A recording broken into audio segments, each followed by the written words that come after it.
Chapter 702. Person inside the yellow cloth. Okay, little baby, stop pretending to be old in front of me. Lichia interrupted the shadow and said with a smile. Keep putting on airs and see if I won't throw you back into the urn or not. You. What kind of man are you? The small figure from within the cloth was shaking from anger because of Lichia. She raised her voice, making threats at every turn. Have you no shame? Sorry, but I am a person who never cares for face. Moreover, you are only a little shadow inside a yellow cloth right now, so why do I need to put up any facade? If I really wanted some face, then wouldn't I use this yellow cloth to wash my face? Replied Lichia with a smirk. She seemed to be very afraid of being dirted. It was as if Lichia would really use the cloth to wash his face, so she cried out. You dare. Lichia smiled and said, Aze, people are quite rude nowadays. Of course, he was only scaring her. He continued on. You should actually be thanking me. If it wasn't for me, then you probably would still be sealed inside the urn for who knows how many more years. So what if the urn dispelled the curse? You still wouldn't have been able to see sunlight. Bah, who said that the urn removed the curse for this lord? The small figure from within the cloth was not convinced, and she said, It is this lord who dispelled that damned curse. Lichia smilingly teased, Is that so? You dare to say that the urn didn't contribute at all? Without this urn, you still dare to say you could have dispelled it? Humph! The tiny figure from within the cloth grunted. Although she was not convinced, she didn't refute him any longer. There is a great saying, one must repay a great debt, am I right? Lichia leisurely said, I let you see the sun again. This is akin to giving you a second chance at life. Isn't it time for you to show your gratitude? Haha, it seems that you want something nice from me. The little shadow sneered and said, I won't make it hard on you, you just have to help me with something. For everything you do, I will tell you a secret until I can get out of this place. I never negotiate with people. Moreover, regarding secrets, I think no one else in this world knows more than I do. Lichia replied with a smile. The small shadow snorted and said, Is that so? What I know is beyond your knowledge.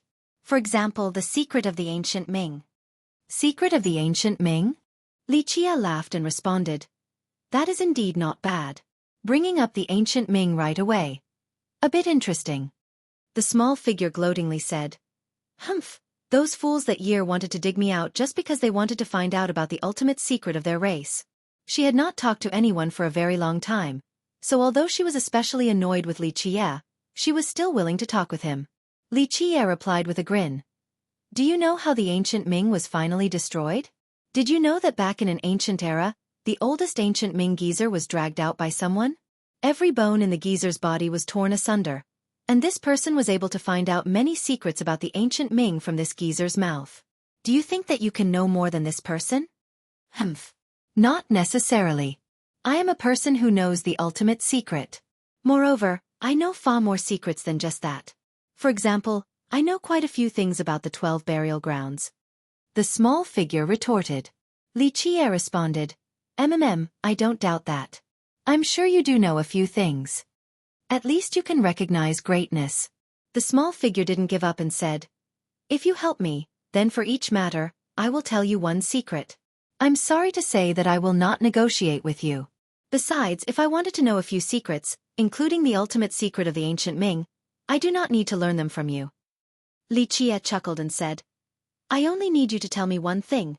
What must one do to make the writings on this yellow cloth appear? How do you know about this?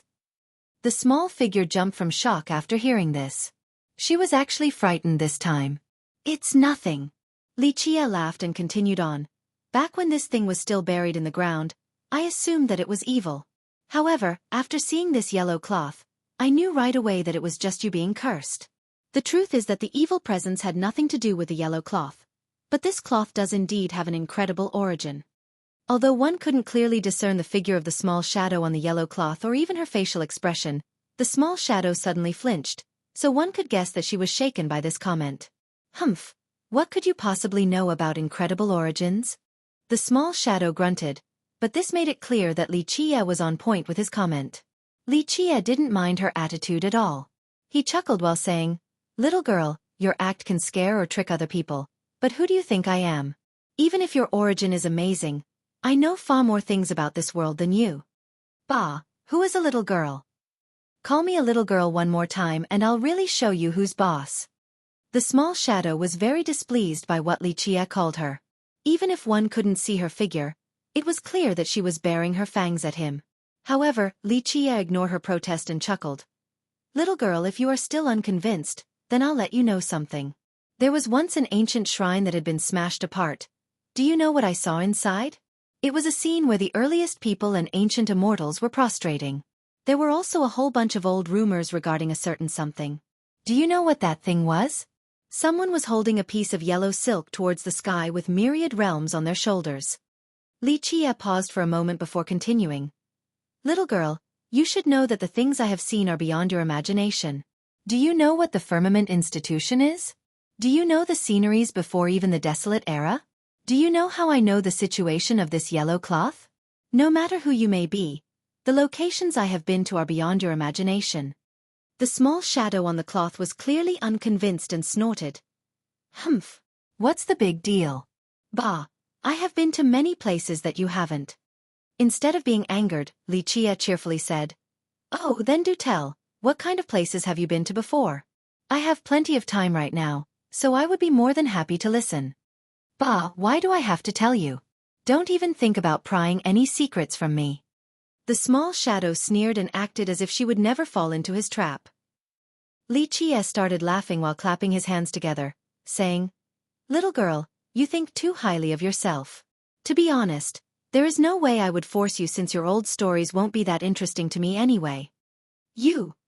The little shadow was now shaking from anger. If she could escape from the cloth, then she would absolutely teach Lichia a good lesson. Lichia continued in a relaxed manner. Although I have no interest in your past, I actually need to know about the writings on the cloth. Therefore, if you don't mind, tell me the method of revealing the writings on the cloth.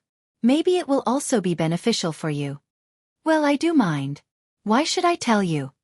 The small shadow sneered and said, The only way I would tell you would be if you worked for me. When I am satisfied, then I will tell you the method. Lichia answered with a beaming smile. Is that right? It seems that you still don't understand my principles.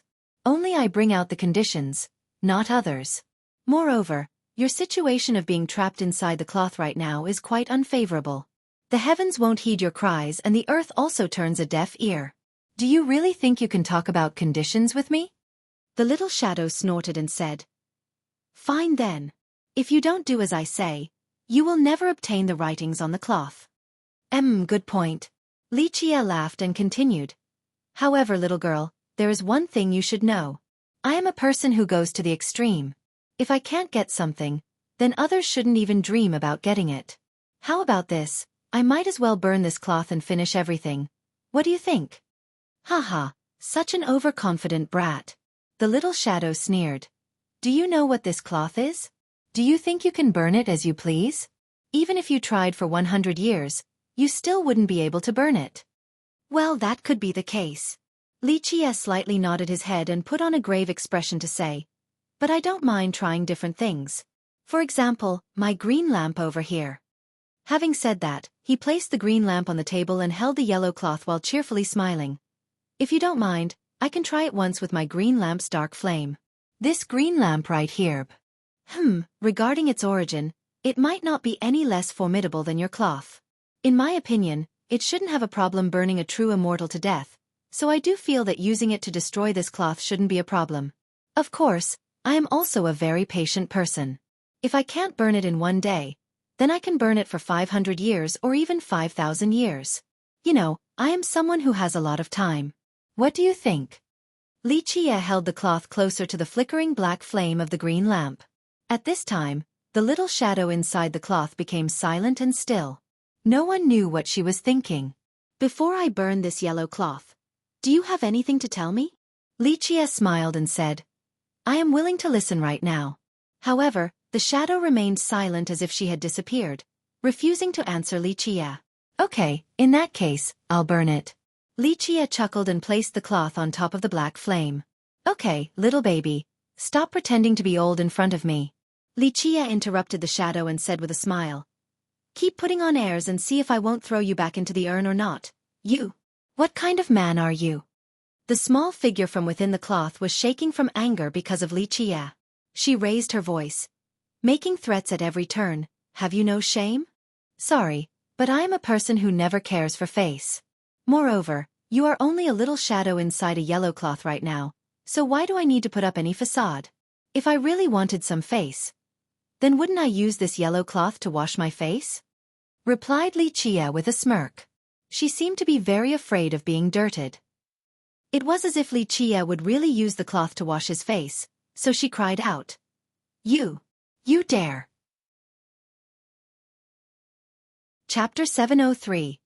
Secret Stop. Right when Xueqi placed the cloth above the fire, a cry came from the cloth. In the end, she caved in. Xueqi moved the cloth away from the fire and placed it back on the table while smilingly saying, "This is more like it. A sensible person is the true hero, right? You wretched, despicable, vile, nasty, shameless bastard." The small shadow was especially unhappy with Xueqi's threat and unleashed a barrage of insults. It seemed that she was spewing out all the crude words she knew to paint Xueqi as the most heinous villain in the world.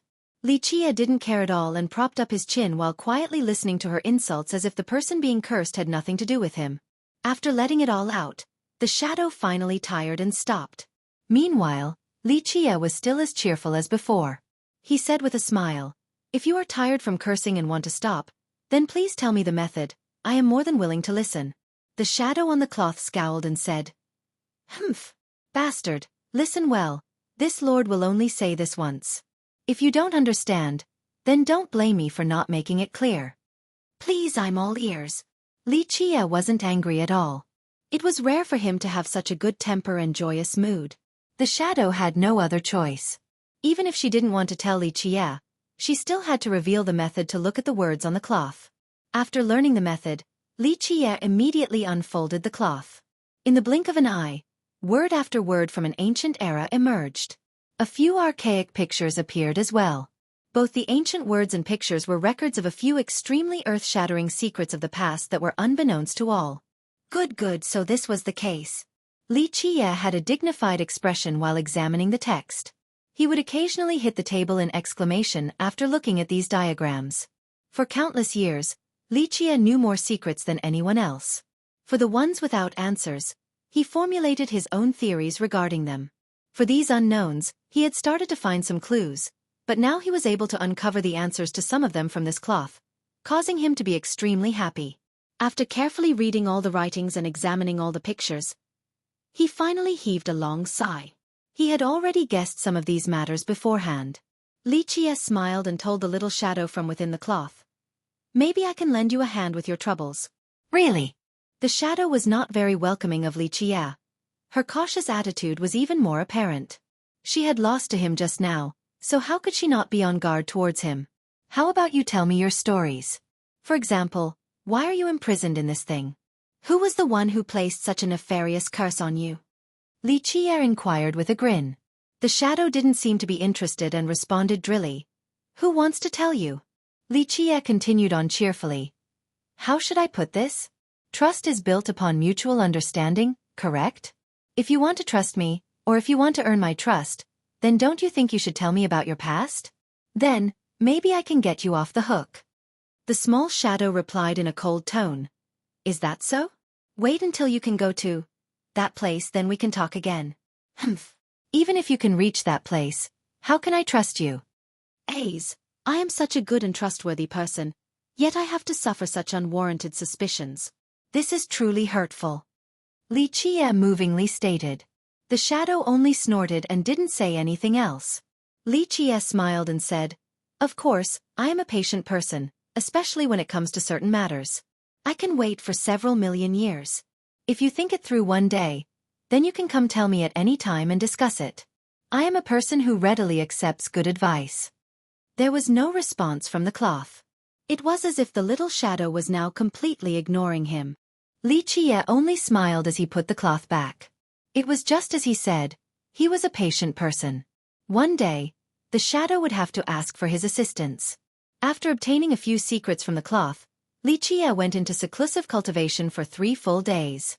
Of course, the secrets from the cloth were not merit laws, They were only some ultimate secrets that outsiders would never know. During this time, he began scheming for a way. He required an extremely grand plan. Of course, only he would know of this grand plan. The madam didn't want to bother him during this period. She didn't know what her young master was doing. On the second day of Li Qia's cultivation, Tai Yi finally returned and crawled out of the ground. He met the madam who was acting as a guard for Li Qia. Ha ha ha, Your Majesty Ziyan. Please do not misunderstand. This little demon is only working for young noble. I am not a bad person. Tai Yi hurriedly introduced himself after noticing the extremely sharp gaze from the madam. The madam glanced at him and slowly said, Young master is currently cultivating and will not be seeing anyone right now. Then this lowly one will just have to wait a bit. Tai Yi was very sensible with his response. If he acted in a way that aroused even the slightest bit of suspicion, then the madam would immediately attack him. Because of this, he obediently stayed on the other side of the valley and didn't take any frivolous actions. After 3 days passed, the squeaking of the doors signaled that Li Qia had finally come out of his meditation. He appeared to be quite fatigued, as if he had just fought a great battle against an enemy. Young master, are you all right? The madam worriedly asked after seeing his fatigued appearance. Li Qia only slightly shook his head. He then saw Tai Yi, who was on the other side of the valley. Young noble, you finally came out. Tai Yi immediately came to greet Li Qia after seeing him come out and excitedly said, This lowly one didn't let you down and obtained some results. Li Qia looked at Tai Yi for a bit before telling the madam, Ziyan, I am a bit busy right now. You should take a stroll to relax if you have time. The madam understood that her young master had something to do and left without a word. Li Qia opened the door and let Tai Yi enter. Inside the room, Tai Yi solemnly took out a treasure box and told Li Qia, It was really incredible. That place was like a maze of thunder. No one can possibly take even half a step inside. With that, he told Li Qia everything he saw. After listening to the story, Li Qia's eyes became serious as he stroked his chin and murmured, A bit interesting. It seems that the Alpine Tree Father is not having a good time. Haha, this lowly one took a great risk and got something for young noble from there. Young noble, take a careful look, maybe you can gain something from it. Tai Yi raised the treasure box with both of his hands and respectfully handed it over to Li Qia. Li Qia accepted the box and looked at Tai Yi, then he chuckled and said, It seems that you are quite amazing as well. You were able to sneak inside without being detected by the forefather, and you even managed to take the item there. Such ability is extremely rare. I only know one secret art that would allow for this. Tai Yi wryly smiled and said, Young master is funny. I am only a little demon. Me successfully acquiring this little thing was only due to your great fortune and protection. Li Qia only smiled and didn't respond to Tai Yi's flattery. Afterward, he casually took out a list and handed it over to Tai Yi before speaking. Since you work for me, I will not mistreat you. You can count on me for your problem. The spirit medicines on this list aren't that rare. You can go gather all of them. Whether you buy or rob them, that is up to you. After that, there are 1 or 2 important leading ingredients that can only be obtained from the main vein of the alchemy kingdom. At that time, you will go with me to the kingdom, and after picking the missing ingredients, I will refine the medicine for you. After hearing Li Qia, Tai Yi became a bit jumpy. With a sluggish demeanor, he said, To the alchemy kingdom? The alchemy vein is under the control of the imperial family.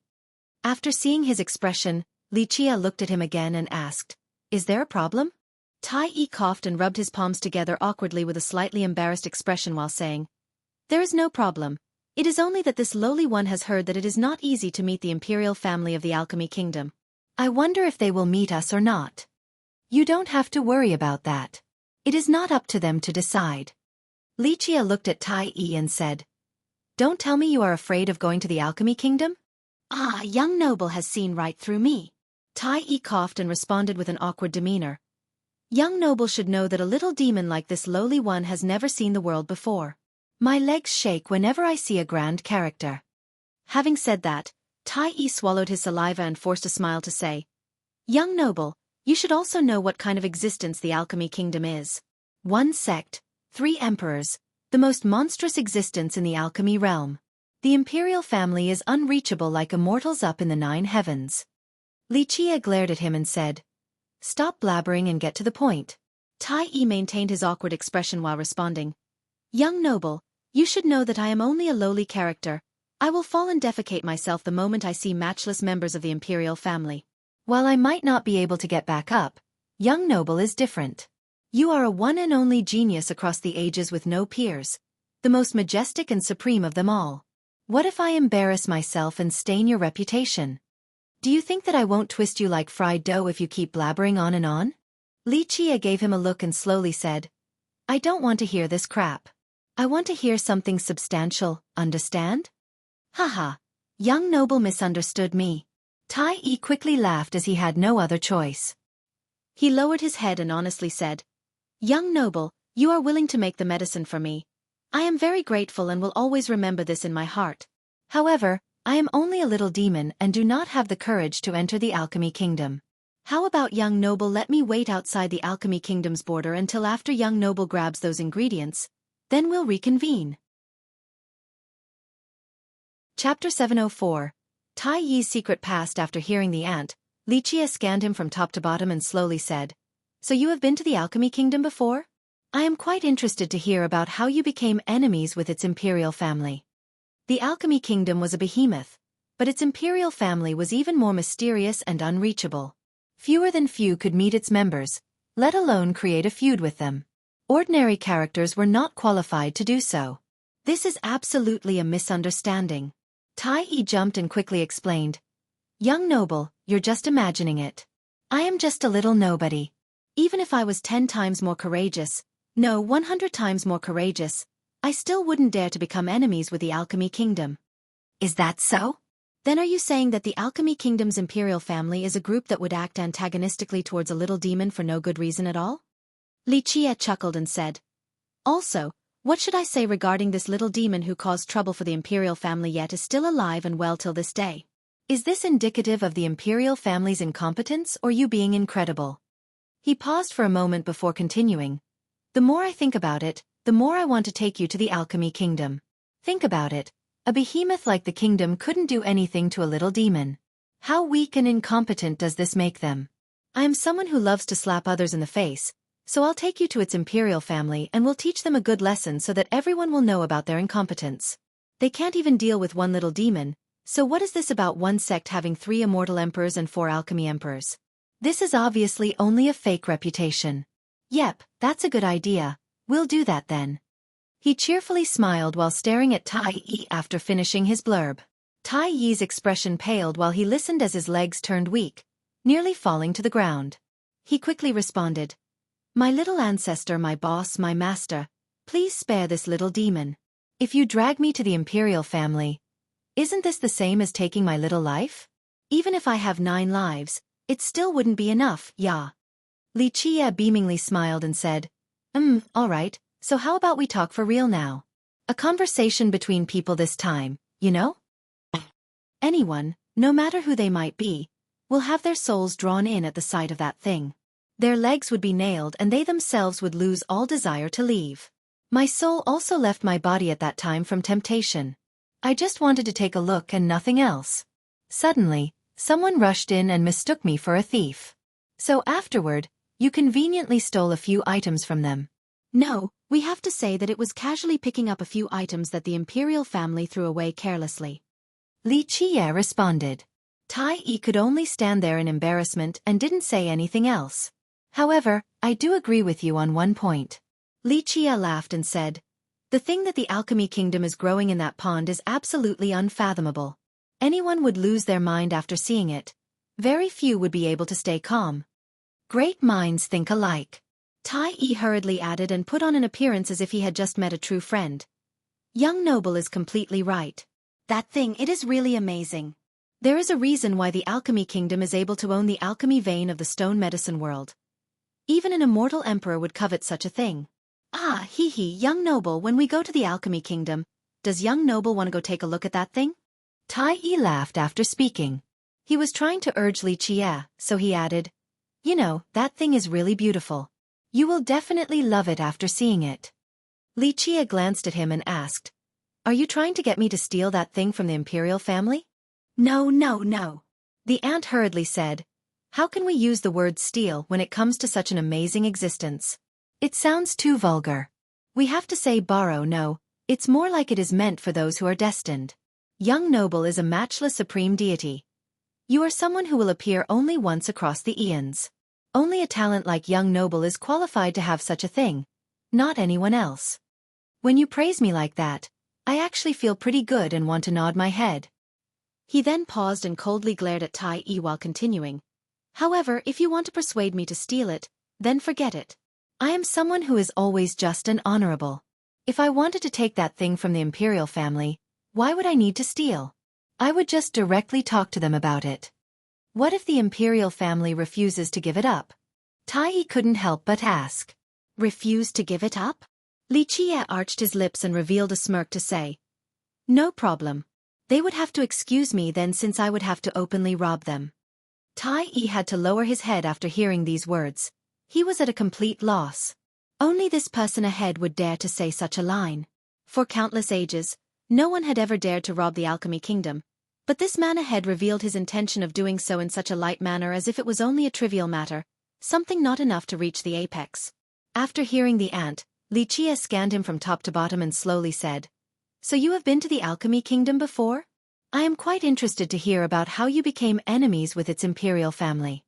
The alchemy kingdom was a behemoth, but its imperial family was even more mysterious and unreachable. Fewer than few could meet its members, let alone creating a feud. Ordinary characters were not qualified to do so. This is absolutely a misunderstanding. Tai Yi jumped and quickly explained. Young noble, you can just imagine it. I am just a little nobody. Even if I was 10 times more courageous, no 100 times more courageous, I still wouldn't dare to become enemies with the alchemy kingdom. Is that so? Then are you saying that the alchemy kingdom's imperial family is a group that would act antagonistically towards a little demon for no good reason at all? Li Qie chuckled. Chapter 705. Scheme right, if I remember correctly. At this time, Li Qie seemed to recall something and looked at Tai Yi to say, There is also an amazing item in the Serene Garden. Don't tell me you didn't simply go there to ask Saiha for medicines. You also wanted to steal that thing, right? No, absolutely not. Tai Yi immediately denied this accusation. Young noble, Fairy Yuan is my savior. I engraved her kindness in the depths of my heart for all of eternity. So how could I steal from the Serene Garden? Really now?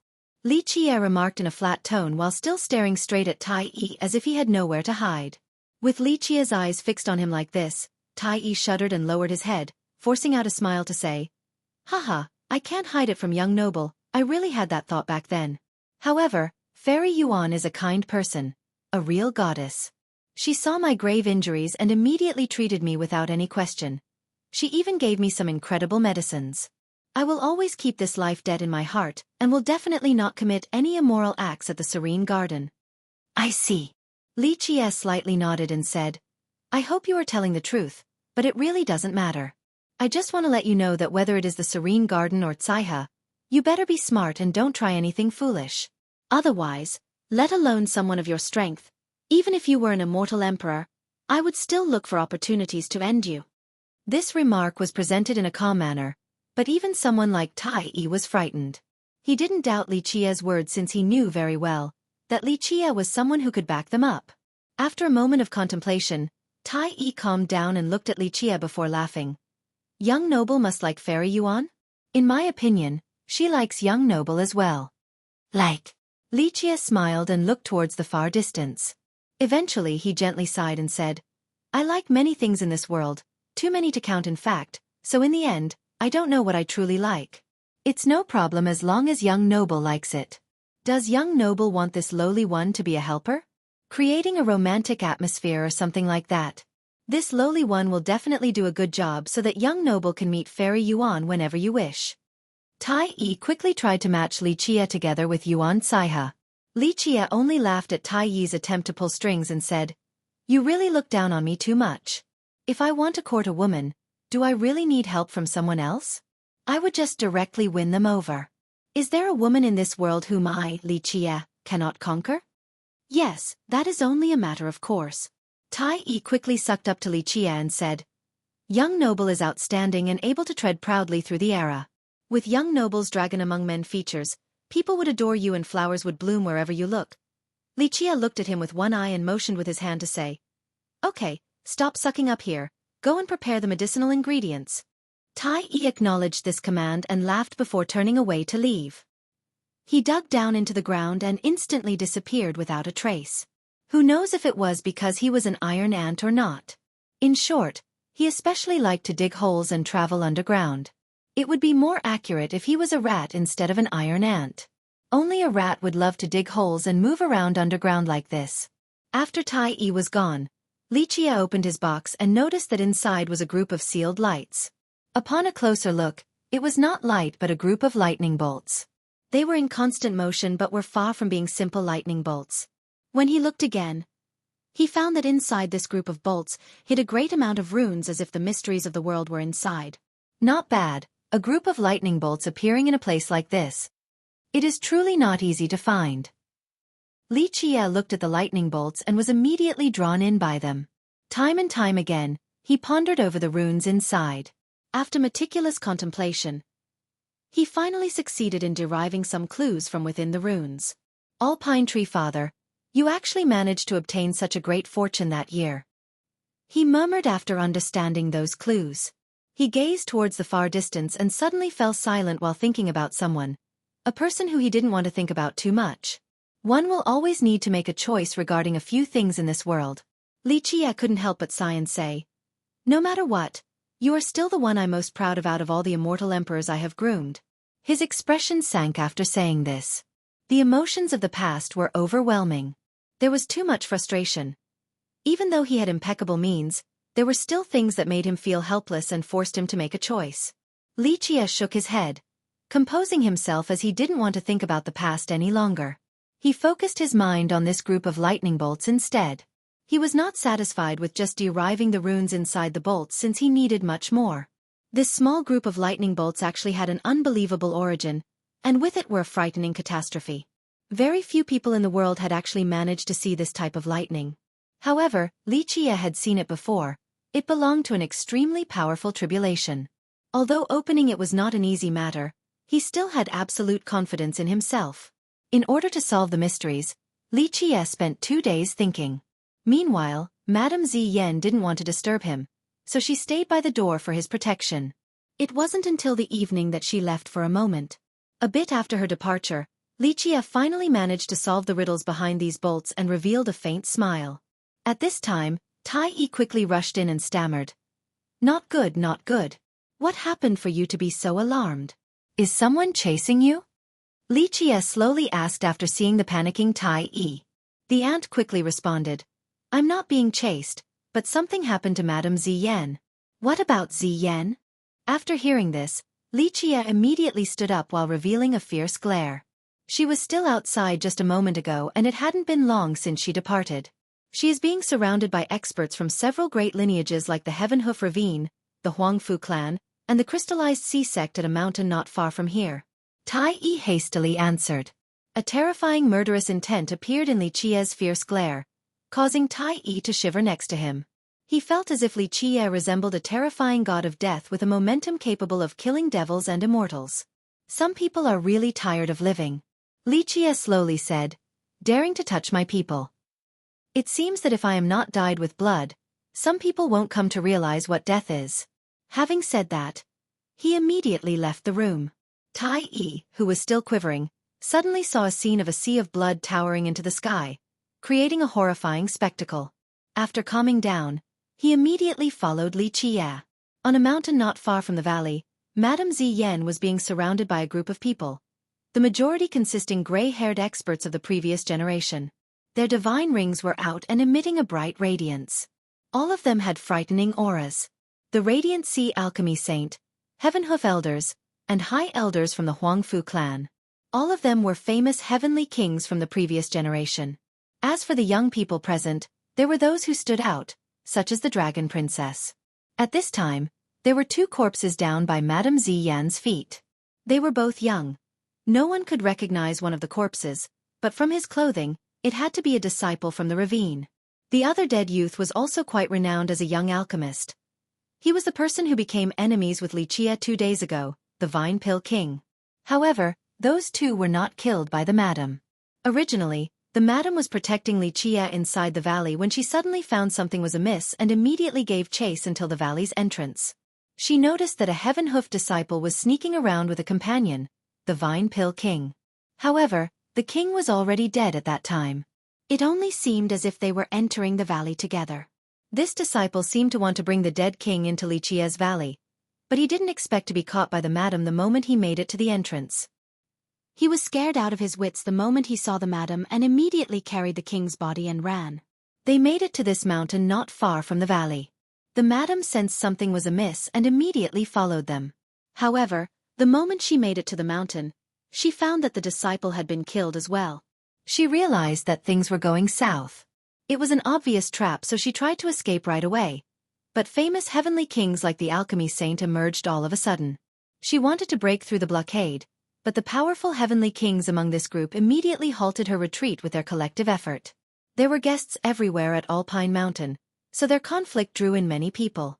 The moment they saw the group trapping the madam, many of them quivered inside and knew that a big event had occurred. Right, if I remember correctly. At this time, Lichia seemed to recall something and looked at Tai Yi to say, "There is also an amazing item in the Serene Garden. Don't tell me you didn't simply go there to ask Tsaiha for medicines. You also wanted to steal that thing, right?" No, absolutely not. Tai Yi immediately denied this accusation. "Young noble, Fairy Yuan is my savior. I engraved her kindness in the depths of my heart for all eternity. So how could I steal from the Serene Garden?" "Really now?" Lichia remarked in a flat tone while still staring straight at Tai Yi as if he had nowhere to hide. With Lichia's eyes fixed on him like this, Tai Yi shuddered and lowered his head, forcing out a smile to say, "Haha, I can't hide it from young noble, I really had that thought back then. However, Fairy Yuan is a kind person, a real goddess. She saw my grave injuries and immediately treated me without any question. She even gave me some incredible medicines. I will always keep this life debt in my heart and will definitely not commit any immoral acts at the Serene Garden." "I see." Chapter 706. Plenty of ways to frame someone. However, no matter who they might be, no one dared to say a word. This matter involved powerful existences like the Huangfu clan, the crystallized sea sect, and the Heaven Hoof ravine, so no one dared to utter anything carelessly. The crystallized sea sect was an imperial lineage with great prestige in the alchemy realm. It was needless to say about the ravine since it was one sect with two emperors. Ever since the alchemy kingdom, the Jianlong clan, and the Beastmaster citadel became more seclusive, the ravine became even more famous. At this time they were also the most tyrannical lineage. Those who offended them would meet a very bad end. The trapped madam immediately knew that this was a trap that she had carelessly fallen into. She also understood that this trap was not meant for her, but her young master. However, she had inadvertently ruined their scheme, so the enemies improvised and trapped her instead. Ultimately, she was still a great demon king, a ruler of a country, so she could remain calm. She glanced around at the alchemy saints group. She knew that the matter today would not end peacefully because her enemies were not just one or two people, but several great powers that even included an imperial lineage. Without a doubt, this plan had been in the works for a while. "Madam Ziyan, you are truly vicious." The Heavenhoof elder, who was also the master of the Vine Pill King, cried out. "My disciple only made a bet against you guys, yet you held this grievance and cruelly murdered him today. Is there no justice?" The elder put on a sorrowful display as if he was particularly stricken with sadness after losing his beloved disciple. The alerted guests were quite shaken after hearing this. Killing a Heavenhoof disciple was an earth-shattering matter. Moreover, the Vine Pill King was one of the most loved disciples of the ravine. "Elder Fu, I didn't kill your disciple. Cease your accusation." The madam deepened her voice. Despite being caught in an ambush, she could still retain her calmness due to her great experience. "Madam Ziyan, the evidence is as clear as day. The corpse of my disciple and his alchemy helper are right there below your feet, yet you still want to argue?" Elder Fu from the ravine declared solemnly. "As clear as day?" The madam coldly responded.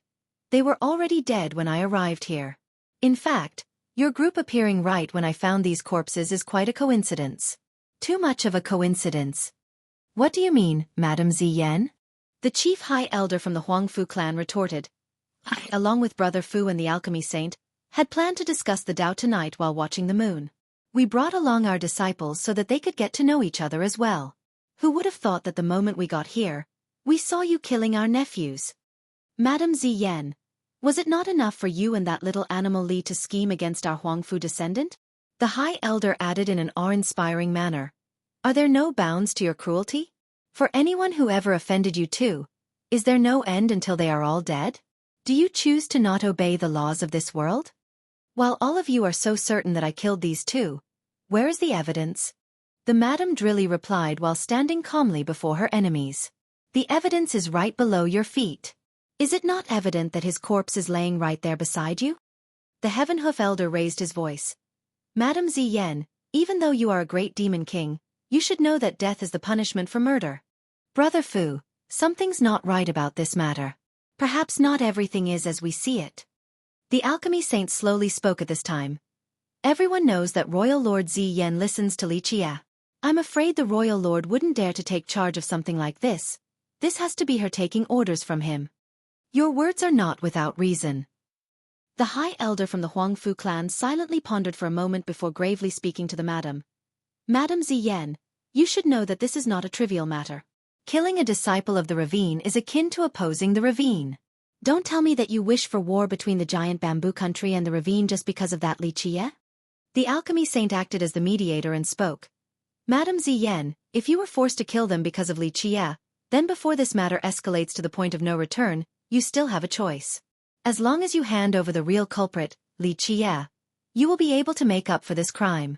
At that time, Brother Fu and I can intercede for you so that the ravine will not put the blame on your country, seeing as how the real mastermind is Li Qia.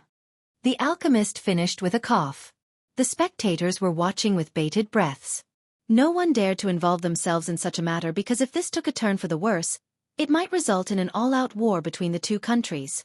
You are right. The Huangfu High Elder coldly added. Madam Ziyan, the mastermind is Li Qia, he is the real culprit. We cannot allow for such a villain to be outside of the law. If you are willing to tell the truth, then maybe the ravine will let this matter go. This matter is no joke. It is not wise for the giant bamboo country to go to war with the ravine. The Madam had already guessed that this was a plot against her young master from the very beginning, and now, this scene confirmed her speculation. The Madam snorted and shook her head, saying, I do pity the Vine Pill King. As a disciple of the ravine, he was forced to be offered as a sacrifice in the end. Even if he was a disciple of the Elder, in the end, he was discarded as a pawn. It is so pitiful to come from a lineage like this. I'm afraid that even upon his death, he still didn't know what had happened. Madam Ziyan, what are you trying to say? The Heaven Hoof Elder shouted. You murdered my disciples, yet you still dare to spew false accusations towards my ravine. Madam Ziyan, you really think that your country is powerful enough to be so lawless? You really think that your country can do as it pleases just because of your divine guardian? Lawless. At this time, a laid-back voice interjected. There is no need for the giant bamboo country to act lawlessly. I am the one who is above the law, and since I am the law, I am the heavens. At this time, a person reached the top of the mountain. It was Li Qia. Tai Yi followed right behind him, terrified. He was hiding right behind Li Qia as if he was afraid of being stepped on. Li Qia. Upon seeing him, the Heaven Hoof Elders group cried out and immediately rushed to him. And it wasn't just his group. In an instant, the Alchemy Saint and the Huangfu High Elder along with a large group of experts all rushed forward and immediately surrounded him in many layers. The madam who was trapped earlier was immediately forgotten. Judging by their actions, it seemed that Li Qia was the real culprit. Some of the guests were now quivering, especially the famous ones with great status. They felt that something was about to happen. The Heaven Hoof Elder shouted. Li! You killed my disciple.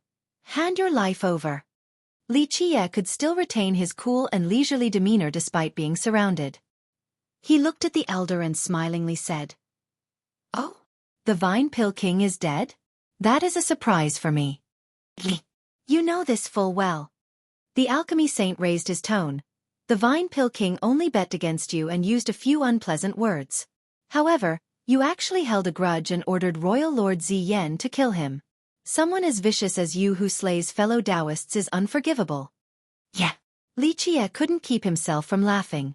He leisurely responded, It was only a disciple from the ravine, what's the big deal? Do I need to order someone else if I wanted to take his life? I could easily crush him with a slight touch. Moreover, this Vine Pill King, if I wanted to kill him, I would already have done so 2 days ago, so why would I have given him a chance to leave? Excuses! The Heaven Hoof Elder shouted. Do you think people will believe your explanation? It is as clear as day that my disciple was killed by Madame Ziyan. She is your follower and obeys you without question, so only you could have commanded her to kill him. So it is this type of play. Li Chia didn't give a damn. He didn't mind even if these elders accused him of killing the Vine Pill King. He brought his arms in front of his chest and acted as if he was watching a fun play while telling these elders. I really do think the truth is just as you said. Since all of you are so into your roles, I'll join in this play as well. However, acting is quite difficult. Moreover, killing your own disciple just for this play is even more difficult, am I right? All right, I killed your disciple, the Vine Pill King. How do you all want to catch me? Li Chia acted as if he was without a care at this moment. The madam couldn't help but quiver. Her young master knew that this was a conspiracy, yet he still chose to jump right in. She wanted to say something, but Li Chia waved his sleeve and stopped her. The punishment for murder is death. The Heaven Hoof Elder shouted. You killed my disciple, so blood for blood and life for life. Brother Fu, calm down a bit. The alchemy saint hurriedly interjected. We are not unreasonable people who can't tell right from wrong. Li Chia, the way you said it, do you think we are setting you up? The alchemy saint cleared his throat and continued slowly. Although the Vine Pill King's death is as clear as day, we will give you a chance to a fair trial. Plus, we are here to celebrate the Tree Father's birthday, so it is not good to spill blood here. Oh, so to say, I should be thanking all of you for your kindness and merciful ways? Li Chia smiled and said. Good, then a fair trial it is. What do I have to do? This response didn't only surprise the Alchemy Saints group. Many spectating guests on the side were also astonished. Chapter 707. The play. The Alchemy Saints crowd actually thought that Li Chia would keep on denying the claim or make up excuses or even push this crime onto Madame Ziyan. They didn't expect Li Chia to fall into this trap so easily, so they had prepared many different methods to force him into submission. However, Li Chia agreeing and readily jumping into their trap caused them to be unable to carry out their best schemes. The spectators were astounded as well. Admitting to killing Heaven Hoof disciples was a heinous crime. A light punishment would be death. A grave one would be sect destruction. Everyone could see that Li Chia still had a chance to refute, yet he chose not to and directly admitted to the accusation. This was too irrational.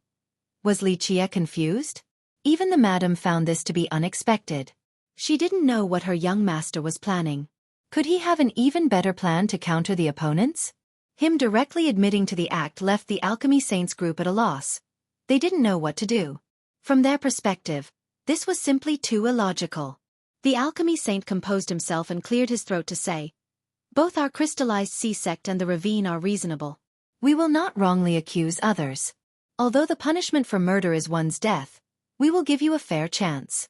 Before the trial, our 3 great sects, including the Huangfu clan, will take you into custody. After the end of the celebration, we will give you a fair trial. Li Chia chuckled after hearing what the Alchemy Saint had to say. To all of these powers, revenge was only a ruse. It was clear that they simply coveted his treasures. Li Chia had revealed his hand back at Dao Sen's peak and made many people realize that a prodigal son like Li Chia had countless treasures, including king medicines and emperor medicines. Both treasures and herbs were things that made people salivate. However, the thing that his opponent craved even more was Li Chia's supreme alchemy skill. The crystallized sea sect and the ravine were already powerful enough with a Dao system from immortal emperors. However, the Dao of alchemy was not their forte since they lacked systems passed down by alchemy emperors. This was especially true for the ravine since its ambition was great. If they could steal Li Chia's supreme Dao of alchemy, then maybe they would be able to produce an alchemy emperor in the future. This would allow them to have the capability to compete against the behemoth that is the alchemy kingdom. Because of this, the ravine wanted nothing more than to seize Li Chia's method. This was the thing that they coveted and required the most. In fact, his skill was why the Heaven Hoof Elder was able to throw away his disciple, the Vine Pill King, like a pawn. As long as they could obtain his supreme alchemy method. So what if they lost one disciple? The group didn't want to kill Li Qie right away with this trap. They only wanted to capture him alive and force out his treasures along with the alchemy method until he has nothing left. The alchemy saint's suggestion seemed fair and impartial to the point where he seemed to be mediating for Li Qie and the ravine. However, the truth was that his intent was extremely sinister and vicious.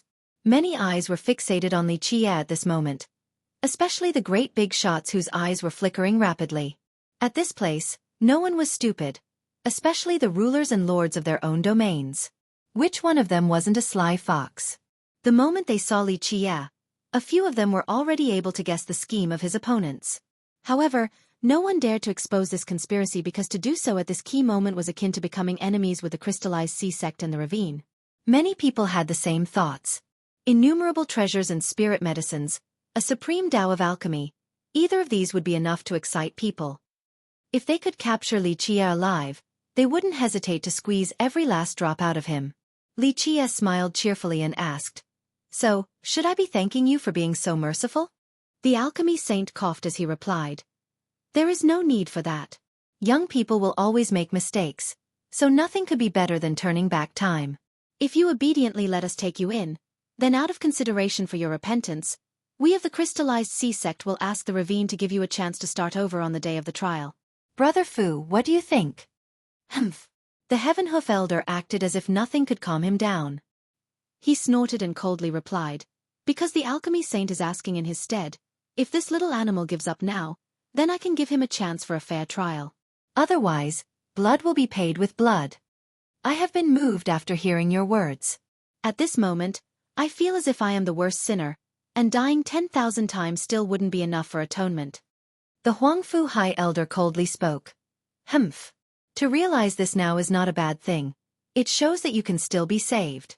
If you admit your mistakes now and choose to repent, then despite the fact that you murdered our descendant, our clan can still show benevolence and give you a fair trial as well as a second chance. Turn yourself in. This is your only way out." At this time, the alchemy saint and the Heaven Hoof Elder were both glaring at Li Qie. In their eyes, he was nothing more than a piece of fat meat, a priceless treasure trove, so they couldn't carelessly take action. They wanted to capture him alive instead of causing an accident. If Li Qie died, then everything would have been meaningless. "I see." Li Qie appeared to be wavering. He looked a bit hesitant as if he was struggling internally. Meanwhile, his opponents all watched him with bated breaths.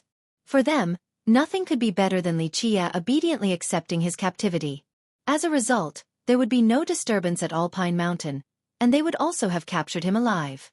Many guests were full of anticipation as well. However, they all had different thoughts and intents. A few of them didn't want Li Qie to go down without a fight because by doing so, he would fall into the hands of the opposing group. This would mean that other people wouldn't be able to get a cut. There were also guests who could see through this conspiracy and wanted to remind Li Qie to not fall for this trickery. However, these kind guests didn't dare to open their mouths at this moment. There was a great saying, to stop someone's path to fortune was akin to killing their fathers and stealing their wives. It would be an irreconcilable feud. By interfering with the business of the ravine, it would absolutely bring about a catastrophe, so no one was willing to take such a risk. The madam, on the other hand, naturally didn't believe that her young master would be stirred by a few words from the alchemy saint, so she didn't say anything. Her young master had his own plans, and she didn't want to ruin them. "I've thought it through now," said Li Qie as he clapped his hands while smiling. These words left the alchemy saint's group heaving sighs of relief. They didn't have to do a single thing. Li Qie gave up right away. This was the best possible outcome for them. Acknowledging one's mistakes and repenting is a good thing. The alchemy saint revealed a smile and added, "Don't worry, the crystallized sea sect and the Heaven Hoof Ravine are imperial lineages with reputations to uphold. We will certainly give you a fair trial." "No, I think you are mistaken." Li Qie shook his head and smilingly continued. "I was trying to say that if I am a heinous villain who will never be able to atone for my sins, then why should I change my ways? How great is it to be a bad guy? How free is it to be a brute? To be able to kill whoever you desire, to destroy whoever you please. What could be better than this?" This response immediately dazed the alchemy saints group. They quickly became furious as fierce gazes were directed at Li Qie, wishing to cut him into a million pieces. They finally understood that from beginning to end, Li Qie was only toying with them. The guests wanted to laugh after seeing how the Alchemy Saints group was played by Lichia and were pleased to see them suffer. However, they had to suppress their laughter since they didn't want to offend the ravine. Lichia smiled leisurely and gazed at the Alchemy Saints group to say, "To me, all of you are nothing. In my eyes, the dead Vine Pill King isn't even equal to a fart. Whether it was a conspiracy or if I actually killed him, it doesn't matter to me because all of you, along with him lying dead on the ground, don't mean shit. I just wanted to play along with you since you wanted to lure me into a pit, that's all. As for the crime of murder, you can announce it as you please. Don't just mention killing this lowly Vine Pill King. Even if you all accused me of massacring countless races, robbing and stealing, raping and pillaging, I simply wouldn't care." At this point, Lichia laughed and added, "It appears that all of you thought too highly of yourselves and thought that I would give in. In fact, in my eyes, all of you are no different from the dead. I just wanted to tell all of you that you should never touch a woman on my side. Anyone who dares to do so will die without a grave." After finishing his declaration, he turned and smiled to ask the madam, "Ziyen, what do you think is the best way for them to die? Tearing them into pieces or incinerating them? Or should I crush them into a paste?" All of the guests became silly after hearing this. This was the same as declaring war against the ravine. Such unbridled arrogance. The Alchemy Saints group was shaking with anger. Their fury knew no bounds.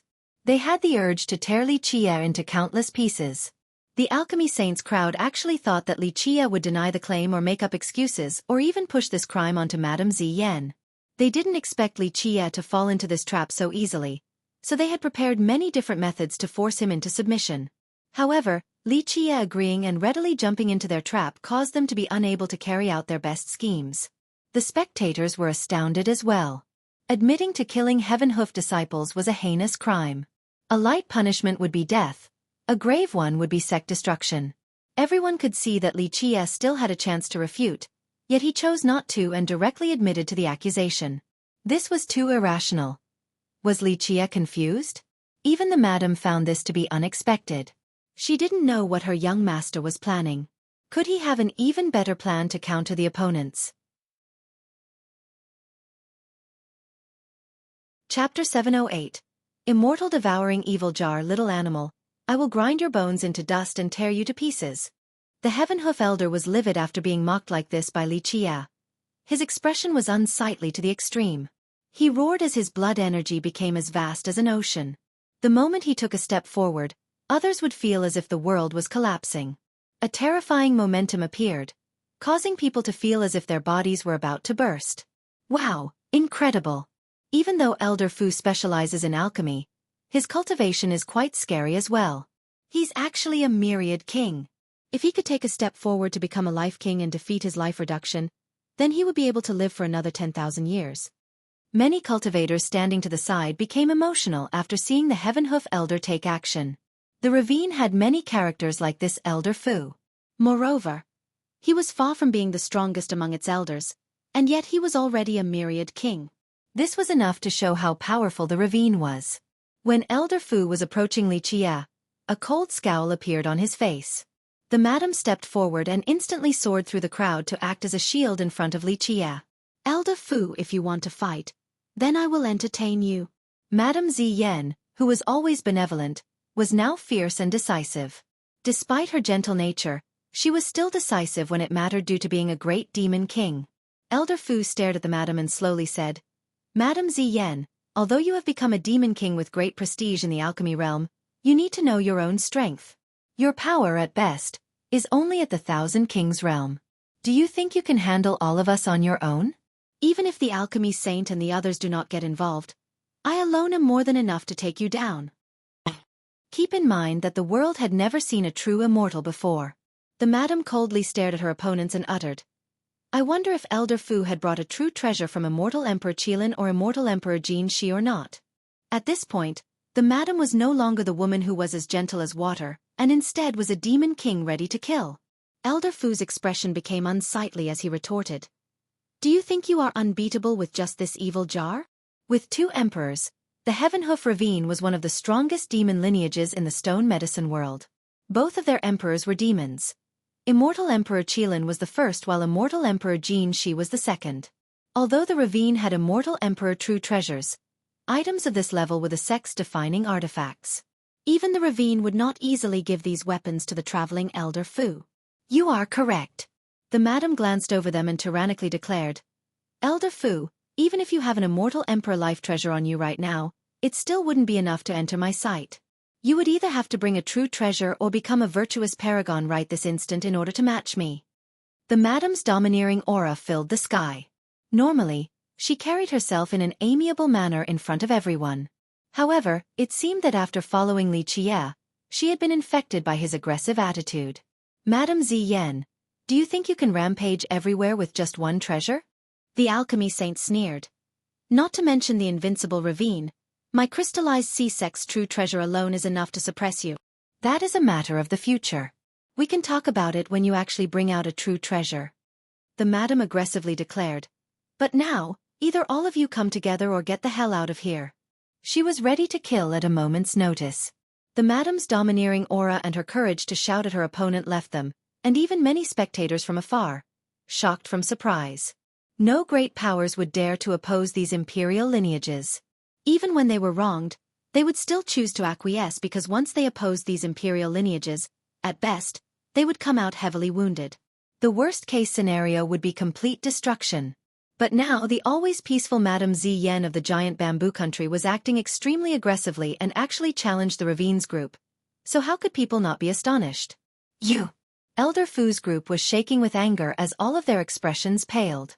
This was simply humiliating them. However, they had to admit that the evil jar was very frightening.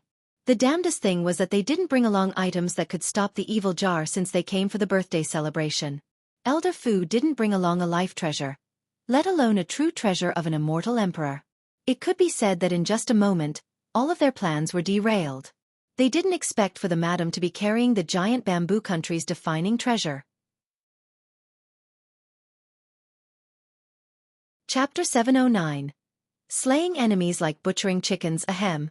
While Elder Fu's group was stuck riding the tiger, Li Qie coughed behind the madam and leisurely said, Ziyan, this was our fault, wouldn't you say?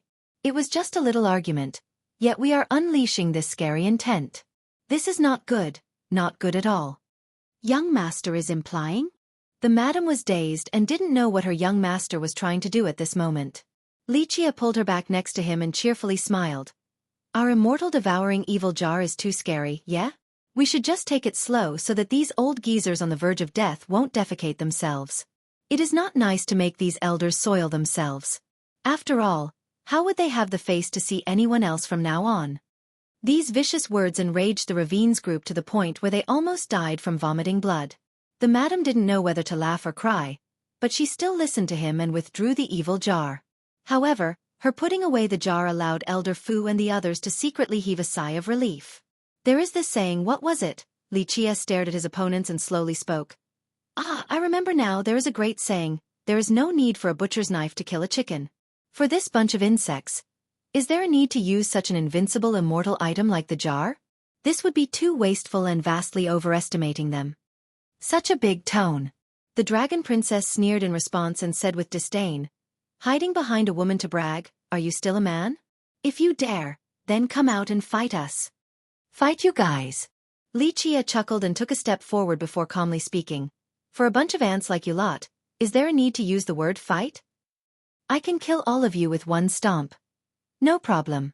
I might be someone who hates killing, but if all of you wish to die, then I'll gladly help you out.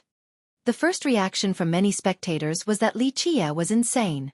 Both the Ravine and the crystallized sea sect were imperial lineages, but a nobody like Li Qie was now calling them ants. How unbelievably arrogant. Ignorant fool. Do you dare to fight against this princess? Before the alchemy saint and his group could respond, the dragon princess raised her voice. Li Qie had previously humiliated her twice, so all she wanted to do was to kill him and drink his blood. She was under the assumption that someone like him could be killed by her without any trouble. Only an ant. Li Qie dismissively said as he didn't even bother looking at the princess. This attitude was extremely humiliating to her, so she immediately became enraged and shouted, Little villain, die! However, before she even finished her sentence, she had already rushed forward with swift speed like a soaring dragon towards Li Qie. However, within this split second, it seemed as if time had stopped. Everyone's vision blurred. The moment they could see clearly again, the dragon princess's neck was gripped by Lichia, and her entire body was dangling up high. No one saw how the princess fell into his hands. They only saw her attack, and then everything became blurry, so no one saw Lichia's move at that moment. Clank! Before everyone could calm down, Lichia had already crushed the princess's neck. It didn't matter that she had a great cultivation and was a princess of a dynasty, she was immediately crushed to death by him. At the time of her death, her eyes were wide open, not knowing how she had died to him. A great beauty, a princess adored by many with countless suitors, had been killed mercilessly by Lichia. This scene was too shocking since everyone could only watch him kill her. Even Elder Fu's group had yet to compose themselves. Little bastard, die! The alchemy saint furiously roared and unleashed a huge palm towards Lichia. How could he swallow this anger after Lichia killed one of his sect's disciples? However, before his palm could crush Lichia to death, he was immediately dragged back by Elder Fu. The elder gravely said, "Brother, you have to take it easy." However, this skeletal mantis was emitting a grey death energy that belonged to Lichia. Pluff, pluff, pluff. Right when the spectators still didn't understand what was going on, 3 heads flew up into the sky, followed by streams of blood spurting about. The first 3 heads belonged to the alchemy saint, the Huangfu High Elder, and Elder Fu of the ravine. As their heads flew up high, they could still see the blood spurting from their own necks. The next moment, a group of heads all flew up at the same time along with accompanying pillars of blood. Eventually, thumping sounds appeared as a group of heads fell onto the ground and rolled around along with numerous headless corpses. The 3 big shots, as well as all the disciples from the major sects who surrounded Lichia, were decapitated instantly, and the culprit was the skeletal mantis that crawled out from the ground. At this point, the sickle-like legs of the mantis still had blood dripping down from them. Everyone in the Alchemy Saints group was killed without knowing how or why. It could even be said that none of the spectators were aware of the events that transpired. From beginning to end, Lichia stood still and didn't do anything outside of stomping once. He didn't even lift a single finger. The entire mountain suddenly became still. It was as if time had stopped, and even the wind didn't dare to blow by as if it was afraid of something. Even those who were far away were shocked and awed by this scene. Nothing could be more astonishing than this event. 3 heavenly kings and more than 100 experts were slaughtered in an instant without a chance to fight back or knowing how they even died. Such a thing was too terrifying and unbelievable. Lichia stood there quietly while the skeletal mantis posturing next to him, creating a spine-chilling scene under the cover of the night that caused people to shudder uncontrollably. Chapter 7:10. Dark Mantis God Monarch. 1 man and 1 mantis stood there as rows of bodies formed on the ground and blood slowly flowed downward, dyeing the entire land red before the blood diffused into the soil.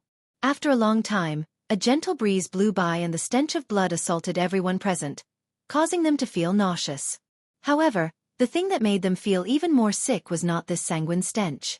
It was the absolutely horrifying scene before them. Heavenly kings and hundreds of experts were killed in the blink of an eye. This scene of terror caused the stomachs of people to churn as if they wanted to puke. A primal fear emerged from the depths of their hearts. No one knew whether it was due to being scared of Lichia or the skeletal mantis ahead, or both. Perhaps, the most horrendous of all was their lack of knowledge of the event. From beginning to end, no one knew what had actually happened or the relationship between the skeletal mantis and Lichia. They were not privy to the origin of the mantis or why Lichia could control it. For a mantis to behead heavenly kings like chopping sweet potatoes, just how powerful and terrifying was this thing? Of course, others didn't know that Lichia's stomp earlier was to utilize the death energy from the death scripture. Moreover, he also activated the death chapter, one of the 4 great techniques. Not long ago when Lichia and Jian Wushuang fought, Lichia used her to injure him and accumulate a great amount of death energy. The moment this energy reached a certain level, it would use a supreme law inside the scripture to open the prologue of the death chapter. The extremely powerful death chapter, once activated, could summon any dead creatures close to Lichia. No matter how long they had been dead for or what they might be, cultivators, withered branches, evil existences. As long as they were things that had once lived, they could be summoned by the death chapter. When the death chapter becomes even more powerful, its range of summoning would be even more vast. As long as the user was capable, the chapter could even summon dead creatures from all over the stone medicine world. Of course, this type of summoning was extremely daunting. The chapter had to reach the ultimate stage before obtaining such power. Of course, the power of these summoned undead reflected their own former strength and not just the power of the death chapter. If these undead existences were very powerful when they were alive, then after being summoned, they would still be unimaginably formidable. Of course, in order to utilize their ultimate peak strength, the death chapter had to be at a high level. The Dark Mantis God Monarch. Tai Yi, who had always been hiding in the back, immediately changed his expression after seeing this mantis. He frantically burrowed down into the ground. Dark Mantis God Monarch was a title not often heard, but disciples of Alpine Mountain had definitely heard this title before. Dark Mantis God Monarch. Before anyone knew it, the leader of Alpine Mountain, the Maple King, had appeared on top of a peak. He was astounded to see this skeletal mantis and took a deep breath before stuttering. Wasn't this my ancestor's arch-nemesis back then? 1,000,000 years ago, the ancestor slew it and buried it under Alpine Mountain. Originally, before the Alpine Tree Father had reached the top, there had been a demonic creature who coveted the Alpine Grand Vein and wanted to be its ruler. This was an extremely heaven-defying demon mantis with the title of God Monarch. During that era, although the Tree Father had yet to reach his peak, countless lineages in the stone medicine world already dreaded him. When the Dark Mantis God Monarch invaded Alpine Mountain, the Tree Father rushed to meet him, and a great battle ensued. Although no one in the current generation saw this battle, the disciples of the mountain had heard tales about it. This was a fight that caused the earth to split and the celestials to lose their brilliance. After 3 days and 3 nights, the Alpine Tree Father paid a heavy price to finally kill the God Monarch. Afterward, the Tree Father buried the God Monarch's corpse under Alpine Mountain without leaving behind any indication of where it was. Even the disciples here didn't know where the monarch's corpse was located. But now, the skeleton of the monarch had rushed out, causing the Maple King to be aghast and frightened with a pale countenance. Unending. At this time, the Maple King blew a horn, resounding across the entire mountain. What's going on? The horn echoed across the entire area, causing many guests to become alarmed. Those who were interested came out for a look. Rumbles, among various other sounds, came in an instant like roaring torrents. Countless experts instantly appeared on Lichia's peak, including tree demon monarchs, flood dragons from the sky, enormous golem kings, and ferocious sacred tigers. Some emerged from underground while others descended from the sky with flying treasures. In a swift second, an entire army completely surrounded this peak. There was no end to this army. A mighty cavalry surrounded this peak, removing the possibility of escape.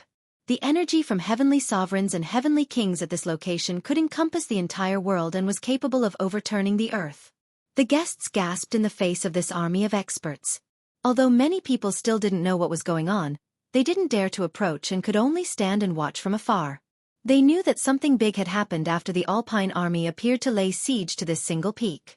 They were also curious to see what kind of enemy was worthy of Alpine Mountain acting in this grand manner. At the same time, the big shots from the other lineages also shuddered after seeing the mountain's great amount of experts. Although the mountain did not start a sect or country, its power and disciples were definitely stronger than that of many great powers. Even Madame Ziyen was shaking when she saw so many experts from Alpine Mountain surround the mountain since many of them were heavenly kings. She knew that this matter would not end peacefully. Only Lichia remained as calm as ever. He simply glanced over the 4 directions and all the experts. Eventually, his gaze fell upon the Maple King. A bit interesting. Lichia chuckled and said while staring at the king. Maple King, what is your aim? As the ruler of the mountain, the Maple King spoke coldly with a solemn expression. I'm sure young noble Li clearly knows what I want. Oh, I see. Is this how your Alpine Mountain treats your guests? Lichia laughed in response. At this point, many guests were shaking with fear. They were also astonished by this young fella's courage. He was still able to smile and act leisurely when trapped by so many experts from Alpine Mountain. The Maple King deepened his voice. My Alpine Mountain has always been welcoming. Anyone who comes for the birthday celebration will be treated with respect. However, young noble Li, you came and wantonly committed murder on the birthday of my ancestor, staining our mountain with blood. This is not giving us any face. Although you are one of our esteemed guests, you still must give us an explanation. Is that so? Lichia lightly smiled and said, Wanton murder? I feel that it was more of an act of self-defense. These old geezers clearly wanted my life, so I couldn't just sit there and wait for my death. If you really want to blame me, then I apologize as I accidentally went a bit far, but what could I have done? You surely must know that the young will always lack experience and be full of carelessness. They might go too far and destroy the world or slaughter the 8 domains. This is quite a normal occurrence. Li Qie's justification caused many listeners to envision a bloody scene. Whether young noble Li was acting in self-defense or not, this is still up for debate. The Maple King coldly spoke. However, young noble Li and this demonic dark mantis god monarch are colluding, and on the day of my ancestor's great birthday of all days. This is antagonizing my Alpine Mountain. Li Qie looked at the Maple King and revealed a faint smile before speaking. How interesting.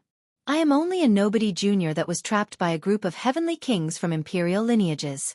The only thing in my mind was fear.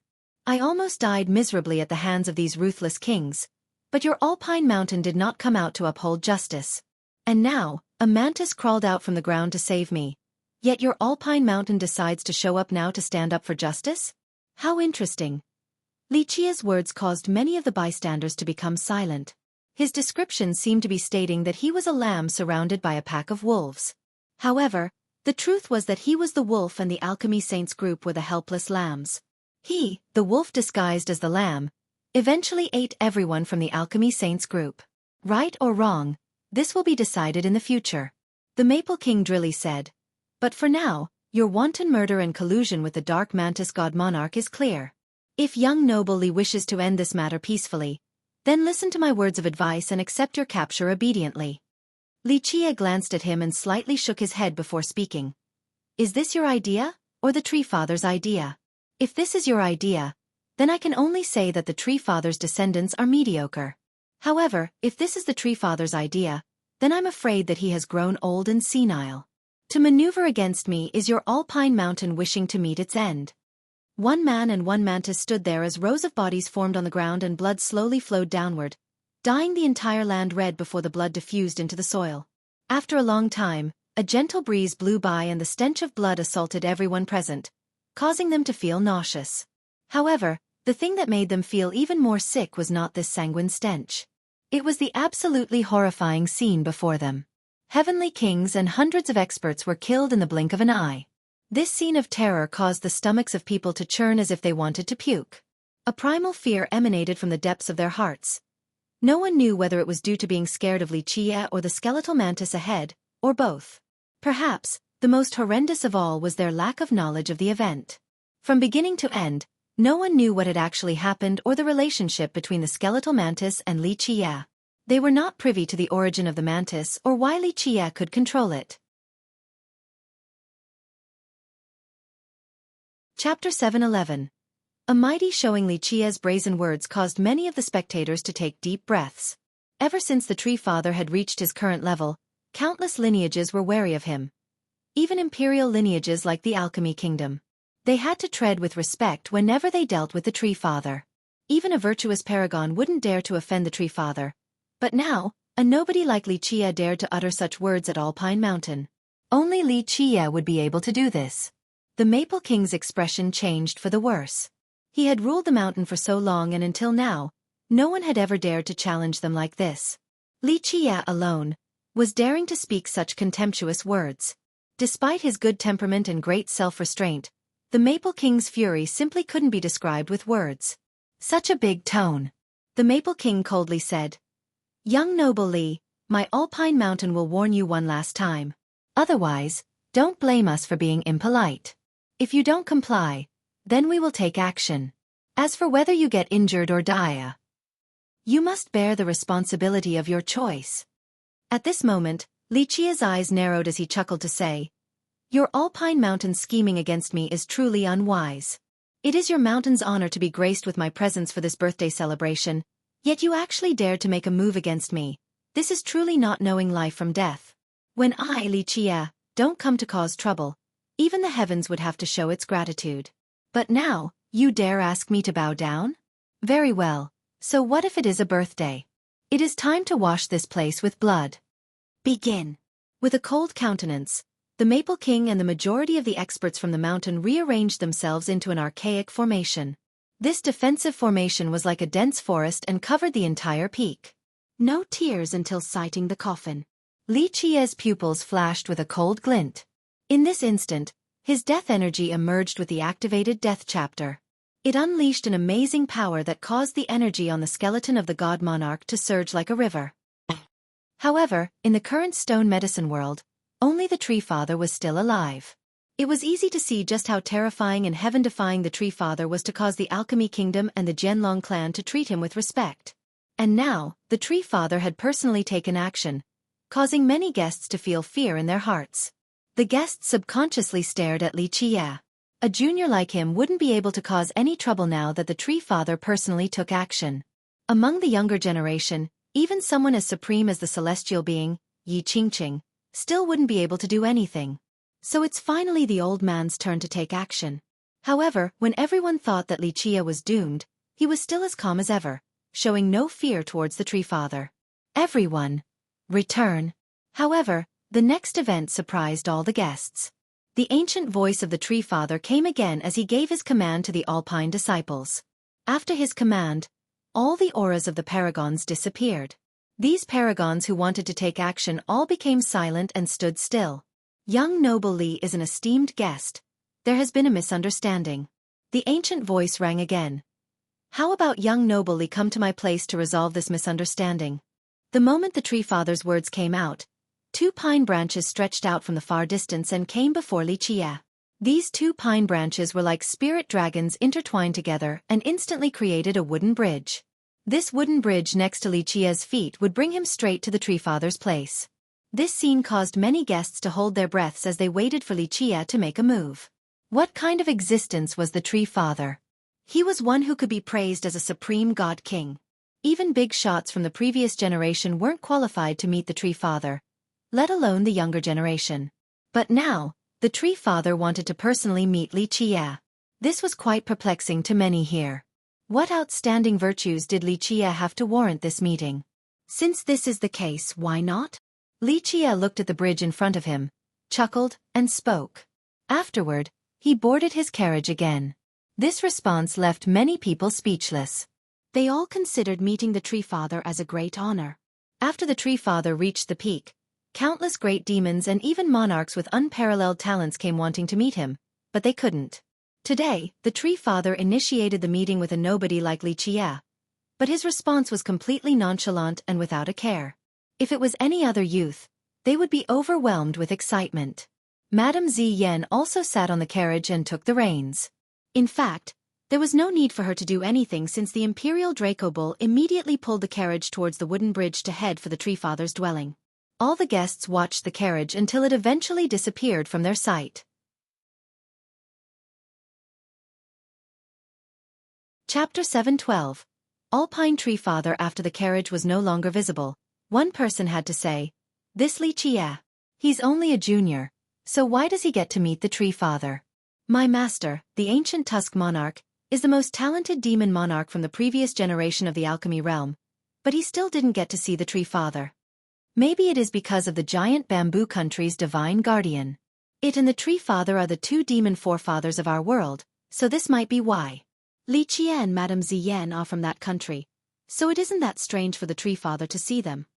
An older cultivator speculated. Many guests felt that this rationale made sense since it would be normal for the Tree Father to want to see the descendant of the other demon forefather. The carriage ran along the wooden bridge.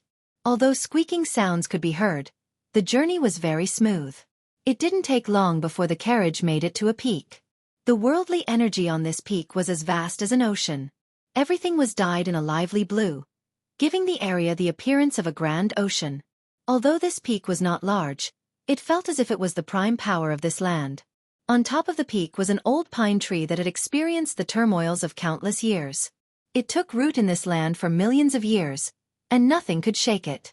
Upon Li Qia's arrival, an old man sitting below this tree stood up and came to greet him with an amiable smile, saying, "My younger generation is ignorant like a frog at the bottom of a well and didn't know that young Noble Li is exceptional, so they offended you. Please forgive them." This old man was the famous Alpine Tree Father, the highest existence in the current stone medicine world. The old pine tree behind him was his real body. If an outsider were to hear this, they would be completely dumbfounded and think that they must have misheard. A character like the Tree Father actually apologized to Li Qie. I am curious, was it your idea, or did your disciples take it upon themselves? Li Qie sat calmly on his carriage and inquired while staring at the Tree Father. The Tree Father met his gaze and responded with a genuine smile. Little Maple had good intentions.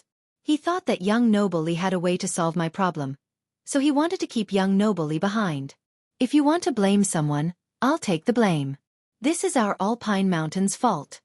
Li Qie chuckled and disembarked the carriage.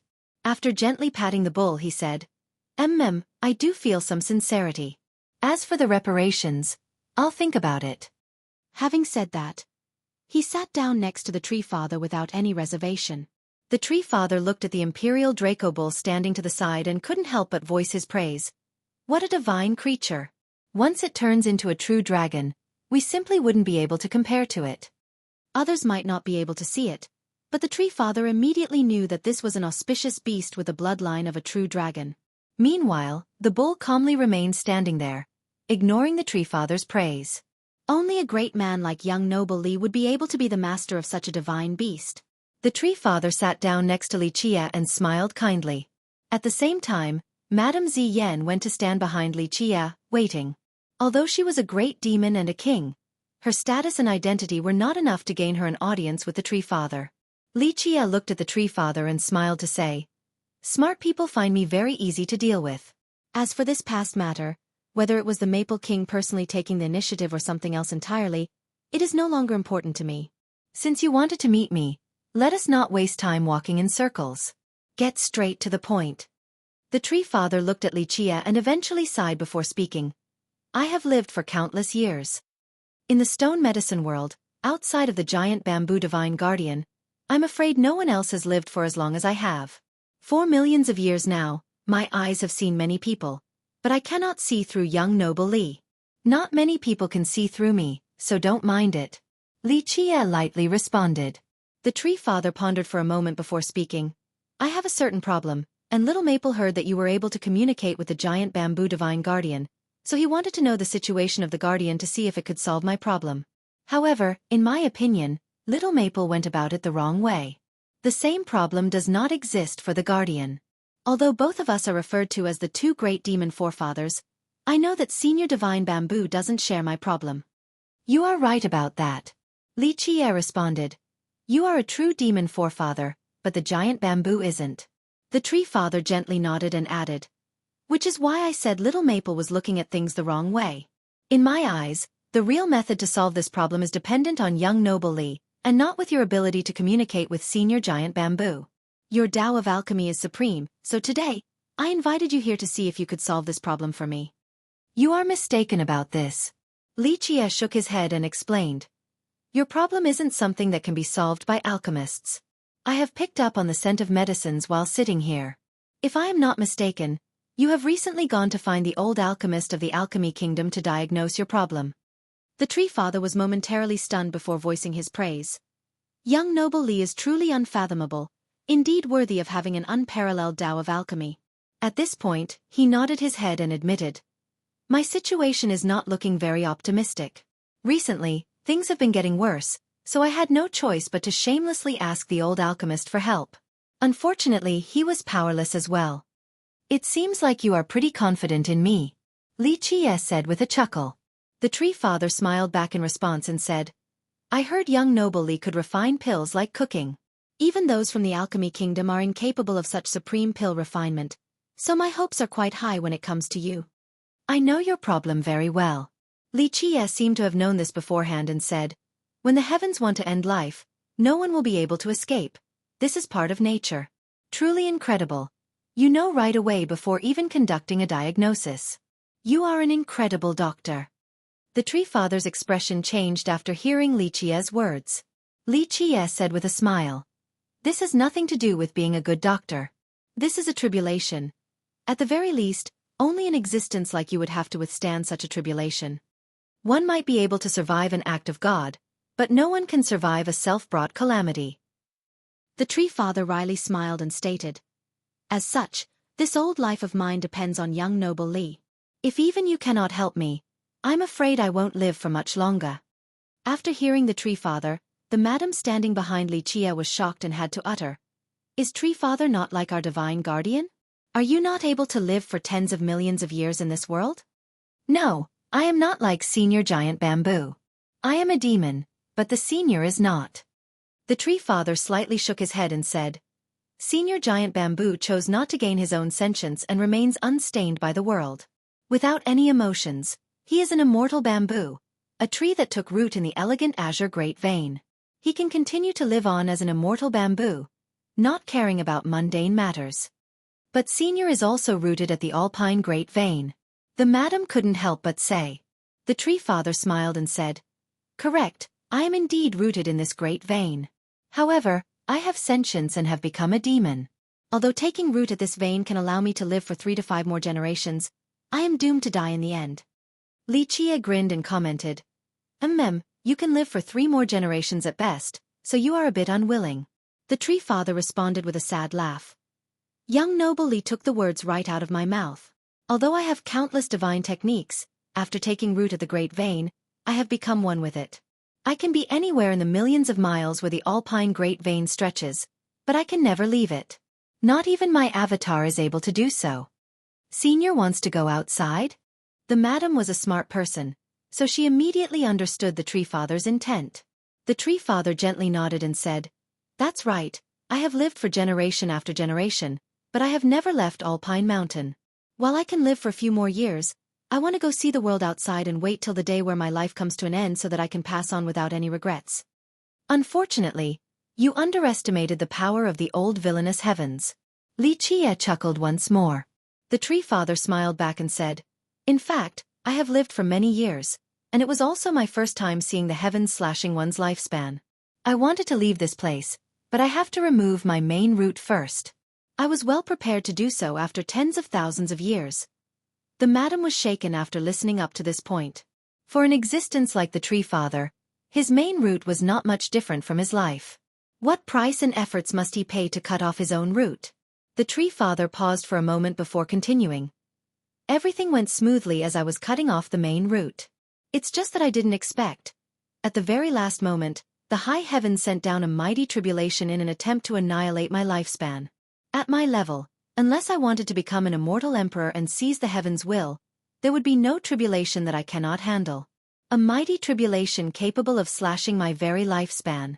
It was my first time seeing one of this level." Chapter 713. Emperor Suppression Art. Who could stop the heavens from slashing one's lifespan? Not to mention God Kings. Even true gods with the blood of the heavens running through their veins wouldn't be able to. Lichia responded dismissively.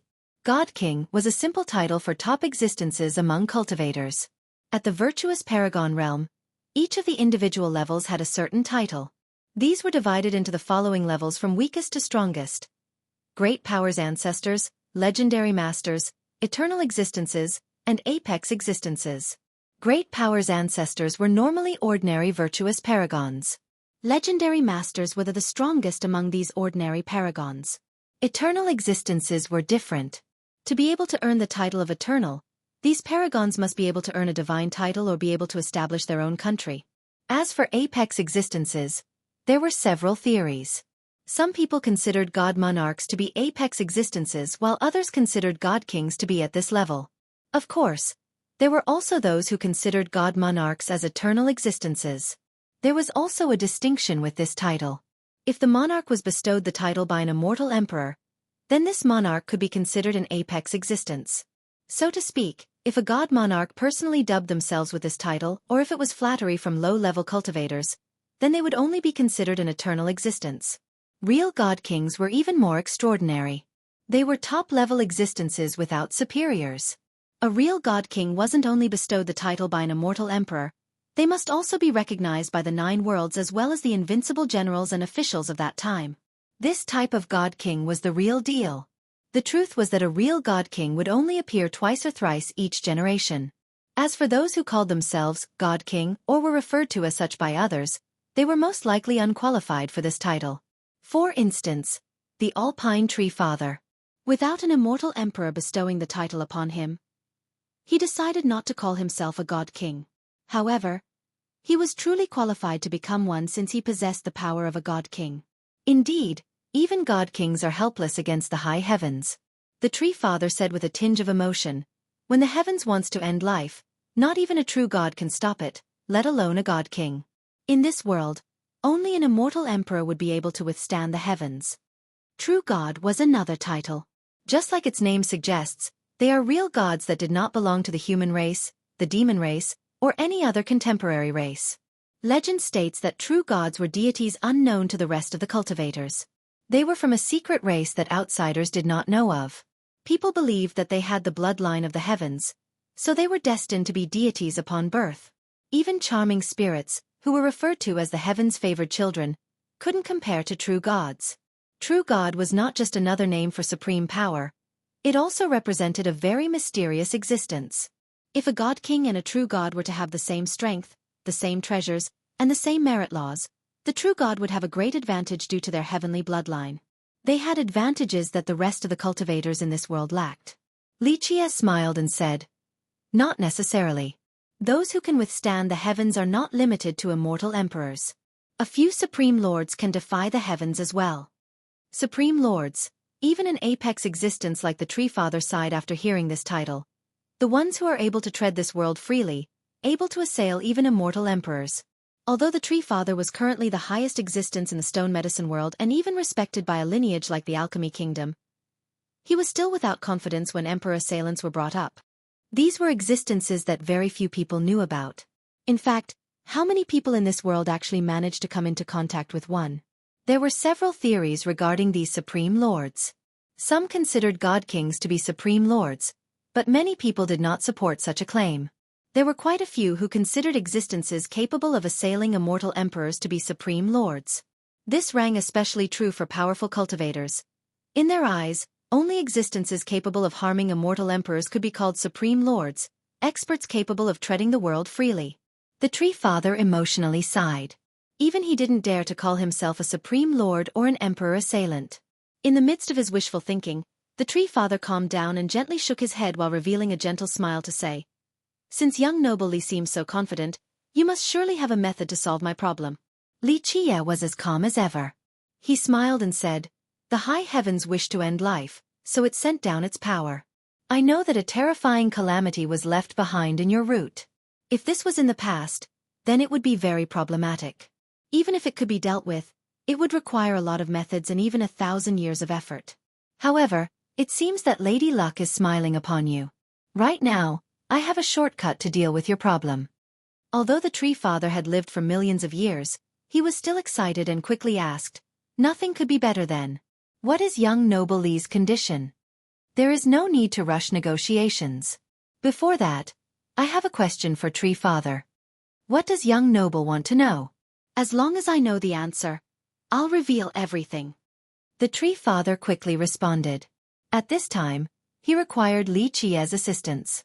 Even though he was one of the two great demon forefathers, he still needed to please Li Chia.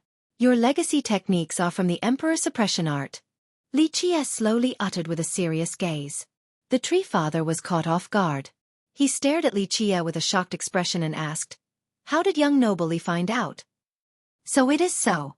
Li Chia couldn't help but gently sigh. He looked towards the far distance and became silent as if lost in memories.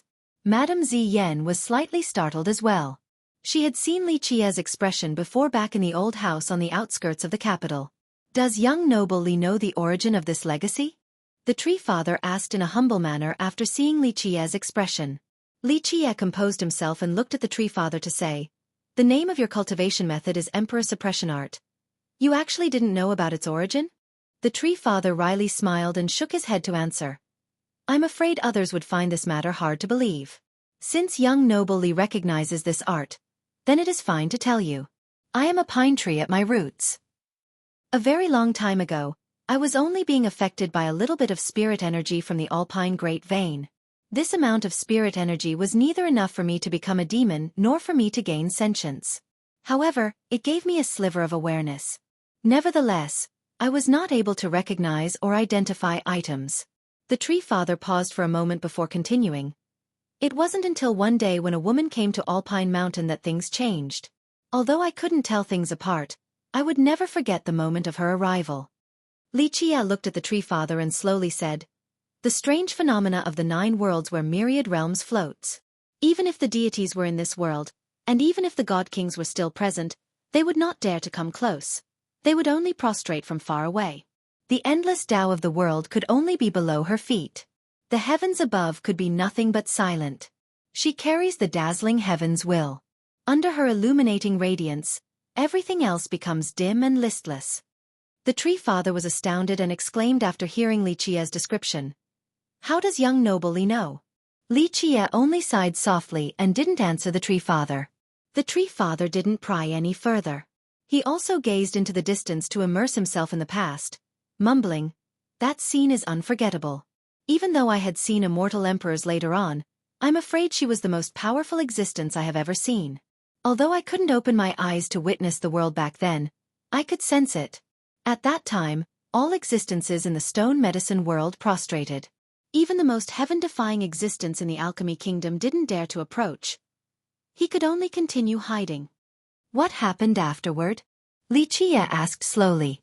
The Tree Father responded, "I didn't know who she was, but she stood above Alpine Mountain and looked towards the distant horizon in the direction of the giant bamboo country. She stood still for a very long time. Eventually, before leaving, she only glanced at me once. Under this gaze, I felt that all existences in this world were suppressed, and I was even more insignificant than a speck of dust. With a casual motion, she left behind a universal law on my tree body." The Tree Father couldn't calm his emotions and explained, "At first, I couldn't comprehend this universal law. Even though it seemed very simple, the mysteries inside were boundless like an ocean. For many years since then, I kept on studying its profoundness and, because of this, I was slowly able to take root in the Alpine Great Vein until I became one with it." "That is quite incredible. You were without guidance, yet you were able to understand the Emperor suppression art. Your accomplishments today definitely were not just coincidences." Lichia praised. The Tree Father didn't show the slightest bit of arrogance as he replied, "This was because I was fortunate enough to be born above the Great Vein. Taking root in it allowed me to live for this long. I was able to learn this universal law through the long and monotonous river of time. As my comprehension of this law grew, I finally became a demon with sentience. The more I furthered my understanding of this law, the more powerful I became. Who could stop the heavens from slashing one's lifespan? Not to mention god kings. Even true gods with the blood of the heavens running through their veins wouldn't be able to." Lichia responded dismissively. God King was a simple title for cultivators regarding top existences. At the virtuous Paragon realm, each of the individual levels had a certain title. These were divided into the following levels from weakest to strongest: Great Powers Ancestors, Legendary Masters, Eternal Existences, and Apex Existences. Great Powers Ancestors were normally ordinary virtuous paragons. Legendary Masters were the strongest among these ordinary paragons. Eternal Existences were different. To be able to earn the Eternal title, these paragons must be able to earn a divine title or be able to establish their own country. As for Apex Existences, there were several theories. Some people considered god monarchs to be apex existences while others considered god kings to be at this level. Of course, there were also those who considered god monarchs as eternal existences. There was also a distinction with this title. If the monarch was bestowed the title by an immortal emperor, then this monarch could be considered an apex existence. So to speak, if a god monarch personally dubbed themselves with this title or if it was flattery from low-level cultivators, then they would only be considered an eternal existence. Real god kings were even more extraordinary. They were top-level existences without superiors.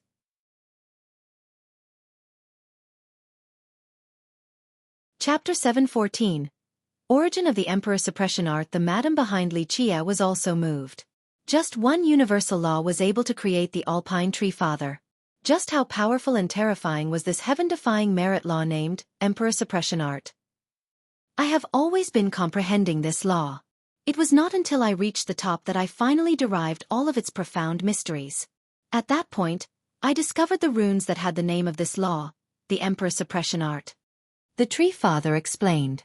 The Emperor Suppression Art, a cultivation method capable of suppressing immortal emperors. Lichia quietly mused. He became quiet and recalled the past once more. His words left the Tree Father and the madam astonished. Immortal emperors were invincible in this world.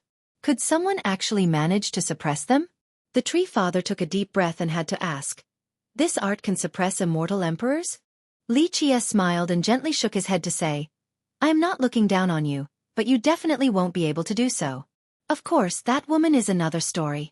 Your emperor suppression art is only a very small part of the complete technique. So that is the case.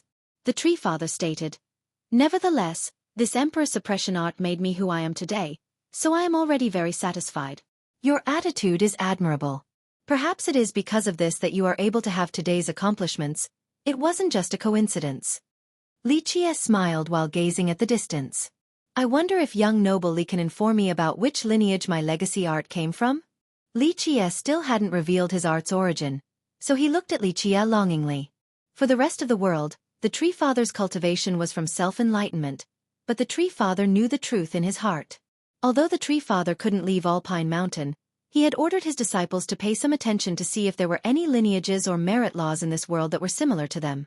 However, after so many years, none of his disciples were able to see a merit law from the same branch as them. Li Qie withdrew his gaze and looked at the tree father, saying, It is fine to tell you.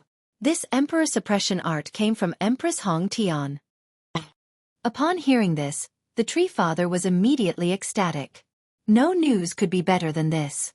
After being punished by the heavens, he couldn't even leave this place because he had to constantly suppress this grand tribulation underground. If not, it would destroy all things, including this Alpine mountain that he had nurtured for millions of years. Although he managed to keep his suppression in check, recently, it was becoming more powerful. If this continued, he wouldn't just only die from old age, the entire mountain would also be destroyed. This is certainly true. I can guarantee to solve your issue without leaving behind any future complications. Li Qie calmly stated as if he had known everything beforehand. The tree father looked at this young man ahead and didn't know what to say. Oh, you don't believe me? Li Qie calmly said, If you don't believe me, then there's nothing I can do.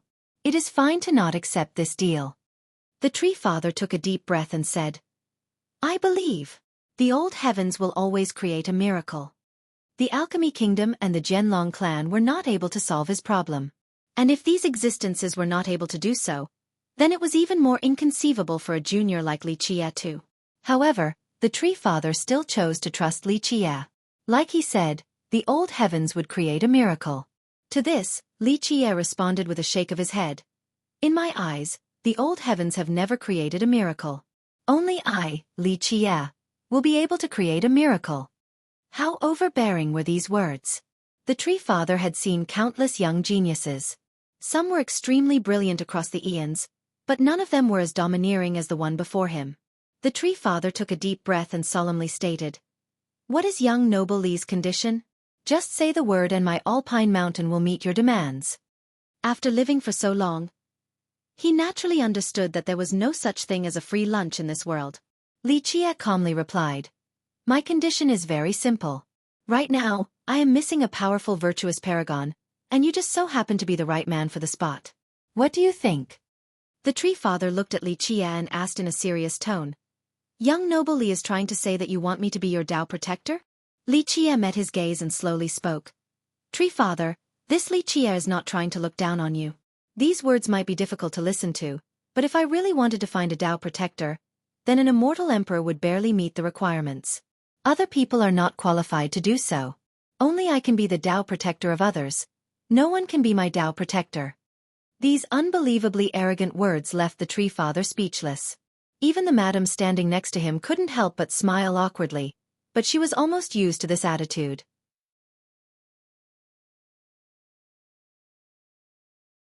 Chapter 7:15. The deal. The tree father did not become angry. Instead, he stared at Li Qie for a while before replying in a deep tone. Young noble Li, you should know that even Yi Qingqing had beseeched me to become his Tao protector. Moreover, I didn't need to go with him. I was only required to point out his mistakes during his cultivation. By doing so, he would even worship me as his master. Yi Qingqing? Don't know who that is. Li Qie flatly said. Besides, I, Li Qie, am not someone that nobodies can compare to. Tree father, I'll be frank, you can be called a god king, an apex existence. You are indeed amazing. However, you still have a long ways to go before reaching true invincibility. After her young master said such a statement, the madam felt cold sweat running down her back. Someone who was short-tempered would instantly become angry and suppress them. However, the tree father was not angry at all. He nodded solemnly and said, "Young noble Li's words are true. Even in the stone medicine world, I am not unbeatable." Li Qie went straight to the point. "Tree father, let me put it this way. If I truly needed someone to work for me, then back at the giant bamboo country, I could have enlightened the giant bamboo. It was very willing to follow me. Do you think that you are stronger than our giant bamboo? I didn't enlighten it because I hoped for it to continue on forever in this world. In fact, even if Tree Father does not agree to pledge allegiance to me, I can still find one or two existences like you in the stone medicine world to join my banner." Li Qie paused for a moment before asking, "I left a spot for you, do you know why?" "I am not clear on this, but I am all ears," the Tree Father said slowly. Li Qie calmly explained. "The reason is very simple. First, I want to challenge the old villainous heavens. Second, it is because of Empress Hong Tian. Although you only received a portion of that legacy, I hope that one day, the Emperor Suppression Art can follow me to the glorious peak of myriad races and leave its mark." The Tree Father was slightly dazed by this answer. He had many speculations, but none came close to this reason.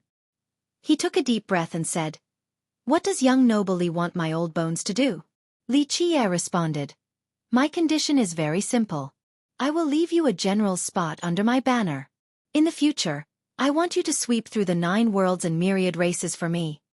The madam's heart started thumping after hearing this. How domineering was this ambition? At this moment, she seemed to be able to see her young master standing proudly above all the races. So young noble Li wants to obtain the heaven's will and become an immortal emperor. The Tree Father said, "However, your opponents are numerous. Celestial being Yi Qingqing and Imperial Edge Mei Aonan. These are the strongest candidates for emperorhood in this generation. In my opinion, both of them are very likely to become the next emperor." Immortal emperor? Li Qie couldn't help but smile and say, "For me, immortal emperor is only the beginning. Tree Father, there is no need to compare me to just anyone. Whether they are geniuses or fairies, I can't be bothered with them as long as they do not stand in my path. However, those who try to block me shall be killed without mercy." The Madam wryly smiled in response. Who were Yi Qingqing and Mei Aonan? No one among the younger generation would dare to look down on them. But her young master simply didn't pay them any mind. However, she was confident that her young master would definitely be able to look down on existences like these two in the future. Li Qie asked, "Tree Father, we are all sensible people here. Let us be quick and frank. Just one word, yes or no." The Tree Father looked at Li Qie with a sagacious glimmer in his eyes. Others would find Li Qie to be too boastful at this moment. Who was the Tree Father? Li Qie actually asked someone of his level to pledge loyalty to him. This was too irrational and inconceivable. Very well, since young noble Li is so confident, this old man will take a gamble. I hope that young noble will not disappoint me. The Tree Father eventually said solemnly, "One day, you will understand just how wise this decision is. This is definitely the best one you will make in your lifetime." Li Qie was very calm. It was as if taking in an existence like the Tree Father under his banner was not a big deal. The Tree Father agreeing to the deal astounded the madam. This was the Alpine Tree Father, an unfathomable existence, one of the 2 great demon forefathers of the stone medicine world, an expert whom others called God King. This would cause a great stir in the world if others were to know that the Tree Father had joined her young master. A God King as the vanguard. Just how tyrannical was this? Anyone would be shocked by such a sight. Shortly after, Li Qie and the Tree Father made a true fate vow at the same time. The Tree Father swore to always be loyal towards Li Qie. After the oaths were taken, Li Qie told the Tree Father, "Very well, we'll get started. Take me there." In the blink of an eye, Li Qie and the Tree Father flashed and instantly disappeared. The madam didn't know where they went. She stood there silently, waiting for them to return. The Tree Father brought Li Qie to the deepest part of the Alpine Great Vein, to the most mysterious place underground. Here, it was as if there was a dragon lying down as boundless worldly energy swirled around like an ocean. Of course, this was not the thing that attracted Li Qie's attention. He had seen many great veins before. What drew in his gaze was the world of lightning before him. In this vast area, countless indescribably large roots surrounded the area. They were intertwined and formed the most terrifying prison to surround the endless world of lightning. These thick streaks of lightning soared like crazed dragons with thunderous explosions everywhere, bombarding the void. It was as if this was the most dangerous and frightening location in the world. This area had become a field of lightning. Once trapped inside, anyone would be instantly incinerated. The scariest part was that this lightning was created from magical runes. They had come together to form chapters capable of piercing and exploding all things in this world. The Tree Father looked at the lightning field ahead and told Xueqi, "This is the final tribulation that the heavens left behind after it slashed my lifespan. Although I managed to suppress it, I couldn't dispel it. The lightning field here is my nemesis. It can break all of my suppressive methods. It is not surprising for it to dispel your suppression. The old villainous heavens will not tolerate you." Xueqi looked at the lightning field ahead and said, "Your legacy is from the Emperor's suppression art, while the old villainous heavens slashing your lifespan is something that goes counter to it. The runes and chapters inside this lightning field are the opposite of your legacy. They specialize in countering your cultivation, so how could you dispel it?" In the beginning, I didn't quite understand. Later on, I eventually understood the implications within as well. The Tree Father gently sighed and said, "Unfortunately, time would not wait for me. If I knew ahead of time that the heavens would slash my lifespan, I could have prepared even more.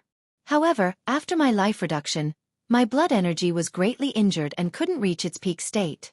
I can only desperately suppress it. I don't even dare to take a single step away from this place. Don't worry. After dealing with this tribulation, you will still be able to cultivate. The Alpine Grand Vein is truly a good location. With sufficient time, the worldly energy of this location will bring you back to your peak condition." Xueqi spoke while peering at the lightning field. The Tree Father also nodded in agreement. The reason why he was able to live for so long was due to the Grand Vein. Otherwise, no matter how heaven-defying he might be, he still wouldn't have been able to live until now. "Let us begin," Xueqi told the Tree Father. The Tree Father quickly said, "Do we need to prepare anything? Just let me know if you need any treasures or spirit medicines." "No need, we'll begin now." Xueqi shook his head in response. The Tree Father readied himself as his expression slightly changed. A thunderous rumble rang as these pillaring branches started to loosen up. Boom! The lightning field was freed from the tree's suppression and immediately exploded outward. In this instant, it seemed to have their own sentience and rushed towards Xueqi's group like an unstoppable tide that covered the entire sky, wishing to drown the two. Even the Tree Father was alarmed in the face of such monstrous lightning waves. Without a defensive barrier, they would instantly incinerate him. "Open!" At this time, Xueqi cried out. His master palace rushed forward and, with an eruption, it was as if his palace was opening a world. His tree of life was lush and verdant. His cauldron of life's flame was scorching, and his pillar of life towered to the sky. With sonorous roars, the runes on the pillar of life began to spin and immediately created an ancient rune.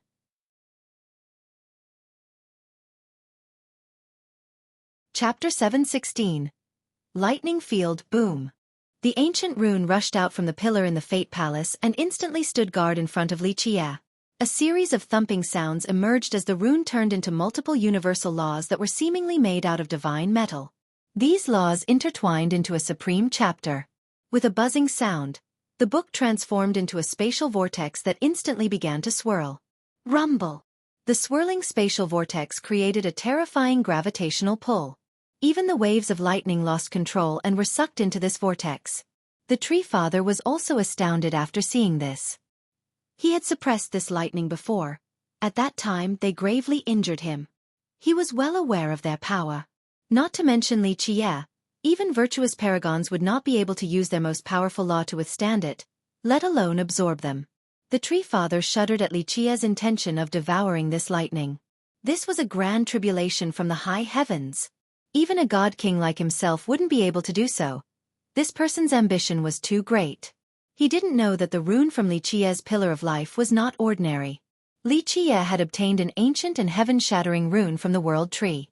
After a long and boring period of refinement, he was able to turn it into a heaven-defying chapter as well as the most mysterious rune. This runic chapter, combined with his pillar of life, could be considered a whole new Tao epoch. To use this Tao beginning to open a space that belonged to his pillar of life and absorb the lightning was something only Li Qie could do. As Li Qie devoured even more lightning, the spatial vortex seemed to have reached its maximum capacity. Waves of lightning then appeared inside the pillar of life as explosions appeared everywhere. Without a doubt, the more lightning he absorbed, the closer his pillar of life came to the brink of collapse since it couldn't handle the endless waves of lightning. Even more crackles could be heard as lightning rampaged through his body. Some small sparks even exploded from his body, creating even more detonations. In an instant, a burning smell could be found emanating from Li Qie's body. It seemed that Li Qie had reached his limit. The lightning aimed to burn him to a crisp. After smelling this scent, the tree father became worried and quickly asked, "Young noble Li, are you okay?" "Open!" Li Qie roared. With another explosion, a bunch of fate palaces appeared above his head amidst the action. A series of rumbles resounded as if his pillar of life was becoming even larger and shot up towards the sky. Bang! Bang! Bang! The moment all of his fate palaces appeared, the power of the spatial vortex soared exponentially. It crazily devoured all the lightning like a funnel. Eventually, all the lightning was absorbed by this void. The beginning was only a test. At this moment, Li Qie let go of all caution and opened all of his fate palaces, allowing his pillar to absorb the endless lightning. 12 fate palaces. The moment all of his palaces appeared, the tree father's expression greatly shifted. 12 palaces, unique among all eons.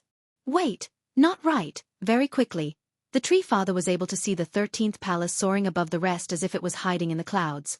13 palaces. The tree father quickly went from feeling shocked to being aghast. Even an apex existence like himself who lived for many years and had seen countless miracles was frightened. He needed to take several steps back from the jolt. In an instant, his old pair of eyes opened wide while gazing at the 13th palace hovering above all the others. He even rubbed his eyes since he thought he was only seeing things. However, after rubbing his eyes for a while, the 13th palace was still there, meaning that it was not only in his mind. This is not possible. The tree father couldn't accept what his eyes were telling him. He took a deep breath and tried to soak in this reality. He had never seen a cultivator with 12 palaces before.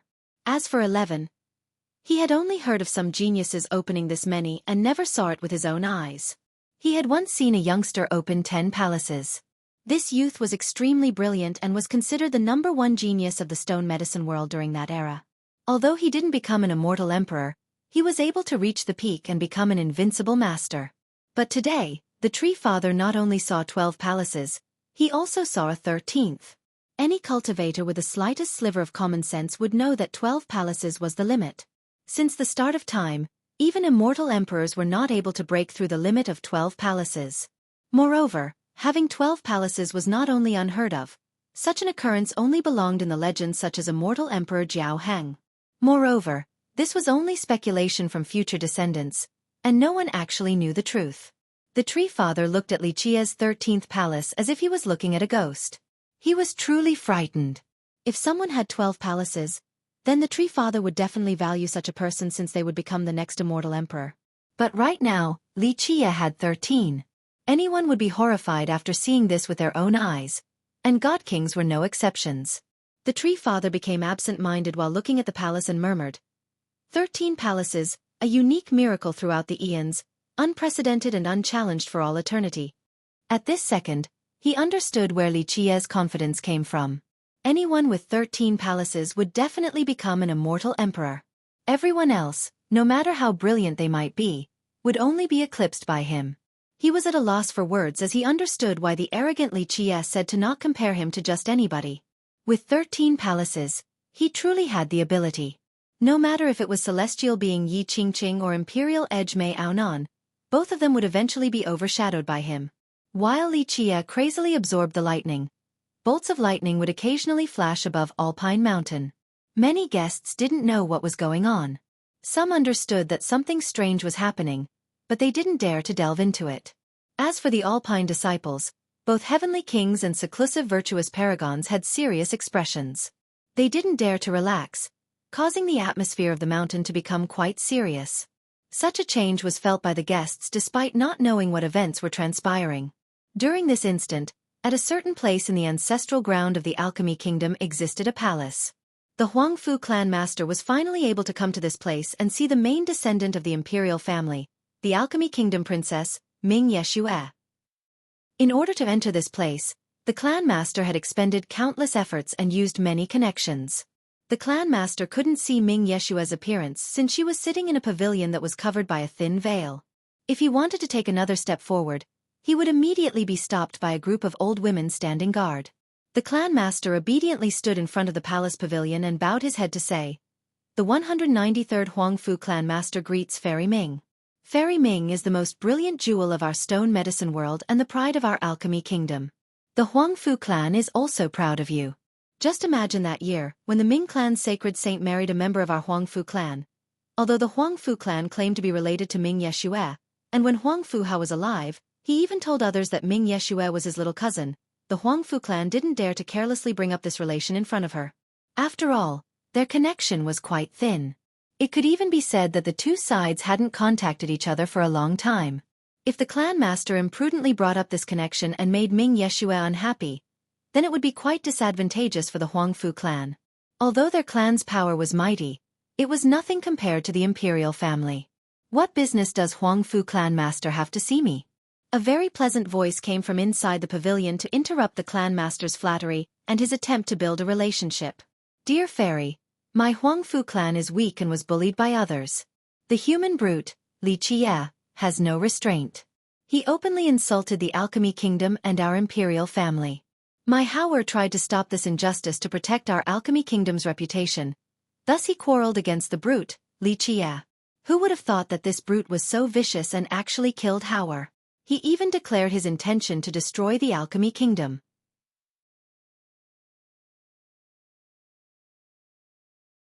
Chapter 717. Dispelling the tribulation. According to the clanmaster's narrative, Li Qie had become a heinous murderer who wanted to become enemies with the alchemy kingdom and bring about its destruction. As for his son, Huangfu Hao became a heroic martyr, sacrificing himself for the alchemy kingdom's reputation. Even before his death, his son was still completely loyal to the kingdom. I have heard your words. The pleasant voice from the pavilion responded. Although one couldn't see her figure, they could easily imagine just how pretty she was from her voice alone. Ming Yeshue continued. Huangfu clan master can return now. The alchemy kingdom will deal with this matter. But the Huangfu clan master wanted more than just this after spending so much effort for this audience. Please return. The voice inside the pavilion no longer said anything else. An old woman inside the palace stopped the clan master and turned him away. What else could the clan master do? Even a character like him didn't dare to act recklessly in this place. After he left, an old woman's voice asked the figure inside the pavilion. Young lady wishes to deal with this problem? I'm clear of what the Huangfu clan wants. Ming Yeshue replied. Huangfu Hao courted death. There are some people that he couldn't afford offending in this world. Let them deal with this themselves. The Huangfu clan isn't a commendable sect anyway. The old woman commented. In response, Ming Yeshue mused. The Huangfu clan will not give up so easily. They do have some influence in the alchemy kingdom. If they dare to act recklessly, then they are wishing for their own destruction, stated the old woman coldly. Boom boom. In the deepest underground crevice of Alpine Mountain, the last lightning bolt in this location was finally absorbed by Li Qie. At this time, the pillar of life inside Li Qie's fate palaces was full of crackling lightning. At this moment, Li Qie appeared to be a thunder god as lightning ran through his body. He couldn't help but sigh as he withdrew the spatial vortex since he was finally successful. Li Qie had analyzed the Tree Father's tribulation before. He had other methods of repelling the remnants of this tribulation, but it would require more time. By using the ancient runes and absorbing this lightning field, it became much simpler. Moreover, by doing so, he would become something akin to a thunder god with mighty power. The Tree Father also breathed a sigh of relief and smiled after seeing Li Qie's success. It was as if a load was lifted off his back. Li Qie didn't only save him, but also the entire Alpine Mountain. More importantly, he was now free to roam the 9 worlds without any restrictions. It was time for him to see the outside world. After cutting off his main route, he could only live for 1 more generation. The moment his lifespan withered, he would die just like other cultivators. However, he had no regrets. He had lived for many years and had several generations of Tao. He himself had reached the top and was capable of looking down on all beings. At the same time, he had disciples everywhere, and many were quite famous. Ultimately, not being able to leave Alpine Mountain for millions of years due to being rooted here was quite a shame. Thus, this action of his was without any regrets even if he had to die sooner. This is, after the lightning field was absorbed, the surroundings became empty. However, Li Qie found an item floating there. Li Qie reached out and grabbed the item. When he opened his palm for a look, he noticed that it was quite small and resembled an eye. Moreover, it was not an ordinary eye. It appeared to be composed of numerous arcs of lightning woven together. It seemed that innumerable arcs of lightning, like silk strings, wove together to form this eye, and occasionally, thunder would explode from within the eye. This created quite a majestic spectacle like the opening of an endless sky filled with lighting. Quite unfathomable. The tree father looked at this thunderous eye and asked with surprise, "What is this thing?" He had previously been suppressing this life reduction tribulation, but he didn't know that there was such an item in this place. A bit interesting. Li Qie also looked at it for a while without saying anything else. Moments later he put away this thunderous eye and told the tree father, "Congratulations, tree father. From now on, the sky is free for you to soar and the sea is free for you to dive. The 9 worlds might be vast, but you are free to roam as you please to witness their beautiful spectacles. This is all thanks to young noble." The tree father couldn't help but smile. He could finally freely travel across the 9 worlds, so he held an irrepressible excitement in his heart. Li Qie also smiled and said, "In the future, you won't just be traveling in the 9 worlds. You will follow me to sweep through the 10 worlds and myriad realms. I will lead you to the apex, to step into the mysterious realm that even immortal emperors chase after. One day, you will understand just how vast and mighty this magnificent world is. You will definitely not waste your last generation." The tree father couldn't contain his emotions. He took a deep breath and solemnly nodded. "When we sweep through the realms in the future, my old bones will be the first to rush forward at your command." Prior to this, the tree father swore loyalty to Li Qie due to having to fulfill his part of the transaction. But now, everything changed. After seeing Li Qie's 13th palace, the tree father immediately understood something about the future. An extraordinary immortal emperor would rise, one never before seen and never to reappear. One that would even surpass immortal Emperor Jiao Heng and Empress Hong Tian. Because of this, his last words came from his heart, a true oath of loyalty to Li Qie. Li Qie chuckled and said, "That future is still very far from now. Let us create a glorious era together in the future. Your birthday is about to come, so go ahead and celebrate it first. Young noble will be the most distinguished guest at my birthday." The tree father laughed freely. His mood was especially good since all of his past worries had been swept away. "I don't have a grand gift for your birthday." Li Qie smiled and said, "However, I can pass down another part of the emperor suppression art to you, allowing you to progress one step further. Another legacy of Empress Hong Tian." The tree father was shocked after hearing this. Empress Hong Tian was definitely one of the strongest emperors in history. Since he cultivated the emperor suppression art, he naturally understood just how powerful her legacy art was. "That's right." Li Qie nodded and said, "However, the condition is that I need to first see your emperor suppression art. You won't think that I am trying to swindle your art, will you?" Li Qie chuckled after saying this. The tree father smiled and said, "If young noble needs the emperor suppression art, then you wouldn't need to resort to trickery. I am willing to hand it over to young noble since, in your hands, it will shine even more brilliantly in the future." These words were truly sincere. With 13 palaces, Li Qie cultivating his legacy would be a cause for joy. In the future, this would let his legacy flourish and be celebrated for ages to come. Li Qie smiled and didn't say anything else. He only quietly sighed inside. By using the tree father's emperor suppression art, he could find the old legacy of the empress. He personally trained her in the past, so how could he not understand her legacy? However, even if he was able to find it, he didn't want to cultivate or use this legacy. Outsiders wouldn't understand the matters between him and the empress. Madame Ziyan heaved a sigh of relief after seeing her young master return with the tree father. She quickly went up to meet them and earnestly asked, "Young master, was it successful?" Li Qie slightly nodded and didn't say anything else. The madam was happy to see him like this. Her young master was able to deal with the tree father's problem, which meant that the tree father would pledge loyalty to him. Who could stop her young master when he had a god king under his banner? Lichia bade farewell to the tree father and returned to their valley in the carriage with the madam. Meanwhile, the disciples of the mountains were ecstatic to hear the tree father was finally able to resolve his life reduction tribulation. The atmosphere of the entire mountain immediately turned joyous. Before this, the disciples planned this special birthday for the tree father for 2 reasons. First, it was to let outsiders know that their ancestor was still fine. The second was to hold the grandest birthday celebration for him, because they didn't know how long he could hold out for. Because of this, while he was still alive, they decided to hold this celebration in his honor for living 500,000 years. But now, the winds had turned. 2 happy events were simultaneously being celebrated in one occasion. So how could the disciples not be excited? All of a sudden, lanterns were lit up and decorative banners could be found as far as the eye could see, causing the atmosphere to be quite lively. Although the guests didn't know what had happened, they could clearly sense the change of atmosphere.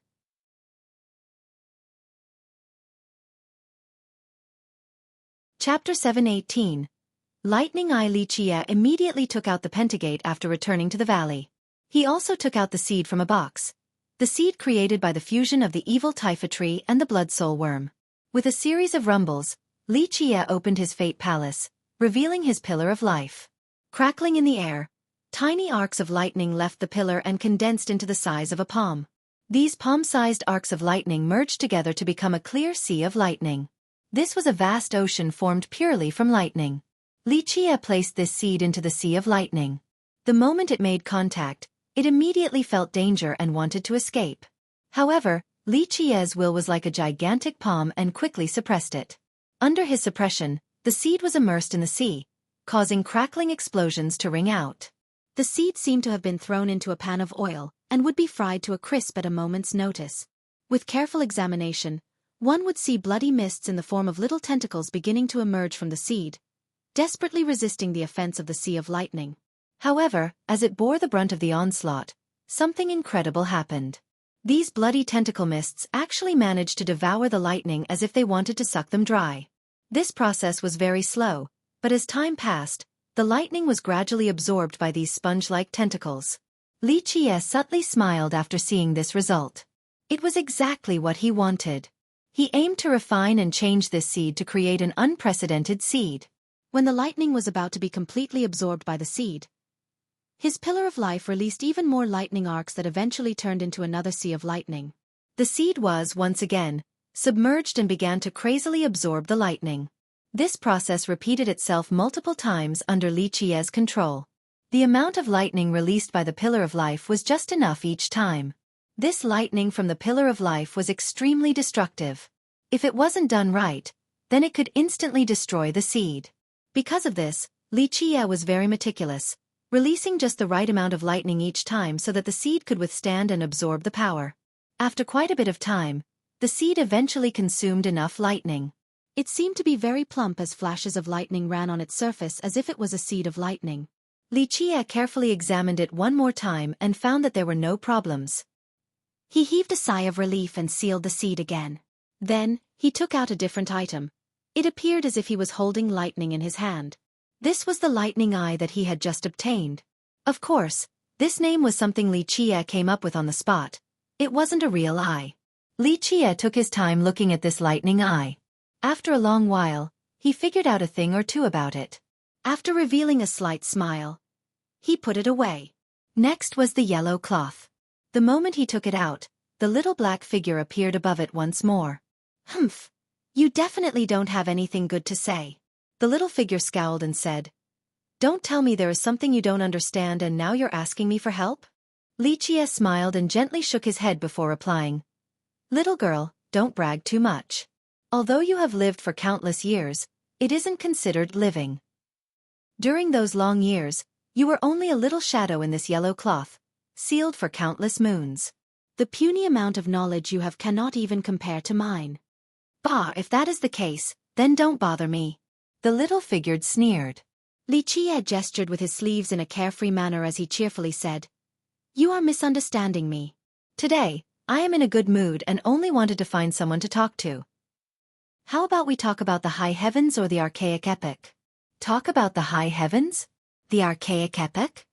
The little shadow snorted and said, "What would you know about the high heavens and the olden ages? Don't bother me." Li Qie wasn't angered by the disdain shown by the little figure. He lightly smiled before speaking. "Yes, the high heavens and the archaic epic. How much do you think I know? In the future, I will destroy the high heavens up above and annihilate the, how should I call them? In the end, people consider these things to be non-existent. Even if it is not a friend, I will gladly help them. However, business is business. Friends have a friend price and strangers have a stranger price. Do you only know how to talk in such a loquacious manner?" The little figure coldly spoke after listening to him. "When I am talkative, it means that my mood is very good. Otherwise, I would have beat you back into your jar and ignored you. Do you feel like I should be asking you for a favor or vice versa? At this moment, I am speaking with you because I am in a good mood and have time to kill." After a brief silence, the little figure eventually asked, "What do you want to talk about?" Li Qie smiled. It was as if he expected this outcome. "This is more like it. We can talk about anything. Tell me about the matters of that era.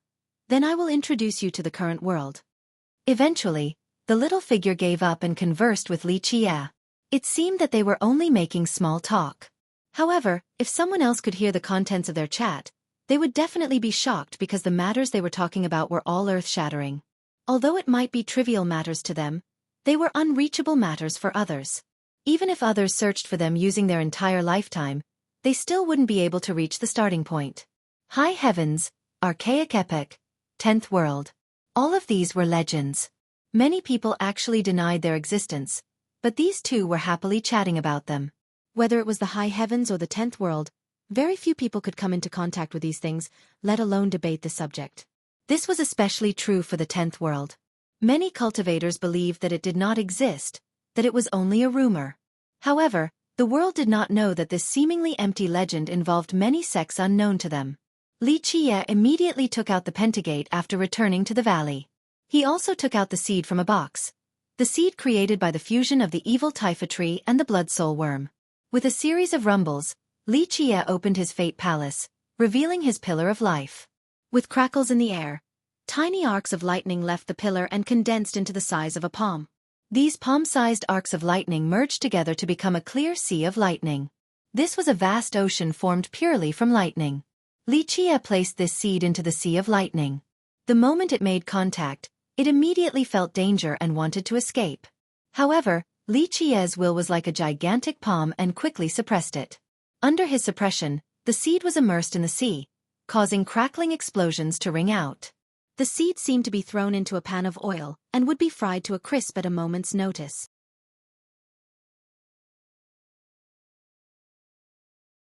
Chapter 719. Grand Birthday. On the day of the birthday celebration, Alpine Mountain was boiling with excitement. One could only see a great banquet with countless tables prepared in the sky for just as many guests. This was a spectacular scene. The numerous big shots of the world sat in a particular order for this feast. The layout resembled something one would find in a heavenly court. These big shots quickly raised their cups to celebrate the Tree Father's birthday. The untouchable existences such as the Alchemy Kingdom, the Jianlong clan, and the Beastmaster Citadel all had people present at this feast. When the Tree Father appeared, he sat in the seat of honor. Another young man also appeared at this feast and sat down next to the Tree Father. This young man was none other than Li Qie. When the Tree Father appeared, the scene grew completely silent as everyone looked at him. Many people also set their gazes upon Li Qie, who was sitting by his side. Those who could sit near the front were all experts from imperial lineages, such as the Alchemy Kingdom, the Jianlong clan, and the Beastmaster Citadel. Only they were qualified to have the closest seats. However, a young man like Li Qie was actually able to sit next to the Tree Father. How prestigious was this position? This was much higher than the imperial lineages. Even the direct disciples of the Tree Father could only stand next to him, but a junior like Li Qie was now seated with him side by side. This was a cause for surprise to many people. This puzzled many guests. They didn't know why a junior like Li Qie was qualified to occupy such a seat. That seat was even more prestigious than the ones for guests from the Alchemy Kingdom and the Jianlong clan. Though speculations ran wild in the minds of the guests, the feast was still quiet. No matter who they might be, no one dared to act presumptuously in the presence of the Tree Father, including those from the imperial lineages. Compared to the other guests, the imperial lineages knew a few more things, especially the Alchemy Kingdom, who had a good relationship with the Tree Father. In fact, once the Alchemy Kingdom's guest saw the Tree Father appearing at the feast, he was quite startled because the kingdom had once tried to help the Tree Father. Although they were unsuccessful, the kingdom became privy to the secret behind the scenes. But now, the appearance of the Tree Father made this guest realize a thing or two. He looked at Xueqi in amazement. At this moment, the Tree Father cleared his throat and looked at the guests before slowly speaking. Today is this old man's 500,000-year birthday celebration, and everyone traveled from distant lands to get here. I am very grateful for this, so I offer everyone a toast. Having said that, he slowly raised his jade cup. All of the guests present quickly raised their cups as well. No one dared to show any disrespect. To many of the cultivators here, the Tree Father was an apex existence. No one dared to act disrespectfully lest they cause the Tree Father to become unhappy, especially on a day like this. The Huangfu clan's second ancestor is here to celebrate the demon forefather's birthday. An announcement came after the Tree Father's toast. After obtaining the Tree Father's approval, an old man, along with 10 other elderly men, appeared in an instant. This old man approached step by step while constantly exuding a volatile atmosphere. At first glance, he was not very eye-catching since he was thin and withered. Others could even feel the depleted vitality in his body. Nevertheless, he still induced quivers in the hearts of others. Especially the ephemeral aura on his body. It gave quite a dreadful sensation, as if it could shatter the galaxy and the heavenly firmament. Anyone would be startled when facing this terrifying aura. Despite being near death, he was still very frightening. He could pluck the stars from the sky and slay dragons. The other 10 old men next to him were all powerful experts. Although they hid their blood energies, others could still sense their horrifying strength. Nevertheless, no matter how powerful they might be, these 11 old men all hid their auras and didn't dare to posture in this place. The Huangfu clan's second ancestor. Many big shots were secretly alarmed after seeing this old man. One from a great power even murmured. The second ancestor of the Huangfu clan actually came into being. This is a bit too scary. Although some great powers who had ties with the Huangfu clan had never seen this old man before, they also felt chills after hearing the position of second ancestor. Rumor has it that the Huangfu clan had 4 sealed ancestors. Outside of the ancestor who was killed at the giant bamboo country, there were 3 others.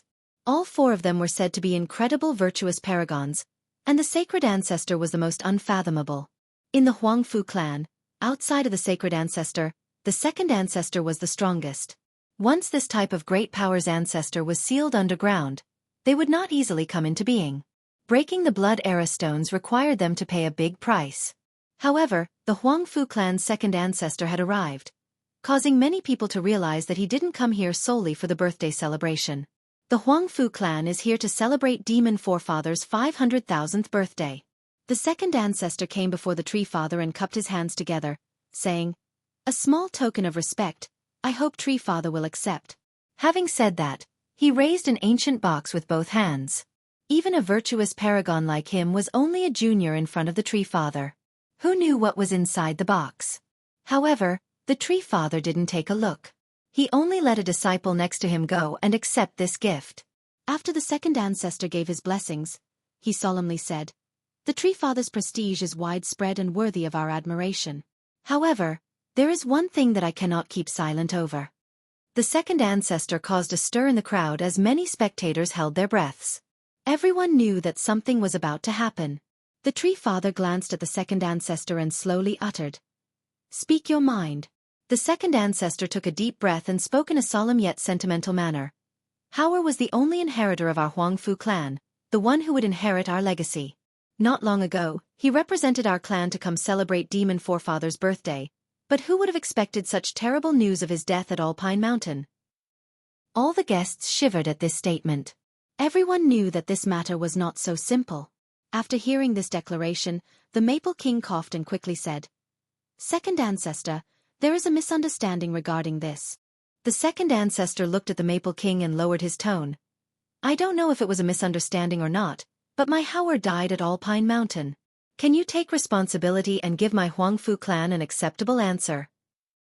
Without a doubt, this virtuous paragon's second ancestor didn't put an expert of the Maple King's level in his eyes. He wanted to speak with the Tree Father, not someone like the Maple King. The Tree Father remained calm while staring at the ancestor. He didn't reveal his attitude when he replied, "State your Huangfu clan's wish. Today, I came after being asked by our sacred ancestor to find out about our Howr's death." The second ancestor solemnly said, "Our Howr died miserably at the hands of this brat, but this brat has now become Demon Forefather's esteemed guest. I am very confused about this. Are you saying that my Alpine Mountain conspired with young noble Li to murder your Huangfu clan's main descendant?" The Tree Father spoke lightly. The second ancestor quickly responded, No, that was not what I was implying. Alpine Mountain is righteous and noble with an unrivaled reputation, so how could it commit such an act? This brat's mouth could spew out clusters of lotuses and change wrong to right, so I'm afraid that a few disciples of the mountain could have been tricked by him. No one dared to say a word at this moment. Although many people here were famous characters, this was a conversation between those at the virtuous paragon level. They were not qualified to join in. The Tree Father remained indifferent and calmly asked, "So how does your Huangfu clan want to settle this?" The second ancestor took a deep breath and solemnly said, "Regarding my Howr's death, we must investigate this matter or else the world will laugh at our Huangfu clan's incompetence. The sacred ancestor's wish is for Demon Forefather to hand this brat over to our clan, to give us justice. Of course, my Huangfu clan will not slander anyone." The ancestor paused for a moment before continuing. "After Demon Forefather hands this brat over to our clan, we will investigate this matter. At that time, my clan and the Alchemy Kingdom will conduct a trial together. Even if he killed Howr, we will still give him a fair trial." The second ancestor went out of his way to bring up their sacred ancestor and the Alchemy Kingdom. This was a clear hint to others. Many people knew that their sacred ancestor was unfathomable. Moreover, the Huangfu clan and the Alchemy Kingdom were in-laws. This was common knowledge to the rest of the stone medicine world. The Alchemy Kingdom? After hearing this, the Tree Father smiled as his gaze fell upon the guest from the Alchemy Kingdom. This guest quickly stood up and said, "This junior cannot take charge of this matter and needs to report to the elders.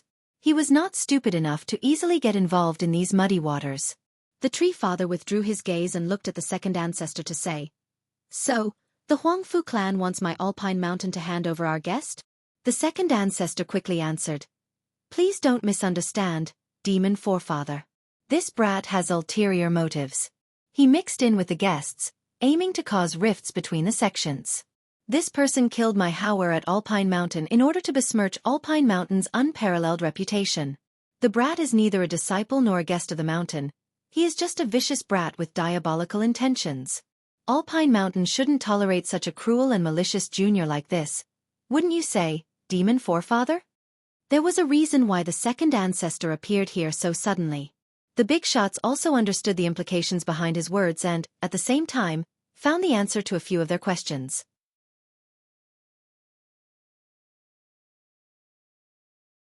Chapter 720. Controlling the Black Dragon. The second ancestor's words were quite risky, but the Huangfu clan had no other choice. Li Qie suddenly being seated in the esteemed seat of the Tree Father's banquet. This was the one thing the Huangfu clan feared the most. No outsiders knew how much longer the Tree Father could live since this was his 500,000th birthday. There were even rumors about his lifespan being depleted. If on this grand day, the Tree Father picked Li Qie as his last disciple or if Li Qie successfully convinced the Tree Father to leave the mountain to become his Tao protector, either result was not a good thing for the Huangfu clan. No matter what the reason was, Li Qie sitting in that spot signified his unusual status at Alpine Mountain. It would become prohibitively more difficult for the Huangfu clan to take revenge.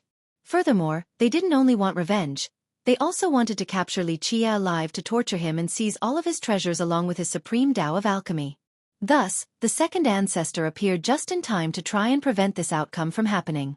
The giant bamboo country's divine guardian suddenly showed its might while Li Qie and Madame Ziyan came to celebrate the Tree Father's birthday. Keep in mind that the Tree Father and the giant bamboo divine guardian were named the two great demon forefathers. Because of this, the possibilities of the Tree Father taking Li Qie in as a disciple or him becoming Li Qie's Tao protector were quite plausible.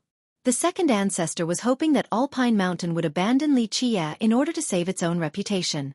After all, the Tree Father was renowned in this world with numerous students scattered everywhere. He also took great care of his own reputation. He couldn't afford to admit protecting a murderer like Li Qie on his birthday before everyone in the world. Because of this, the second ancestor also tried his best to drag the Alchemy Kingdom into this. Once the Alchemy Kingdom became involved, everything would become easy and go according to plan. He knew that this was very risky, but it was worth it. Are you saying you want my Alpine Mountain to hand over Li Qie to get rid of a cruel villain? The Tree Father was not angry and in fact, even smiled kindly. The second ancestor was relieved. He felt that there was a chance after seeing this kind smile.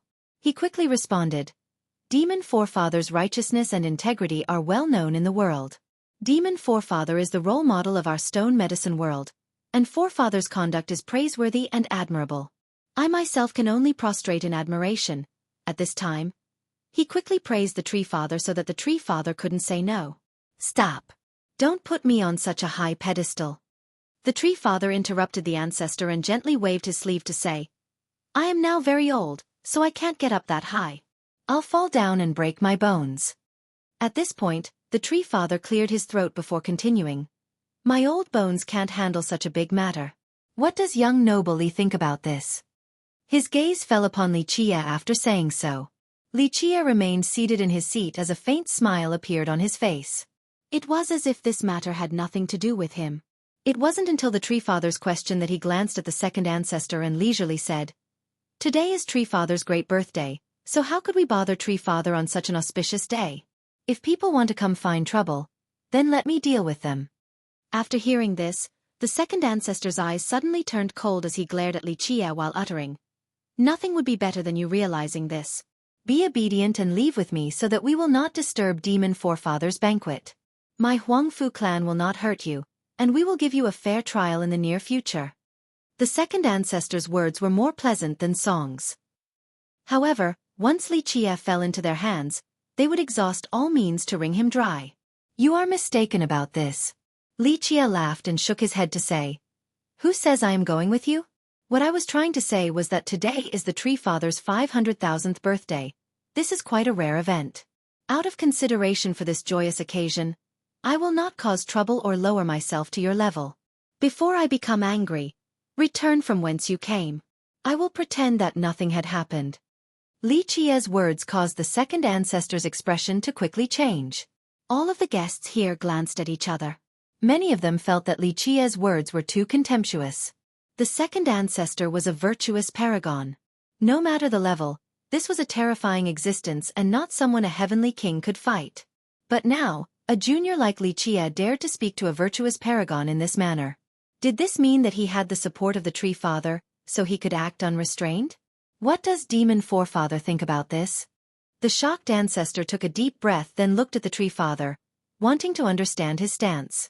The Tree Father only waved his hand and dismissively said, My opinion isn't important, it is up to young noble Li. At this moment, his attitude had become a lot colder. Who was the Tree Father? He was an apex existence, so how could he not understand the second ancestor's scheme? He simply didn't want to make a move, that was all. Li Qie, on the other hand, smiled and said, You have already busied yourself for half a day out of fear that the Tree Father might involve himself, causing your plan to fail. Why the need to beat around the bush for so long? Don't worry, there is no need for the Tree Father to involve himself in this matter. I alone can take care of you all. I will say it one last time. Scram immediately before I slaughter all of you. Although staining this celebration with blood is disrespectful to the Tree Father, my patience is limited. The second ancestor was immediately shaking with rage. He could no longer hold back and shouted, Ignorant fool! As a virtuous paragon worshipped and feared by all, how could he handle being yelled at by a junior like this? If it wasn't for the Tree Father's presence, he would have already killed this junior. Scram! Li Qie's eyes suddenly turned fierce.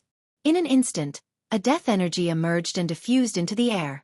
The death chapter appeared after his shout and quickly shot into the ground. Ah!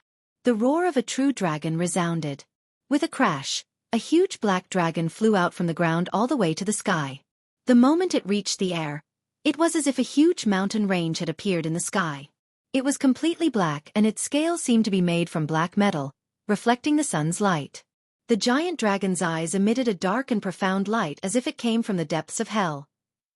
It emitted a terrifying aura as if a god king or true dragon had arrived. Even heavenly kings trembled before its presence. A true dragon.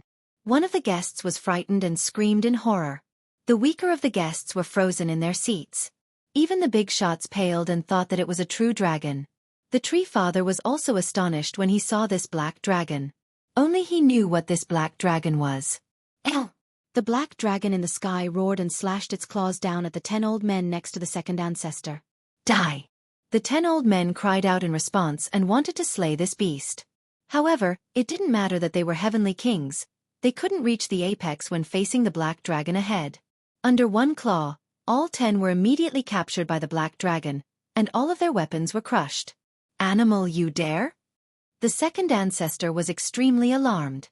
He let out a deafening cry and soared into the sky to kill this black dragon. However, it was already too late. With a crushing sound, the 10 old men of the Huangfu clan were squeezed to death without being given a chance to scream. Die! The second ancestor crazily roared. In an instant, all of his blood energy erupted to the limit. His supreme merit law reached across the entire sky. The black dragon was not afraid. It roared as well and raised its fangs to meet the second ancestor. All of a sudden, a battle between the ancestor and the beast ensued in the air. The second ancestor didn't hold anything back. His ferocious virtuous paragons might engulf the world. However, no matter how he tried, he was still not a match for this black dragon. After just a few short exchanges, he found himself at a disadvantage and was forced back repeatedly by this dragon. A battle of the paragon level caused many guests to become shocked. Just their auras alone left them short of breath. Is this really a true dragon?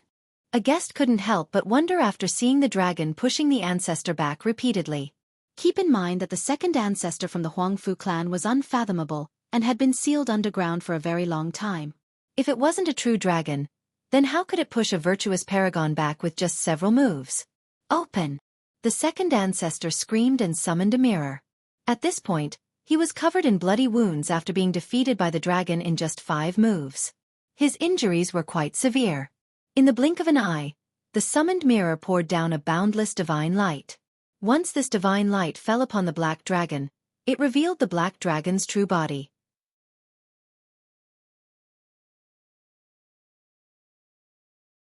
Chapter 721. All pine tree fathers turned. There were no dragon claws, no dragon horns, and there also weren't any dragon scales. The body revealed by this divine light was an extremely huge tree root that was completely black as if it was made of metal. This huge tree root flying in the sky seemed to be a coiling dragon. Many guests were surprised to see that this black dragon was not a real dragon and instead only a huge root. Some inadvertently glanced over at the tree father. Their first thought was that the tree father was helping Xueqi. The all-pine tree father was originally a pine tree, so now when a tree root turned into a dragon to attack the second ancestor, many people couldn't help but think that the tree father was protecting Xueqi. Of course, the tree father was being wrongfully suspected. No one knew that Xueqi was only using the death chapter to summon the most powerful dead creature from underground. However, this root truly had a big relation to the tree father. It was the main root that he slashed off. He had wanted to break away from the alpine grand vein, so he cut off his own root. Although the separated root had lost its life, it was already in the deepest parts of the mountain. When Xueqi came to the mountain, he had tried to search for it. At this time, he used the death chapter to summon it and turned it into a black dragon to injure the second ancestor. Keep in mind that this root was the strongest root that belonged to the tree father when he was at his peak. Despite being dead for countless years, it was still extremely strong after being summoned by the death chapter. Killing a virtuous paragon like the second ancestor was absolutely no problem. Pop! The ancestor was blown away by the root. One could hear the sounds of bones breaking and blood spurting. Even a paragon like the ancestor was no match for this root. All pine tree father, what are you trying to do, secretly attacking us like this? The wounded ancestor couldn't help but cry out. Moreover, his personal cultivation was not shabby either, so he had quite an influence on his fellow monarchs. Most importantly, he came from the Xian clan, a separate division from the Alchemy Kingdom's main branch. In a very distant generation, their oldest ancestor used to have a high position in the imperial family. Later on, This ancestor separated from the imperial family to become a monarch in his own region and started his own branch. Although the World Pillar monarch's position was great, it couldn't compare to the direct imperial family. However, their oldest ancestor was still left behind in the imperial family and buried underground. The Huangfu clan master stopped and softly sighed before speaking. How could I not be anxious? Howard died a terrible death, and a little junior is now stepping over my Huangfu clan's head. Those who dare to oppose the alchemy kingdom will not have a good end. The World Pillar monarch's eyes became fierce with a frightening murderous intent. The clan master deepened his voice. We will absolutely not forgive this human junior. No matter what, I will offer his head to Howard. At this time, a disciple came in and quickly said, My lord, the ancestor has arrived. Ancestor? Which ancestor? The clan master was slightly stunned after hearing this. He didn't know which ancestor had come into being. An aura as vast as an endless sea swept into the room. This invincible aura belonged to a god monarch and permeated the air. No one could oppose this monstrous force. Neither the clan master nor the World Pillar monarch could withstand this aura, immediately prostrating on the ground. Sacred ancestor. The clan master couldn't stop trembling and found it difficult to believe his own eyes. He stuttered. Ancestor, why you also came out? Yes. The recent arrival had a cold expression and emitted an especially frightening aura. He said, the second ancestor's cultivation was ruined, and he doesn't have much time left. What? This news scared the soul out of the clan master.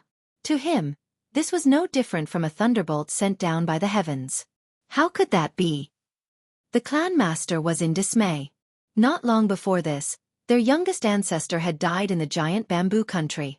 And now, the second-ranked ancestor had also lost his cultivation. This was a great blow to their clan. It is that Junior Lee again. The arrival coldly said. The tree father backed him up, killed the other elders, and crippled the second ancestor's cultivation. All pine tree father. The clan master couldn't help himself from falling down to the ground.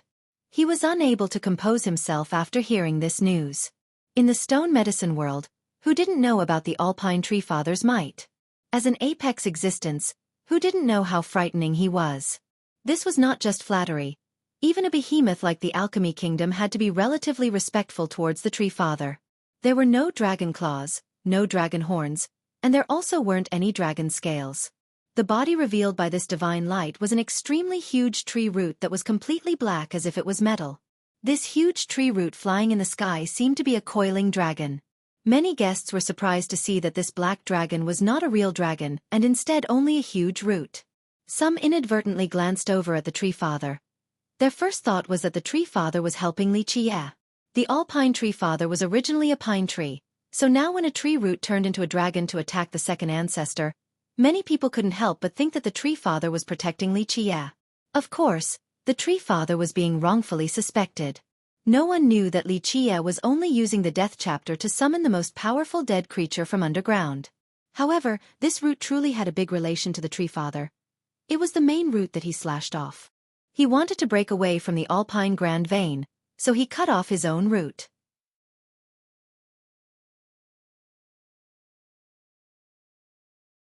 Chapter 722. Xian Clan. The absent-minded clan master sat on the ground, unable to think for a moment. After a while he calmed down and asked, Then what should we do? The Huangfu clan couldn't take revenge with the Tree Father backing Li Qie. Alpine Mountain had always produced many talents while the Tree Father had students everywhere in this world. Countless demon kings and stone saints had come under his tutelage. And this was before talking about his own invincible strength. Although their Huangfu clan was strong, there was still a huge gap between them and Alpine Mountain that had the Tree Father. The World Pillar monarch calmed down and said with a deep tone, Although this Li Qie has the Tree Father as his backing, the Tree Father cannot leave Alpine Mountain. This is common knowledge. Unless Li Qie never leaves the mountain, we will still have a chance. Virtuous son-in-law, it is true that the Tree Father cannot leave Alpine Mountain, but he has countless followers, and some of his disciples even became virtuous paragons. Maybe he will order some of his disciples to protect Li Qie. The Tree Father isn't someone to mess with. If he knows that we are attacking someone under his protection, it will bring about a terrible disaster. Although the clan master wanted nothing more than to eat Li Qie's flesh and drink his blood, he still had some sense left in him. The Tree Father was not to be provoked. This was something known by many people. Ming Yeshue summoned an expert that was present at the Tree Father's birthday celebration into the palace. The celebration was over, so the representative of the Alchemy Kingdom returned and was immediately summoned. Ming Yeshue looked at this expert and asked, "Elder Shi, how was the birthday party?" The expert answered, "Princess, something happened at the party and I'm sure Princess has heard about it already, so I won't go into details.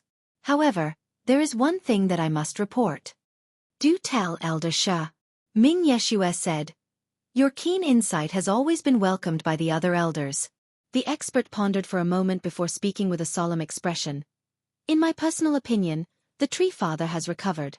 His problem has been dealt with." "That can't be." Before Ming Yeshue could respond, an old woman next to her said in shock, "From what I know about the Tree Father's tribulation, it is an extremely arduous one. The Tree Father had endured it for a long period of time and still couldn't deal with it. So why has it been dealt with so suddenly now?" Ming Yeshue added, "Elder Shi, you should know that the Tree Father also asked us for help regarding this matter. Our ancestor Wuxuang couldn't solve the problem. He had said that the Tree Father's problem was very difficult.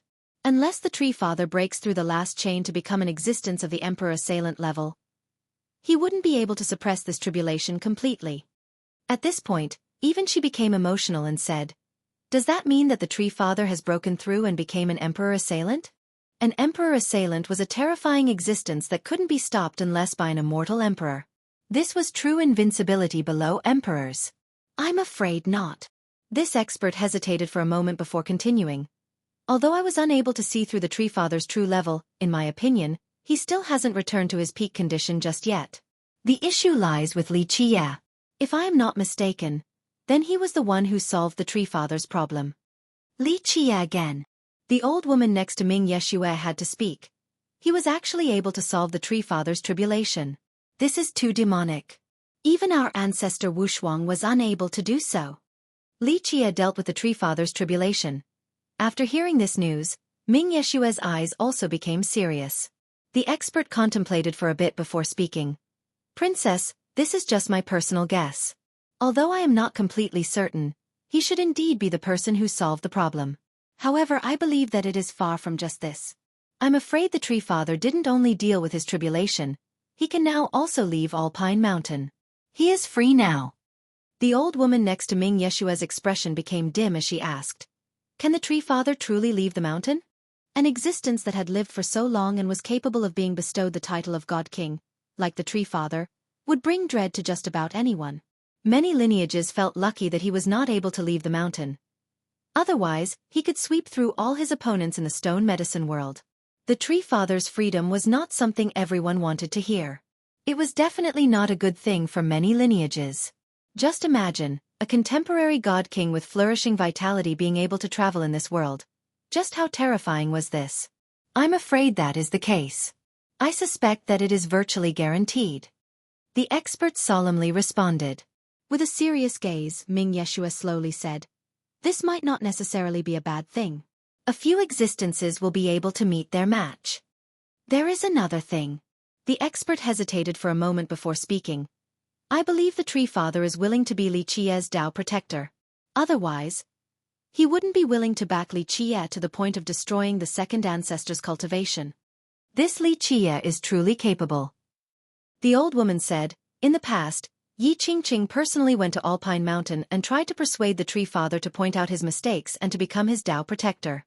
However, the Tree Father rejected this request. Now Li Qie actually managed to convince the Tree Father. This is quite unbelievable. This generation will definitely be very exciting." Ming Yeshue revealed a faint smile capable of charming all existences and said, "Yi Qingqing and Mei Aonanj. They will meet a very powerful opponent."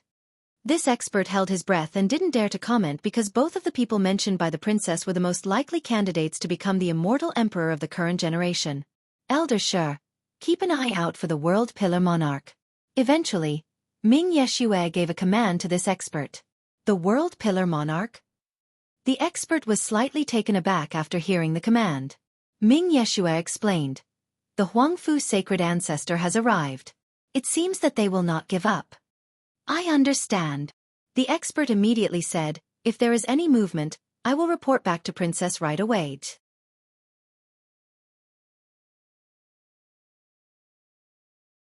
Chapter 723. Black Fox. After the birthday banquet ended and they finalized the pact with the Tree Father, Li Chia and Madame Ziyan left Alpine Mountain for the Alchemy Kingdom. Old Demon Tai Yi also accompanied them. Of course, he was anxious the whole time on this journey. If it wasn't for Li Chia dragging him along, perhaps he would have fled long ago. After entering the kingdom's territory, Tai Yi became even more cowardly. He was willing to drill underground along the way instead of showing his face. Even the madam couldn't help but ask after seeing Tai Yi's demeanor, "Did you do something wrong? Why are you so scared? Don't tell me you stole the kingdom's defining treasures?" "No, absolutely not." Tai Yi immediately vowed. "I am a good person, a law-abiding cultivator. How could I possibly commit an evil act like stealing?" Li Chia leisurely glanced at him and said, "If you are a good person, then I am a saint." "Haha, young noble's words are too hurtful." Tai Yi laughed drily. Perhaps he could fool others, but not Li Chia. "Okay, stop skulking. Properly lead the way for me since we will need to go to many places for the materials you require." Li Chia told Tai Yi. Tai Yi didn't quip this time and immediately went to the front. This material gathering trip was extremely important to him, so he even put aside his fear of the Alchemy Kingdom. The group traveled and gathered herbs along the way. Tai Yi required a few extremely rare ingredients, so eventually, Li Chia released the alchemy fowl in order to hasten the process. The alchemy fowl was a spiritual creature adept at finding medicines. It didn't matter if the medicines were tens of thousands of miles away, the fowl could still pick up the fragrance of the medicines and instinctively find where they grew. The Alchemy Kingdom was vast and situated above the Alchemy Vein, one of the 3 ancestral veins of the stone medicine world. With the help of the fowl, finding medicines became very easy. This gave the group ample time to make it to the Alchemy Conference. It was more appropriate to call the Alchemy Kingdom an ancient lineage than an old country. Although it was named a kingdom, it had not ruled over this vast land for a very long time. This was not to say that it lacked the ability to govern this territory, the kingdom simply didn't try. The core of the kingdom was essentially focused in its ancestral ground. Legend states that during the Desolate Expansion era, the Alchemy Kingdom had ruled over all of this land and created an unparalleled kingdom that greatly prospered. However, for some unknown reason, the Alchemy Kingdom gave up on governing this vast land during a particular generation of the Emperor's era. From then on, its imperial family became reclusive and rarely showed themselves. The outside world was not privy to the cause, and neither were future generations. To sum it all up, from that point on, the Alchemy Kingdom became very mysterious, and its disciples rarely left their ancestral ground. Though its direct branch, or the imperial family, gave up on ruling over this vast kingdom, the kingdom still belonged to them historically. No matter how many lineages and sects there were, they all pledged allegiance to the Alchemy Kingdom. Moreover, many of them were branches from the imperial family as their ancestors were inextricably linked together. Despite the imperial family not ruling over the lands, the monarchs chosen by the Alchemy Kingdom still managed the various regions. After many years, no one had ever heard of a king daring to seize the land to form an independent country. This was the formidable aspect of the kingdom, as well as its charm. One sect with 3 immortal emperors and 4 alchemy emperors. Who in this world actually knew their true strength? It was also built on the Alchemy Vein, one of 3 grand ancestral veins in this world. The legendary Alchemy Vein left behind many legends. One of them told that true immortal medicines were grown near it. Another told that there was a race with a bloodline of a true god living on it. One more told that there were secrets of true immortals in that area. Just this one grand vein was full of secrets. It spanned for millions of miles, so it was difficult to calculate all of its territories. After all, it spanned more than half of the alchemy realm. Thus, half of this realm belonged to the territory of the kingdom. On top of all of this, the kingdom's extremely vast ancestral ground was built in a mountain pass that could reach the source of the grand vein. Keep in mind that the Alchemy Vein was not just in name. Among this land of rolling hills were countless spirit medicines, and this was especially true for the mountain pass being used as the ancestral ground. Many people heard that many king medicines grew there. This vein was the sacred ground of spirit medicines. Someone had even calculated a statistic stating that 70 to 80% of all the spirit medicines in the stone medicine world had come from the Alchemy Vein. Just from this alone, one could easily understand just how many spirit medicines there were. Because of all of this, the Alchemy Kingdom had the most precious of resources in the form of the Grand Vein. Both the vein and its vast territory left countless lineages and cultivators salivating with greed. However, despite their covetous intent, no one in the recent millions of years had dared to actually maneuver against the kingdom. Without even mentioning territorial disputes, not many dared to steal spirit medicines from the kingdom unless they felt extremely bold. Normally, due to its vast territory, the imperial family did not mind those who plucked medicines above the alchemy vein. As long as one was capable, then they were allowed to do so. However, spirit medicines on their ancestral ground were off limits. Moreover, one couldn't even step inside this mountain pass. Of course, many powerful cultivators, for generations, had been interested in the sceneries inside the mountain pass. They tried to sneak into the ancestral ground to steal king medicines and immortal medicines. However, for millions of years very few were successful. The majority of these people couldn't even take a step inside the mountain pass before they were killed. There was even a story about a god monarch dying miserably at the entrance. It was precisely because of the imperial family's strength that in later generations, fewer and fewer people dared to peep into this ancestral ground or had thoughts of stealing from it. Naturally, there were always daredevils. In recent years, there was a person whose courage was as vast as the heavens known as Black Fox. Black Fox appeared several thousand years ago. No one knew where this person came from or what his race was. Outsiders didn't even know whether the person was male or female. In the beginning, Black Fox did not attract much attention. Although this person stole the treasures of several countries and sects, it did not cause a big commotion. It wasn't until 1 year later that the fox actually infiltrated the crystallized sea sect and stole several treasures. This news caused quite a shock after it was spread. At that time, the crystallized sea sect even had a sky-high bounty for Black Fox. Many experts pursued Black Fox for the reward, but none of them had seen their true face. After the successful heist, Black Fox rested for long periods of time before carrying out another heist, focusing their attention on the most powerful sects for their next move. The state of Chao, the Stone Insect Ravine, the Stony Edge Kingdom. All of these powerful lineages were robbed by him. The most sensational victim was the Heaven Hoof Ravine, a sect with 2 emperors. One of their divine grasses was stolen by Black Fox. The beast realm was nearly flipped over after this incident. The ravine released a heaven-shattering price for Black Fox's head. However, no one ever succeeded. Rumor has it that Black Fox tried to sneak into the Jianlong clan as well. However, then came news that although the infiltration was successful, the fox couldn't steal any treasure since they were found out by the clan. Nevertheless, the person still escaped unscathed. After this failure, on top of having made so many enemies, people thought that Black Fox would stop here. In fact, the fox did not appear before the world again for another long period of time. However, an earth-shattering event happened later on. Black Fox had snuck into the Alchemy Kingdom's ancestral ground and stole a supreme immortal treasure from the imperial family. However, the fox was detected and surrounded by many ancestors of the kingdom. The legend stated that Black Fox wanted to escape from the ancestral ground by using a peerless art, but this ended in failure. After being detained, the fox was eventually killed by the elders.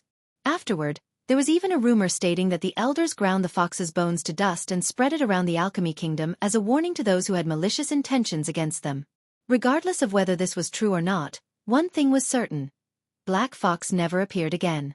The fox became a cautionary tale for many experts who coveted the kingdom's ancestral ground. If the person who could escape from the Jianlong clan and also stole a treasure from the ravine died in the Alchemy Kingdom, then those who wanted to try better reflect on their own abilities first. After the birthday banquet ended and they finalized the pact with the Tree Father, Li Qia and Madame Ziyan left Alpine Mountain for the Alchemy Kingdom. Old demon Tai Yi also accompanied them. Of course, he was anxious the whole time on this journey. If it wasn't for Li Qia dragging him along, perhaps he would have fled long ago. After entering the kingdom's territory, Tai Yi became even more cowardly. He was willing to drill underground along the way instead of showing his face. Even the madam couldn't help but ask after seeing Tai Yi's demeanor, "Did you do something wrong? Why are you so scared? Don't tell me you stole the kingdom's defining treasures?" "No, absolutely not." Tai Yi immediately vowed, "I am a good person, a law-abiding cultivator. How could I possibly commit an evil act like stealing?" Li Qia leisurely glanced at him and said, "If you are a good person, then I am a saint." Haha, Young noble's words are too hurtful.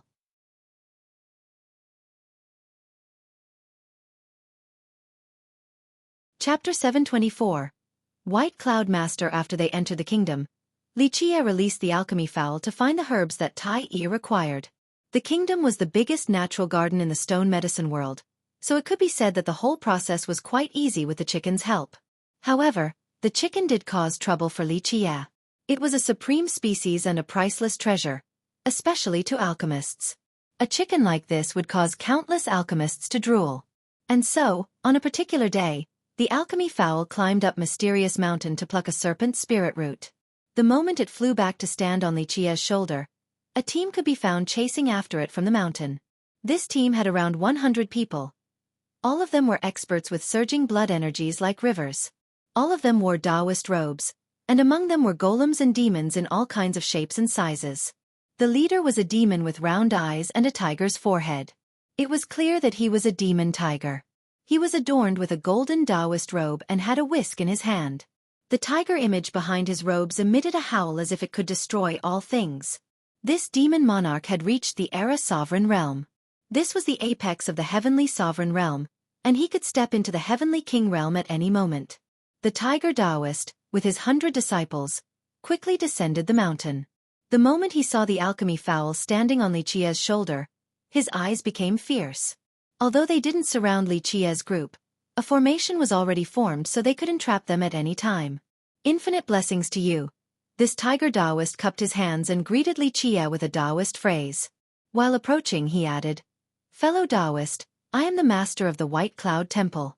This alchemy fowl was found by us first, so fellow Taoist, please return it to us. We will surely repay you."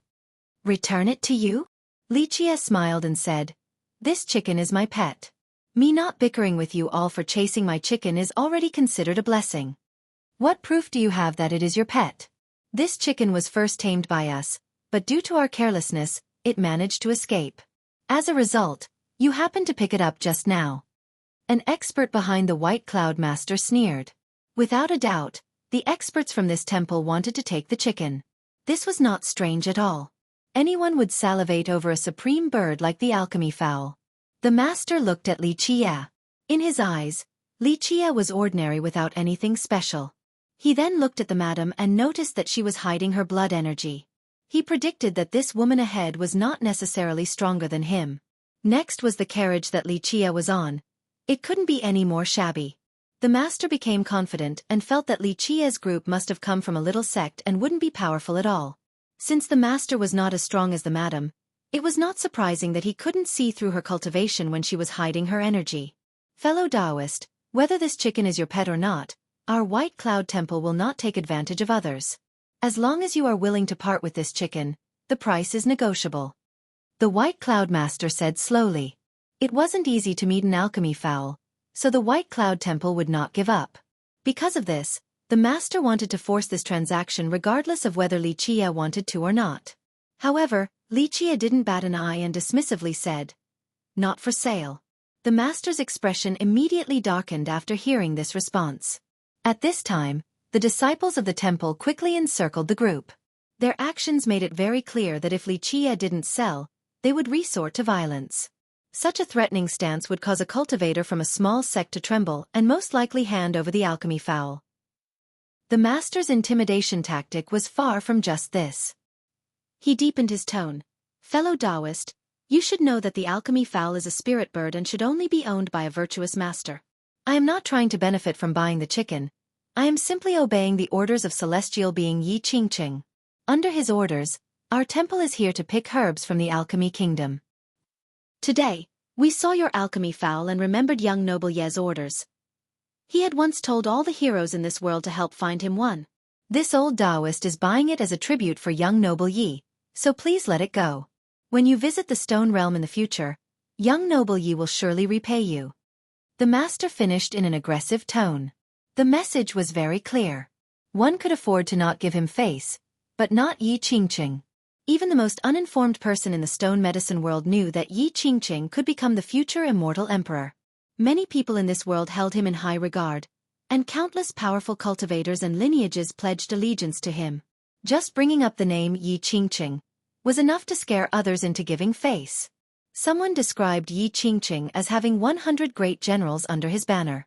Although this type of claim was a bit exaggerated, from it, one could see just how irresistible Yi Qingqing was to have so many big shots from the previous generation working for him. The White Cloud Temple was also a first-rate sect in the Stone Realm, yet it was still willing to work for Yi Qingqing and travel the world to find him medicines. None of my business. Li Qie met the master's threat unperturbed. This thing does not know life from death. An expert from the temple shouted and said, Young Noble Yi is the supreme celestial being. Many people want to seek his favor but failed. Today, young Noble Yi values your alchemy foul. This is your honor. Obediently hand it over or else there will be no place in the stone medicine world for you. At this point, the temple was ready to let go of the facade. If Li Qie didn't sell, they would just rob him. Li Qie was too lazy to look at them. He gently waved his sleeve and told the madam, Ziyan, get them to scram. If not, slay them all. He didn't have the patience to tangle with the White Cloud Temple. The madam got off from the carriage, focused her gaze on the group, and told them, Do you all want to leave on your own volition, or do you want to be carried away? With an ethereal bamboo image behind her, she caused others to feel as if they were lost in a bamboo forest. Heavenly King. The experts of the temple were shocked after the madam's aura erupted. All of them took several thumping steps back, especially the White Cloud Master. His face paled and knew that he was mistaken, a frog at the bottom of a well. However, he was still the lord of a temple, so he quickly regained his composure and cupped his hands together towards the madam to say, So it turns out that this lady is the legendary giant bamboo country's demon king Ziyan. I have eyes but could not see and have offended you. Please forgive our transgression, let us make amends. With that he bowed deeply. It is a small world, so may we meet another day. Goodbye, Your Majesty Ziyan. After the bow, he immediately turned around to leave with his disciples. The master was indeed a sly fox and was able to discern the situation very quickly. The moment he met someone stronger, he immediately gave up and accepted his defeat to withdraw. This was a person capable of bending if necessary. However, Li Qie coldly shouted, Stop. The group who wanted to escape had to halt their steps, not daring to run. After all, there was a heavenly king here, so they were very afraid. Young noble, we were frogs at the bottom of a well and couldn't see someone great, so we apologize. I hope that even if young noble doesn't care for the monk, please show consideration for Buddha, consideration for young noble Yi, the master said apologetically. Li Qie waved his sleeve and dismissively said, I don't know this Yi Qingqing. However, since you all want to bring him up, shut up and I will spare your lives so that you can send a message to him. Tell him that wherever I, Li Qie, am located, scram as far away as possible. If he or his hounds dare to provoke me sooner or later, I will personally visit the Stony Edge Kingdom and trample it. Li Qie's words caused the master's expression to greatly change. However, he was an adaptive sly fox, so he cupped his hands and said, I will remember young noble's words and personally inform young noble Yi. Having said that, he didn't dare to linger any longer and left with his disciples. What an old fox. He fled so quickly after seeing the situation taking a turn for the worse. With no need for face or honor, such thick skin really puts others to shame. At this time, Tai Yi crawled out from the ground and commented, Knowing when to advance and when to retreat is not necessarily a bad thing. At the very least, he will be able to preserve his life. Li Qie responded with a smirk. Tai Yi asked Li Qie, Does young noble really want to oppose Yi Qingqing? Li Qie looked at him and responded, Why not? Those who block my path shall be killed without mercy, regardless of who they may be. I heard that Yi Qingqing's Tao protector is an extremely unfathomable monster. Rumor has it that he is an invincible giant that's even more frightening than the Alpine Tree Father. Tai Yi contemplated for a moment before telling this very important news to Li Qie.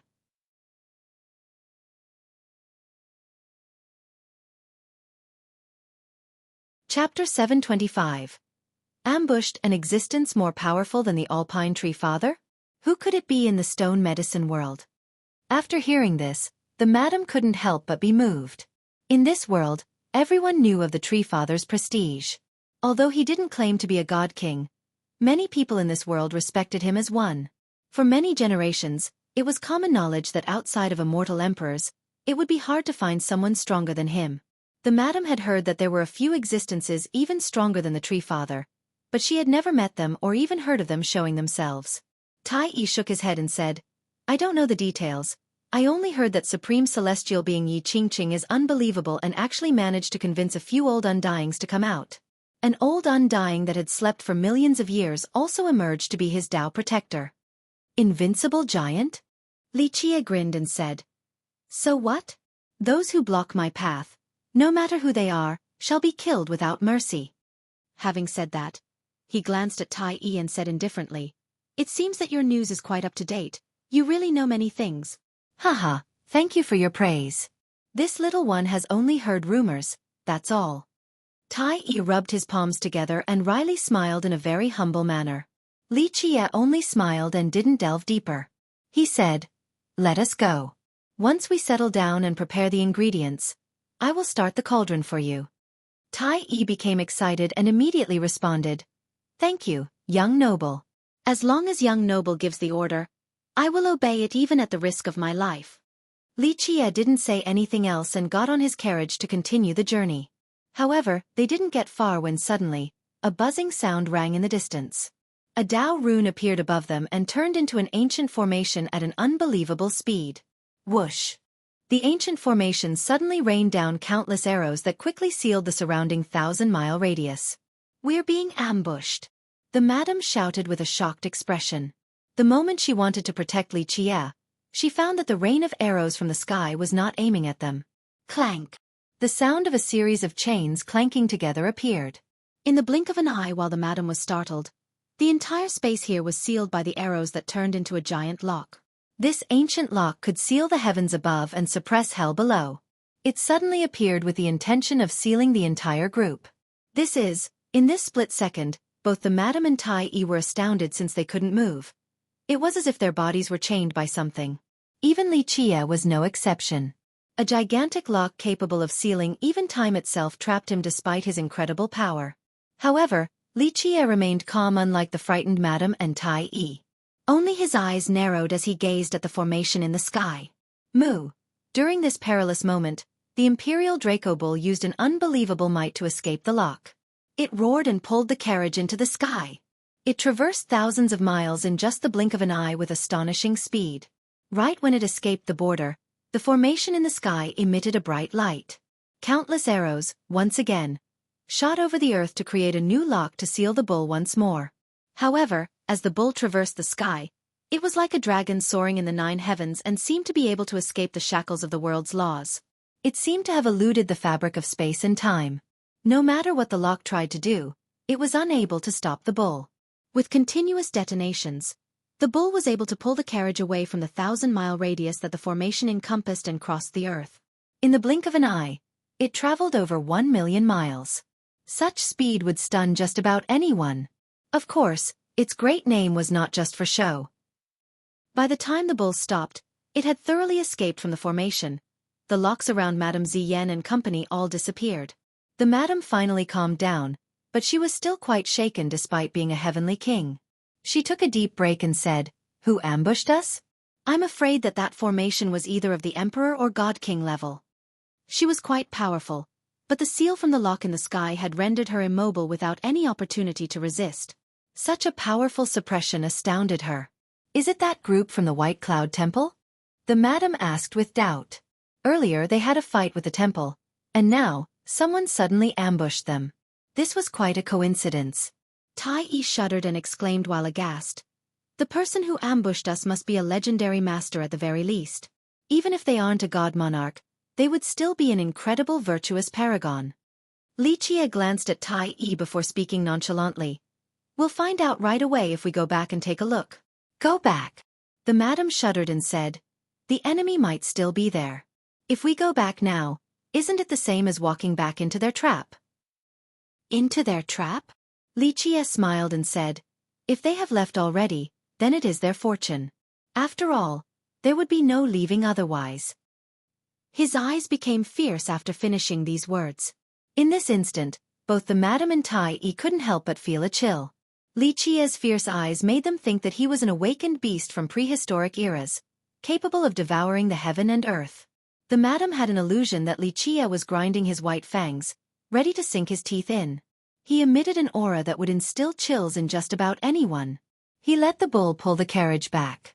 The madam and Tai Yi didn't dare to underestimate their opponents, so they acted cautiously with frayed nerves, paying attention to every single detail. The moment they made it back to where they used to be, the ancient arrows locking the area had disappeared. The formation was gone as well, let alone the lock that could suppress the world. In its place was another ordinary-looking carriage. It seemed that this carriage had just got here as well. The driver was an old woman. At this time, she jumped down from the carriage and was looking around. "Who are you?" After seeing this old woman, the madam immediately stood up and went to the front as if she was about to face a great enemy. The old woman looked at the madam and said, "Madam Ziyan, I am not your enemy." Having said that, her eyes fell upon Lichia sitting in the carriage. The old woman was able to reveal the madam's identity, yet she herself knew nothing about the old woman's origin, leaving her anxious. She didn't know whether the old woman was friend or foe. She couldn't help but look back at her young master, wanting to leave it up to him. Lichia took a look at the old woman, then at the carriage stopped at the side. Lichia couldn't be more familiar with this carriage. Back when he was traveling towards Celestial Peak Mountain, it had appeared before. At that time, this old woman was the driver as well. Lichia dismissively said, "I don't know whether we are enemies or not, but first, come out of your carriage to talk, stop hiding inside." These words made the old woman change her expression. In the blink of an eye, she seemed to have turned into a completely different person. Her old eyes sucked in and expelled starry glimmers as an entire galaxy emerged from within. "What do you want to do?" The madam also felt how terrifying this woman before her was. With an alarmed look, she continued to stand before Lichia, ready to protect her young master. The old woman didn't take action and instead only spoke coldly towards Lichia. "Young noble Li, please speak with a little respect. We mean you no harm." "Is that so?" Lichia said. "Whether you are malicious or not doesn't matter to me. Not long before this, you had followed me, and back at the Celestial Peak, you also spied on me. At that time, I didn't do anything because I was in a good mood. But right now, that is no longer the case. Since you happen to be here, you must comply to my whim. Young noble Li, you are being way too overbearing. This world is vast. Who says that we cannot appear at the location that you are already at?" The old woman asked coldly. She was now angry. They had an earth-shattering origin. Those who knew them would tremble in fear, so who would dare to provoke them? But now, Lichia was acting extremely aggressively. "I don't want to mince words." Lichia didn't bat an eye and spoke with a cold demeanor. "Right now, get out of your carriage or I'll smash it apart." The old woman's expression greatly soured. At this time, her blood energy erupted to the sky like a true dragon soaring into the air. She coldly uttered, "Young noble Li, do you really think you are invincible in this world?" The eruption of her blood energy astonished both the madam and Tai Yi. They clearly knew that this old woman was a frightening and absolutely amazing virtuous paragon. An existence more powerful than the Alpine Tree Father? Who could it be in the stone medicine world? After hearing this, the madam couldn't help but become moved. In this world, everyone knew of the Tree Father's prestige. Although he didn't claim to be a god king, many people in this world respected him as one. For many generations, it was common knowledge that outside of immortal emperors, it would be hard to find someone stronger than him. The madam had heard that there were a few existences even stronger than the Tree Father, but she had never met them or heard of them. Tai Yi shook his head and said, "I don't know the details. I only heard that Supreme Celestial Being Yi Qingqing is unbelievable and actually managed to convince a few old undyings to come out. An old undying that had been sleeping for millions of years had also come out to be his Tao protector."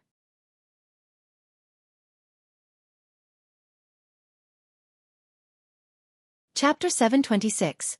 Kingdom-toppling beauty. Lichia remained unperturbed despite the old woman's true dragon-like blood energy. He said dismissively, "I don't know whether I am invincible in this world or not. I only know that I will smash this carriage apart if the person inside does not come out. My patience is limited. I do not wish to repeat myself a second time." "You!" The old woman was shaking with anger. Even Supreme Celestial Being Yi Qingqing, whom others called the #1 genius of the stone medicine world, wouldn't dare to talk to them like this. But now, Lichia dared to utter such arrogant words. "Grandma, it is fine. It is about time for me to meet young noble Li. Right when the old woman was about to unleash her fury, a girl's voice came from the carriage. This voice was completely charming and pleasant. Anyone who heard this voice would imagine that this girl had supreme beauty. After hearing her young miss, the old woman had to swallow her anger. However, she still angrily glared at Li Qie since she was especially annoyed at him. The old woman opened the carriage's door, letting out a girl. The moment she appeared, the sun and moon were eclipsed and myriad existences were shamed. Even the words supreme beauty were not enough to describe her. With a willowy and pretty figure, her perfect features couldn't be described with the pen. Calling such a peerless girl the #1 beauty in the stone medicine world was still not enough. She wore a light yellow dress that accentuated her kingdom-toppling beauty. She was so stunning that anyone who met her would immediately think that she was a celestial with an air of calmness. Her pretty eyes with spirited glimmers were even more radiant than the stars. A celestial with great intelligence and confidence that was prepared to face anything. She didn't have an oppressive and arrogant aura either, but humility was not the right way to put it.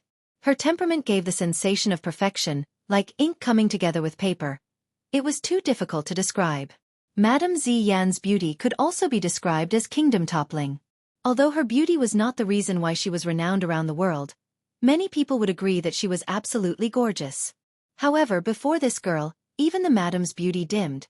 She simply couldn't compare. Tai Yi was shocked after seeing this girl ahead and immediately drilled into the ground, no longer daring to show his face.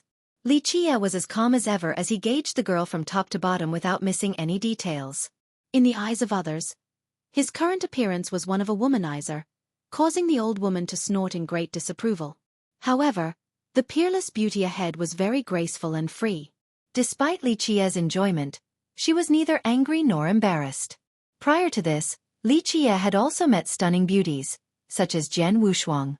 However, although Jian Wushuang had astonishing features, she didn't have the same aura as the girl in front of him. This girl held a noble air with formidable wisdom as if she would be unperturbed by anything. Based on just temperaments alone, Jian Wushuang couldn't compare to her. The peerless beauty spoke slowly towards Li Qie as if she was unstained by this mundane world.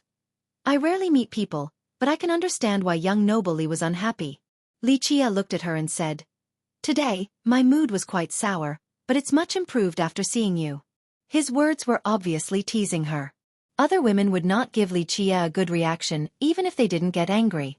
However, this girl didn't show her attitude and gently nodded to say, "It is a kind of honor to be able to improve young noble Li's mood." Not bad at all. Li Qie smiled and said, "I appreciate girls like you.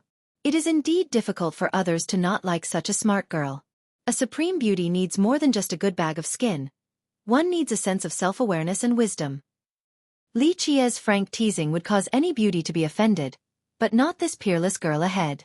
However, the old woman next to her was angry enough for both of them as she maintained her cold glare on Li Qie. Even the madam standing by his side couldn't help but wryly smile. Only her young master would openly flirt with this peerless beauty like this.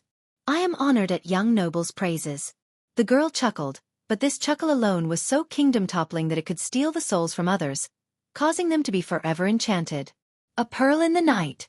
Li Qie looked at the peerless beauty and praised, "Little girl, you have tempted me, so follow me." Ah! The madam next to him was at a loss for words. This was rather too domineering. He actually wanted a peerless beauty to follow him on their first meeting. However, the madam thought about it some more. Wasn't it the same when she met her young master for the first time? Such a big tone. "Do you know who our young miss is?" The girl didn't answer, but the old woman couldn't help but say, "In this entire world, there are very few men worthy of our young miss." Li Qie smirked and said, "In the 9 worlds and 10 realms, there are very few women worthy of marrying me. Either way, I want her but not to marry her." "You!" The old woman was now shivering with rage. Anyone in this world would lose their mind when they met her young Mississippi. Even the supreme celestial being, Yi Qingqing, was no exception. But now, this Li Qie pushed it even further. He wanted her young miss to follow him, and he even dared to arrogantly say that he wouldn't marry her? She had truly never seen such an arrogant and egotistical man. "Does young noble Li want me to become your concubine?" The peerless girl revealed a wonderful smile and shook her head. "I'm afraid I'm not used to being someone's concubine." Despite the teasing, she remained unruffled and managed to display her amazing temperament. Such a look would captivate the heart of others. The more I look at you, the more I like you. Lichia smiled and said, however, little girl, don't misunderstand. I only need you to be by my side. In the future, there will be a spot for you among my supreme generals. Supreme general? The old woman interjected and said, my young miss will be the one to bear this generation's heaven's will. With me here, who else is qualified to shoulder the heaven's will? Lichia chuckled and said, however, I like you. If you follow me, then in the future when we are at the apex, the master of the Order of Generals, the controller of the decree to the 9 worlds will be none other than you. The madam was moved after hearing this. Her young master's words clearly showed how much he valued the peerless girl before them. However, this was not surprising at all considering her origin. The initially angry old woman was stumped and couldn't say anything. If she didn't know Lichia's abilities, she would definitely say that he was ignorant, but she knew the situation so she couldn't refute him. The peerless girl looked at Lichia, revealing a smile that would cause all the flowers to lose their colors and said, it is our first meeting, yet young noble Li is already entrusting me with such a great task. Are you not afraid that I will decline due to the difficulty? Anyone else would think that Lichia was insane, but this girl with an amazing background answered in such a manner. Lichia casually batted his eyes and said, I am rarely wrong when it comes to judging people. Moreover, if you weren't capable, then the old geezer buried beneath the star cliff wouldn't pass his legacy on to you. This revelation greatly shocked the old woman. She immediately stepped forward with an aura as fierce as an unsheathed divine sword, completely different from before. It was clear that she intended to harm Lichia, even to the point of killing him in order to keep this secret. Meanwhile, the confident girl was still calm. Her expression shifted a little after hearing him, but she didn't overreact. She shook her head gently at the old woman and said, Grandma, we can't. The old woman gazed at Lichia for a long time before snorting and went back behind the peerless girl. However, her old eyes remained fixated on Lichia as if she would attack at any moment. Lichia only smiled leisurely against such hostility and said, it is wise not to attack me. A virtuous paragon is no big deal for me. The old woman felt extremely aggravated after being provoked by a junior like Lichia. If it wasn't for her young miss, she would have already tried to teach Lichia a lesson. The peerless girl gently sighed and said, young noble's conduct is impossible to predict. Very few people know this secret. Where did young noble learn of it? She was secretly shaken after Lichia's revelation because very few people knew about this matter, including even the sect she came from. And yet, an outsider like Lichia actually knew this secret. Don't be surprised. Lichia said, others might not know why the old geezer below the star cliff passed his legacy down to you, but I can tell you an old tale. A very long time ago, a rock fell down from the Bayan beast world. However, the truth that the world didn't know was that it wasn't just one rock that fell down that year, but 3. I cannot permit you to live any longer. The old woman suddenly became horrified and no longer hid her murderous intent. She instantly wanted to take action. However, before she could get close to Lichia, the imperial Draco bull raised its front hooves and kicked heavily. With a loud bang, the old woman was forced to take several steps back from the blow. It didn't matter that she was an amazing virtuous paragon. Lichia remained unperturbed despite the old woman's true dragon-like blood energy. He said dismissively, I don't know whether I am invincible in this world or not. I only know that I will smash this carriage apart if the person inside does not come out. My patience is limited. I do not wish to repeat myself a second time. You! The old woman was shaking with anger. Even supreme celestial being Yi Qingqing, whom others called the #1 genius of the stone medicine world, wouldn't dare to talk to them like this. But now, Lichia dared to utter such arrogant words. Grandma, it is fine. It is about time for me to meet young noble Li.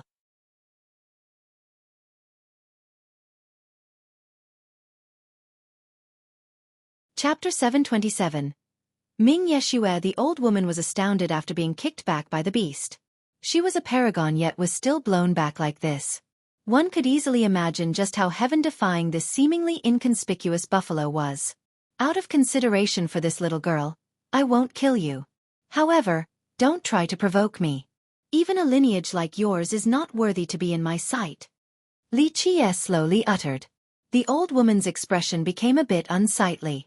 No one had ever dared to speak in such a bold manner or look down on their lineage, but these words came out from Li Qia's mouth today.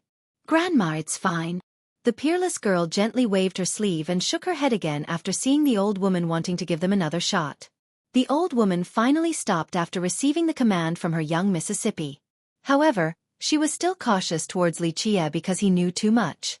If necessary, their lineage would use absolutely any means necessary to silence him. Li Qia stared at the girl ahead. Then he walked from his carriage to her. The two of them stood face to face. It could even be said that they could feel each other's breaths. They peered into each other's eyes as if they wanted to read something within that they didn't want outsiders to know. After a while, Li Qia began to gently caress the peerless girl's beautiful face. Such an action was completely out of line and would be intolerable to any other girl. The old woman's murderous intent rose once again. Her young miss was not for anyone to shame. The peerless girl gently waved her sleeve again to stop the old woman. Meanwhile, Madame Ziyan was in disbelief. She had guessed the girl's background, but her young master actually still dared to flirt with her like this on their first meeting. What was even more astonishing was that this peerless girl didn't reject his advance. One must know that countless men in this world immediately fell in love with her at first sight. Even the most incomparable genius would instantly fall for her. Li Qia continued to gently caress her face with a very delicate motion as if she was his lover. At the same time, the peerless girl closed her eyes to feel his tender touch. It seemed that at this second, she was sensing his stroke while he was able to feel her heartbeat. This scene became eternal, as if time had stopped. Both the madam and the old women were stunned while looking at the two. The old woman knew her young miss all too well. She had never been close to people, but today, she accepted this gesture of affection from a stranger during the first meeting. This is unbelievable. Tai Yi emerged from the ground to witness this scene unfold and was moved as well since he knew a thing or two. No one knew how long this affectionate scene lasted, but Li Qia eventually withdrew his hand. He gazed at the peerless girl inches away from him and gently shook his head to say, "You are not a descendant of the Ming clan." "Nonsense!" The old woman cried out in shock after hearing this. "Young noble Li, one can eat carelessly but cannot speak without thinking." This had something to do with a great secret that their lineage would absolutely not want outsiders to find out. The peerless girl gestured and said, "Grandma, it's fine. Young noble Li is not an outsider." "Young miss." The old woman was dumbstruck after hearing this because that word had many implications and secrets within. The peerless girl stopped there and looked at Li Qia to introduce herself. "I am Ming Yeshua of the Alchemy Kingdom. It is my pleasure to meet young noble Li." Ming Yeshua, the main descendant of the Alchemy Kingdom, the #1 beauty of the stone medicine world, a mysterious person who had always kept a low profile. Although very few people had seen her true appearance, her reputation was widespread in the entire world. Who in this world didn't know the name Fairy Ming Yeshua? Who didn't know about the descendant of the Alchemy Kingdom? Li Qia smiled and gently shook his head to say, "No, little girl. To be more exact, welcome back. Stay by my side from now on." Prior to this, he was uncertain whether they had met before. However, this familiar sensation and the unforgettable heartbeat that he knew so well. To him, it didn't matter if this peerless girl was Ming Yeshua, the descendant of the Alchemy Kingdom, she was still her. "I still don't understand." The contemporary #1 beauty with unfathomable strength couldn't grasp Li Qia's intentions. He gave her a very familiar feeling, one of dependence and closeness. "It is fine not to understand. The past is not important. You will understand in the future." Li Qia smiled. At this moment, he was in a particularly good mood. Li Qia stretched out his hand, and although Ming Yeshua was dazed for a moment, she gently touched his arm in a natural and relaxed manner as if this was how things should be. While looking at this scene, the madam, the old woman, and Tai Yi were all astonished. This scene was so natural that people simply wouldn't want to destroy it. This was the #1 beauty of this world. Countless geniuses and imperial descendants wanted to court her but were unable to do so. At this very minute, she intimately held Li Qia's hand like lovers. This action was as affectionate as it could be. Any spectator would be jealous at such a scene. The younger generation would be driven crazy by this since Ming Yeshua was the goddess in many of their minds. At this point, the old woman noticed her young miss following Li Qia to his carriage. She was taken aback and hesitantly said, "Young miss, I'm afraid this won't be good." Li Chia looked at the old woman who was nervous from wanting to protect her young Mississippi. He only smiled and said, 100 Life definitely didn't reveal many secrets to you. You are.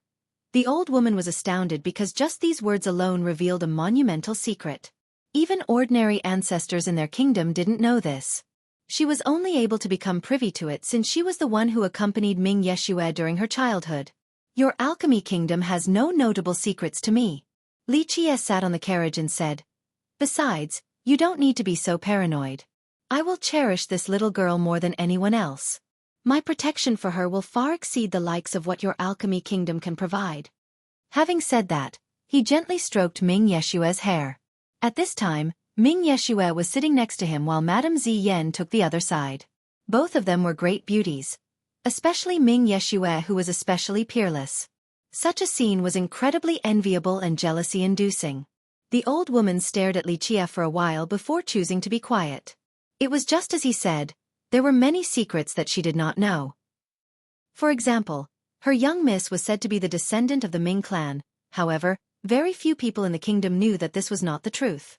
Tai Yi looked at Ming Yeshue following Li Chia and couldn't help but wet his dry lips and murmur, damn, so amazing, is this actually happening?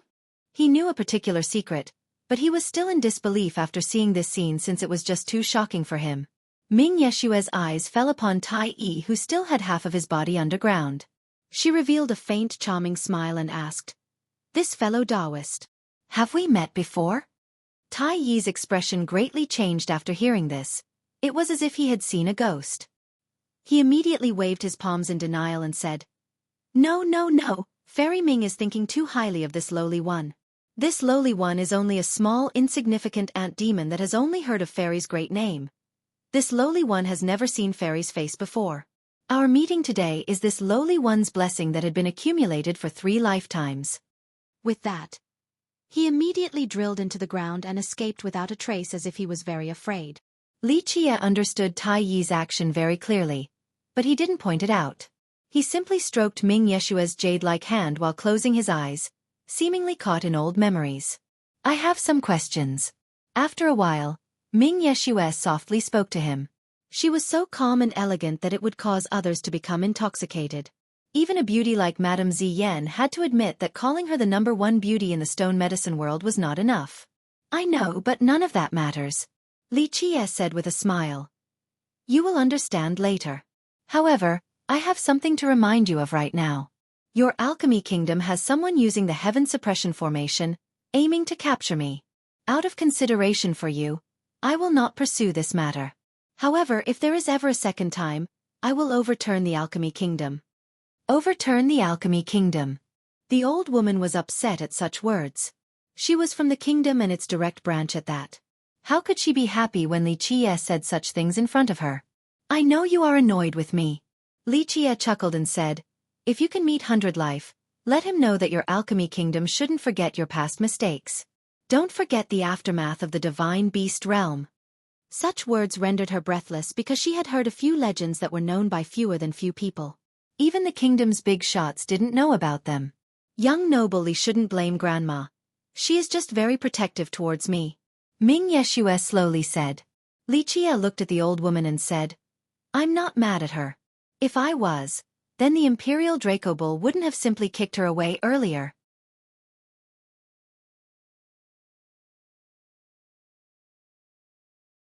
Chapter 728. Yi Qingqing's origin. The old woman became very dejected, but she couldn't truly become angry. The bull's strength far exceeded her imagination. She couldn't help but feel powerless. She didn't even have the means to resist. Li Chia's arrogance was particularly upsetting. As a great character from the kingdom, she wanted to teach him a lesson about his disrespectful attitude, but she couldn't do anything when such a powerful existence like the bull was present. Ming Yeshue slightly frowned and said, I also came because of this.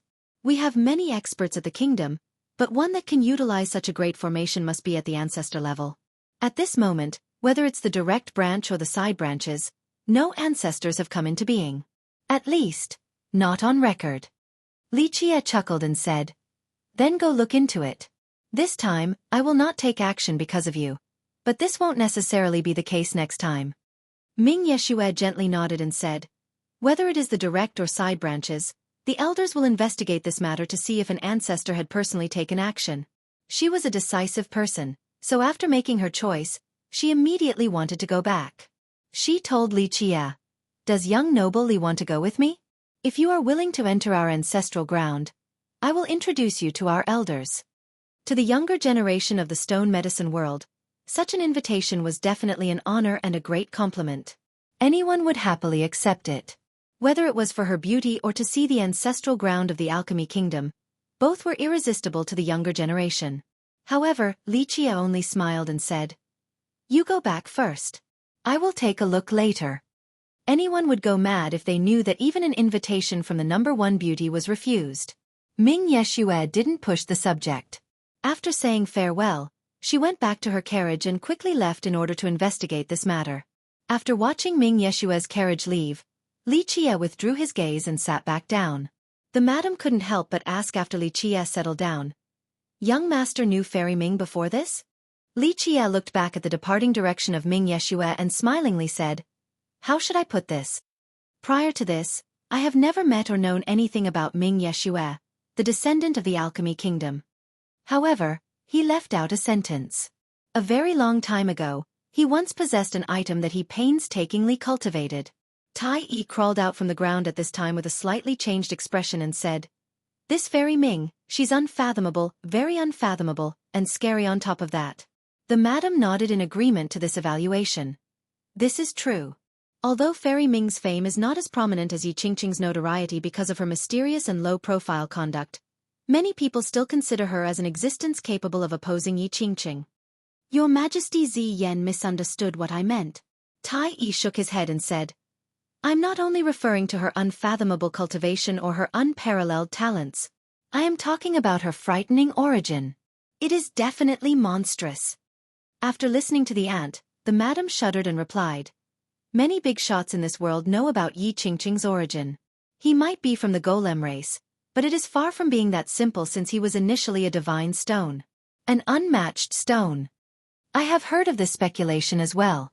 Tai Yi nodded and added, "Yi Qingqing's past life was the Stony Edge Kingdom's defining stone. Legend states that this stone was obtained by their progenitor, immortal Emperor Shifeng. However, its exact origin couldn't be pinpointed by future generations.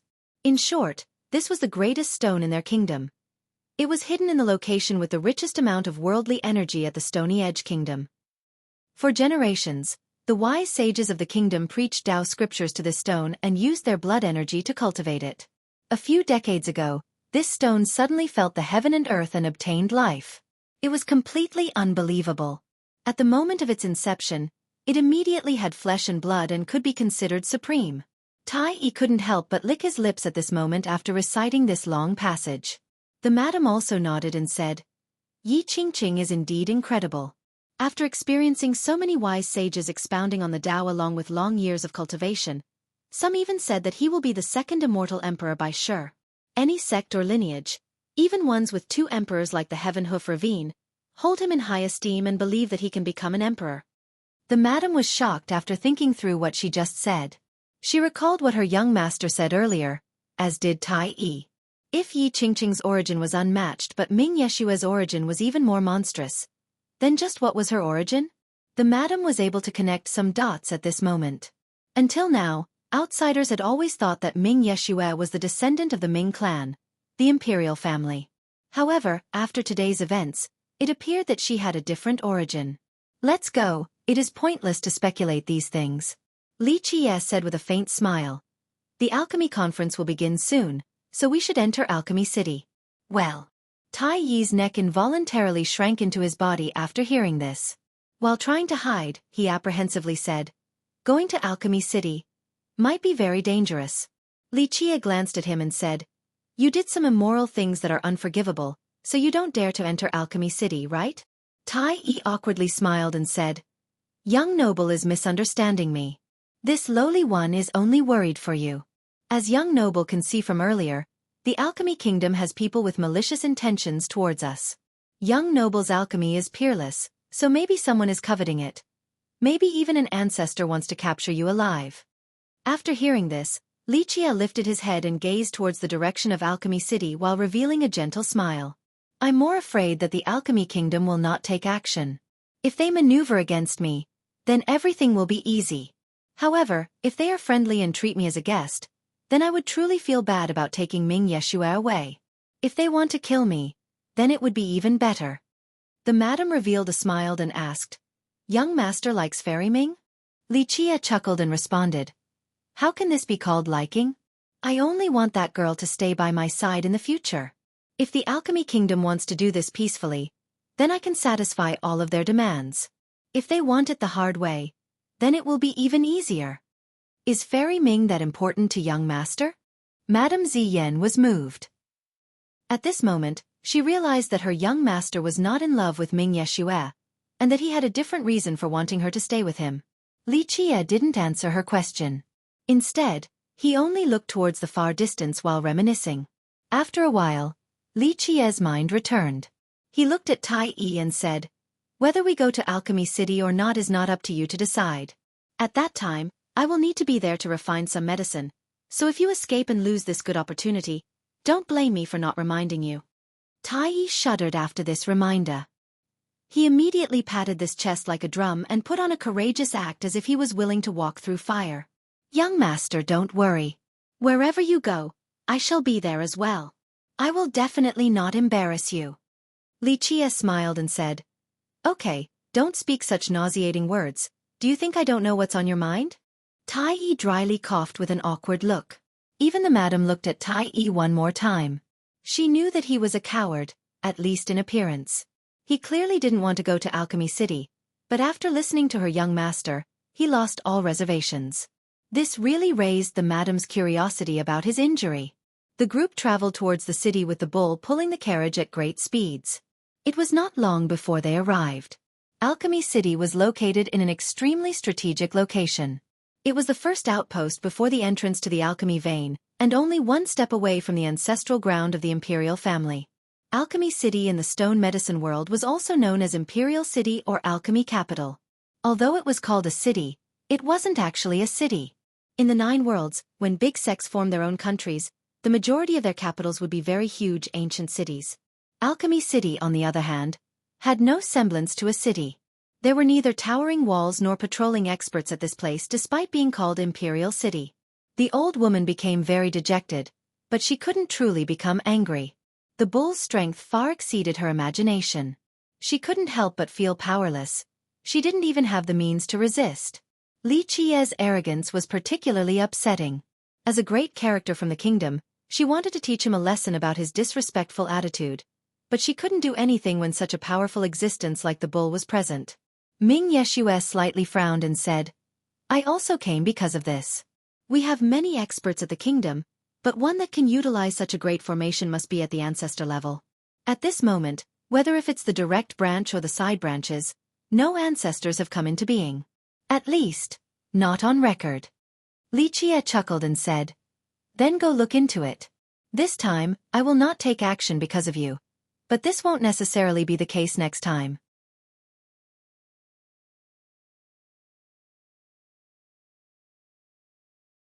Chapter 729. Alchemy City. When one's gaze is set upon the Alchemy City, they would see endless rolling hills and majestic mountains. There were large rivers that resembled silver serpents. Everything here was full of life, and the worldly energy even permeated the air. Spirit grasses and shining alchemy materials could be seen as far as the eye could see. The entire Alchemy City was just a huge landscape with no walls or boundaries. Inside the mountains were huge pavilions that reached into the sky. Among the straight precipices were suspended temples.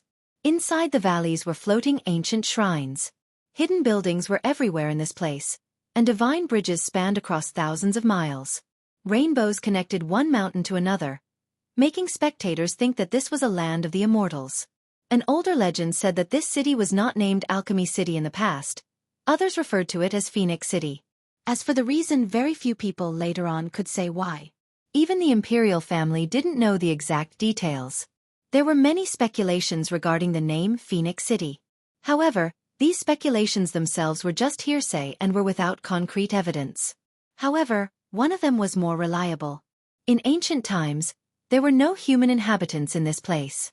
There were no golems or demons either, since they couldn't take half a step into this location. This was because a divine tree took root and protected this great landscape.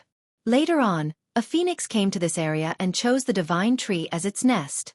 From then on, the phoenix lived on top of this divine tree, looking down on the 9 heavens. Not a single cultivator could come close to this amazing land. However, both the phoenix and the divine tree, despite their invincible and mystical strength, would still have their lifespans wither until the eventual day of their demise. The legend went on to say that during that period, both of these creatures were unwilling to die and wanted to be reborn. Thus, the phoenix burned the divine tree and used its supreme divine flame to bathe itself, hoping to obtain the nirvana of rebirth. Unfortunately, both of them were unsuccessful in the end. This supreme divine flame burned for 10,000 years before leaving only ashes behind. Of course, these were still divine creatures, especially the tree. Although they were burnt to ashes, they still left behind an extremely fertile land. From then on, in just a short 1,000 years, countless spirit medicines and treasure trees appeared in this land. Countless auspicious beasts came to this place. There was even a rumor stating that in the deepest areas, the phoenix bones and the tree root were still burning. After so many years, very few people in this world could remember that Alchemy City was once Phoenix City. However, this land remained full of life and energy. Li Qie's group didn't directly go to the reception of the kingdom. He chose a remote mountain within the city and stayed there. There were many buildings and temples in the city, but there were even more mountains and peaks. Many of them were unoccupied. It could even be said that anyone who came to this place could pick a mountain to stay at. However, it would only be for a short period of time and not something permanent. Those who could erect a foundation and create their own sects here had to earn the approval of the imperial family.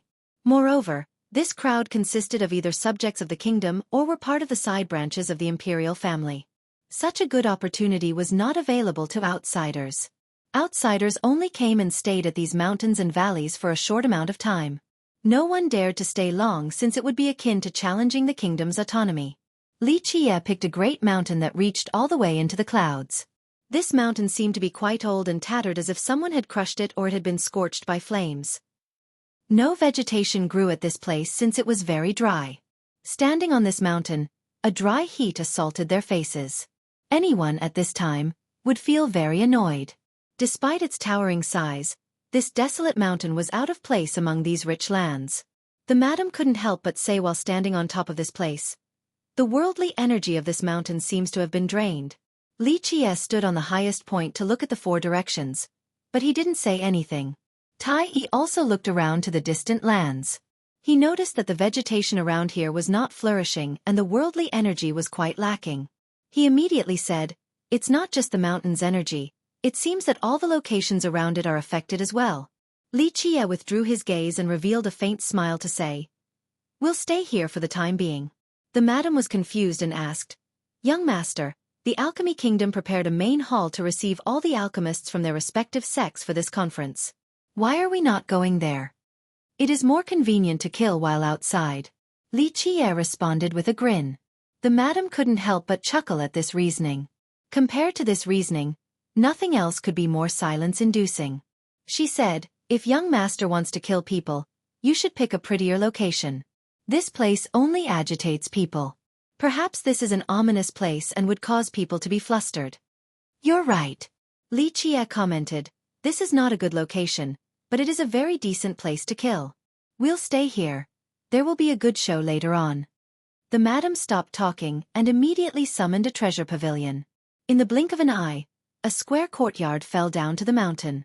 The sound of flowing water could be heard from the garden. Otherwise, this dry mountain would drive people crazy. While the madam was preparing the rooms, Li Qie ordered Tai Yi, "Take a stroll around the city to see if there is any good news or not." Tai Yi quickly became spirited and asked, "What kind of news does young noble require?" Li Qie gave him a glance and said, "Aren't you really good at guessing people's thoughts? What kind of news do you think I want to hear?" Tai Yi answered, "Okay, you can rest assured. With my service, you'll hear exactly what you want." Having said that, he immediately took his leave. Li Qie smirked and asked the ant, "Wait, are you not drilling into the ground?" Until now, Tai Yi had always been traveling underground. "Young master, you must be joking." Tai Yi coughed and said, The lands beneath the alchemy kingdom are very dangerous. This is known to all past dwellers. Moreover, young master picked a location like this, so how could I easily just dive underground? At best, I can only dive a couple meters below the surface and not any deeper. What if there is something down there that will devour me? I would be finished. What's even more frightening would be if I touched the forbidden magic beneath the kingdom. At that point, wouldn't I truly be done for? So, it appears that you've been down there before? Li Qie remarked cheerfully. Tai Yi awkwardly smiled and didn't dare to say anything else. He quickly left as if he was running away. After the madam prepared Li Qie's living quarters, she went into the garden and saw her young master playing around with some pots and bowls as well as sprinkling some powder onto the ground. He left a lot of strange things on the mountain. After seeing all the pots and bowls as well as the small pool of water that emitted a very pungent smell, the madam curiously asked, "Young master, what are these things?"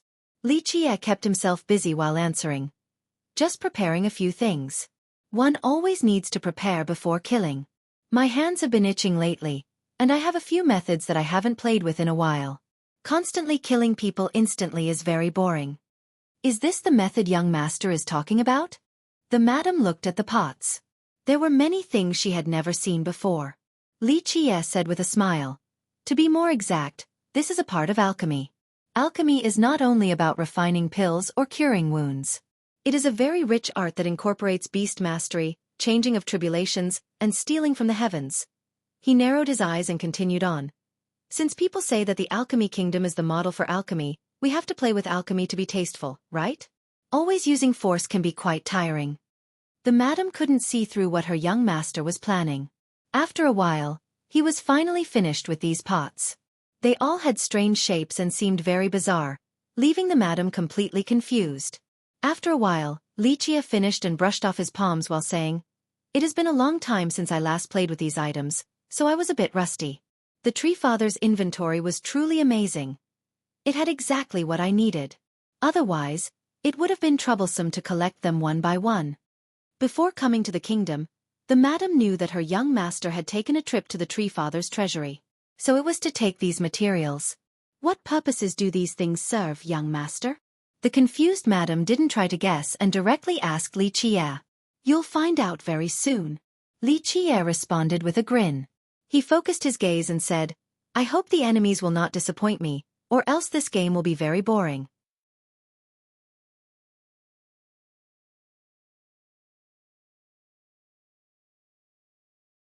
Chapter 730. The prelude to the conference. The Alchemy Conference was one of the biggest events in the stone medicine world. It took place once every few decades.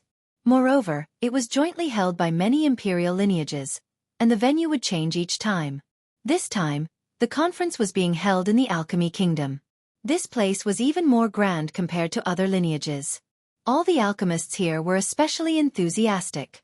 This was understandable because the Alchemy Kingdom was praised as the lineage with the best and richest alchemy arts in this world. To be able to participate in this conference was a great honor. Only youths could participate, since if the previous generation could join in as well, the youths wouldn't be able to shine. There were not too many restrictions and rules. Even a capable vagabond on the Tao of Alchemy would be invited for the event. Of course, there were many lineages that would invite young alchemists if they didn't have anyone to represent them for this conference. For these young participants, if they were capable enough, then they wouldn't only win the prizes of the conference, they would also be able to win great fame. Those with high potential that came from small sects, if they were from one in the first place, could win the love of even imperial lineage with a great showing at the conference. Perhaps in just one day, they would be able to jump the Dragon Gate and join an imperial lineage. Because of this reason, young alchemists would come running for each conference. They would do their best, hoping to earn the spotlight in this event. This particular conference was much more exciting than the previous ones because the competition was much fiercer. In these last several days, Alchemy City became very lively since alchemists from all over the world entered the perimeter and received the kingdom's reception. Most of them were very young. Some were extremely famous as well. There were a few of them who were dubbed as genius alchemists. It created a very majestic spectacle, causing the normally serene city to become very lively. Usually, even the small amounts of cultivators traveling to the city would not dare to break the serene atmosphere or disturb the imperial family. But now, people came and went with all kinds of forms of travel. Some rode their horses, others their big flying tree branches. One even sat on a huge flying leaf. All types of people came, including humans. However, humans were very rare in the stone medicine world. The majority of the arrivals were demons and golems. Within these last couple of days, both the residents and new alchemists talked about the alchemy conference. Some talked about the young participants, especially those with great fame. The 4 alchemy prodigies garnered the most attention. They were the role models of the younger generation. Some even called them candidates for the next alchemy emperor. The 4 prodigies were the Serene Garden's Yuan Saiha, the Balian clan's White Hair alchemy god, the state of Chao's Chao Guiyao, and the alchemy kingdom's Mu Qiao. They were the hottest topics in town as many people talked about the 4 of them. The first among them to come was Yuan Saiha. Although she kept a very low profile during her stay, the more informed people still found out right away, causing quite a stir.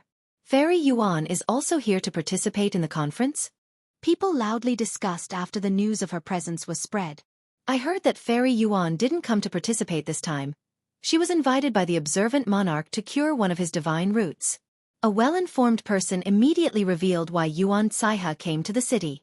Ah, the fairy not participating in the conference is truly a big loss. It will be less colorful now. Many sighed with regret. Yuan Saiha's Tao of alchemy was well known in this world. Her cultivation of grasses was peerless in this world. Some even said that she had surpassed the current master of the Serene Garden.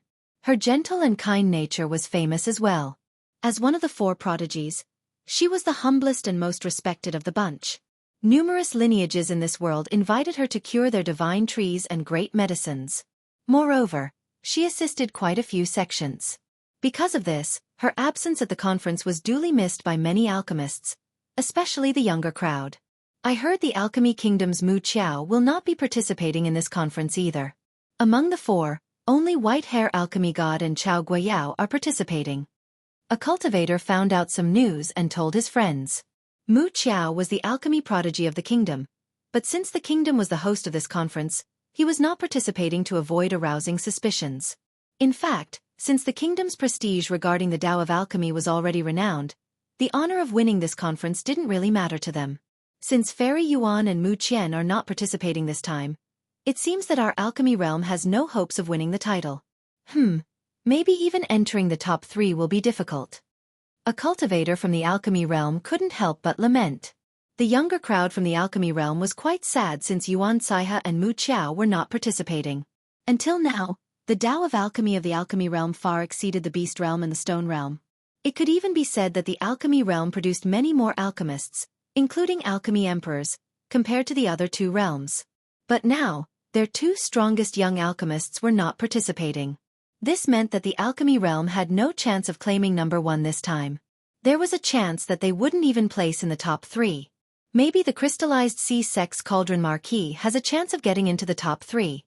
The alchemists from this realm couldn't help but bring up another genius. Indeed, I heard the Cauldron Marquis is already very formidable with his alchemy Tao, and is only a bit weaker than the 4 prodigies. More importantly, his cauldron control skill is superb. His physique paste, ointment, longevity medicine, and fate pill creation skills are very balanced, unlike the 4 prodigies who are more versed in one particular area. Another alchemist agreed. Despite the alchemy realm having many powerful young alchemists, they were still the underdogs compared to the White Hair Alchemist and Chao Guiyao. Day after day passed, but Alchemy City only became even more lively. It didn't matter if some sects were very far away from the alchemy realm, they still came running with their disciples to participate in the conference. The White Hair Alchemy God is about to arrive. The Balian clan's Devil Hand Sacred Doctor is opening the path for him. Someone sent out this news on this day. The Devil Hand Sacred Doctor is here as well. Does the Balian clan want to take 2 of the top 3 spots? Many participating alchemists felt pressured after hearing that the Sacred Doctor had come as well. Devil Hand Sacred Doctor. Many people felt very indignant after hearing this name, but they couldn't do anything about it. The Sacred Doctor was another genius from the Balian clan. He was the junior brother of the White Hair Alchemy God. The main difference was that the doctor was more focused on the Tao of healing. Although healing was a part of the Tao of alchemy, most alchemists were not willing to put so much effort into this aspect. Healing was not as important to cultivators since it couldn't improve one's cultivation. The sacred doctor was well known as well, with his own accomplishments. Although he was not as great as his senior brother, the white-hair alchemy god, his curing abilities were matchless. Some even called him one needle to seize life. This meant that no matter how grave one's injuries might be, he could still bring them back from the god of death by using just one needle. Saving life should be a very respectable profession, but many people were very resentful of his name. This was not only due to his arrogance, but also because of his absurd conditions when he saved others. However, they were helpless since he truly did have heaven-defying abilities as a doctor. He was able to bring someone back from the verge of death. Although many alchemists had arrived at the city, Xueqi ignored it completely. He only brought the madam around on that dried and withered mountain. He didn't want to only participate in the alchemy conference, he was also preparing a supreme scheme to catch those conspiring against him in one fell swoop. Ever since the ambush with the grand sealing of the alchemy kingdom, Xueqi understood very well that there was a big shot in the kingdom that wanted to capture him alive.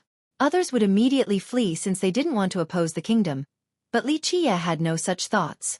On the contrary, he was preparing for the grandest event. The moment his enemies dared to take action, he would flip this entire land over.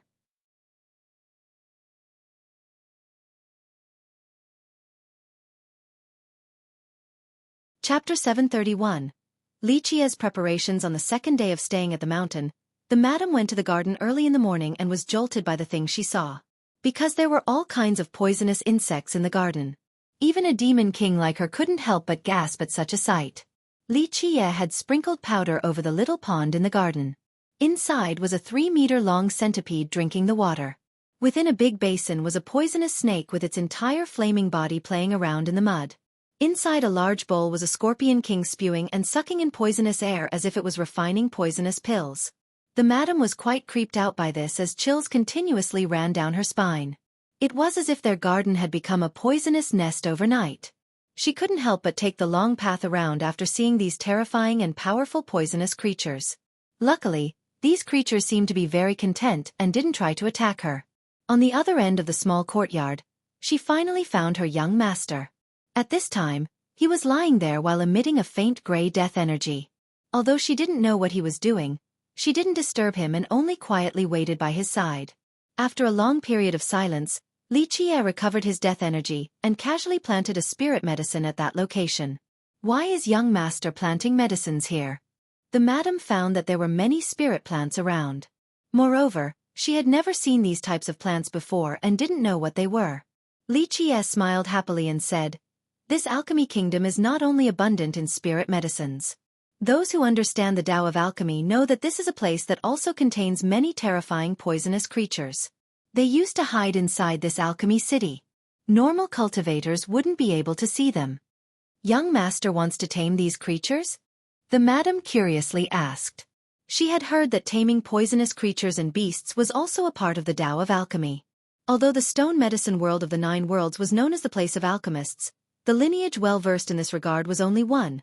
The Insect Swarm Valley established by Insect Swarm Alchemy Emperor.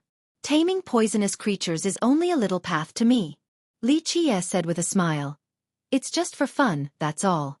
The alchemy kingdom still has some really powerful legendary alchemists lurking around. It wouldn't be very fun killing these legendary alchemists without a few tricks. The madam shuddered after hearing this. Using alchemy to kill was something she had heard of before but had yet to witness in person. It was told that only legendary alchemists were able to use their Tao of alchemy for murder. However, legendary alchemists were just one level below alchemy emperors. Ordinary lineages wouldn't be able to have such powerful alchemists. The alchemy kingdom doesn't only have an untouchable Tao of alchemy. The madam was worried and reminded her young master. In the stone medicine world, very few people or lineages were willing to oppose the alchemy kingdom, especially on their home turf at Alchemy City. This was the same as courting death. The kingdom's renowned alchemy was something the entire world knew. However, its strength and hidden cards were even stronger than its Tao of alchemy. 1 sect, 3 emperors, these were not mere words. There were even speculations that the kingdom had a god king at the moment, and possibly not just one. Fighting against the kingdom under such circumstances with only the Tao of alchemy was quite impossible. Nevertheless, Xueqi didn't seem to care at all. He smiled and said, "It's okay. These poisonous creatures are only for fun. It would still be fine if the kingdom dares to unleash their killing move. At that time, I'll let them see my hidden ace. With that, a light flashed across his eyes. After following Li Qie for some time, the madam immediately understood what Li Qie's expression meant. Young master wants to steal Fairy Ming from them? The madam asked. She was curious about Ming Yeshua's position in her young master's mind. Steal. Li Qie chuckled and replied, Ziyan, how can you call it stealing?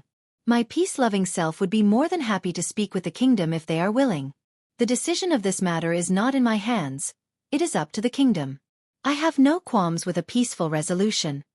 The madam felt a bit helpless inside.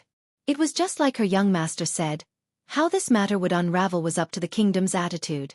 However, she also understood that her young master was well prepared in case of a grand battle.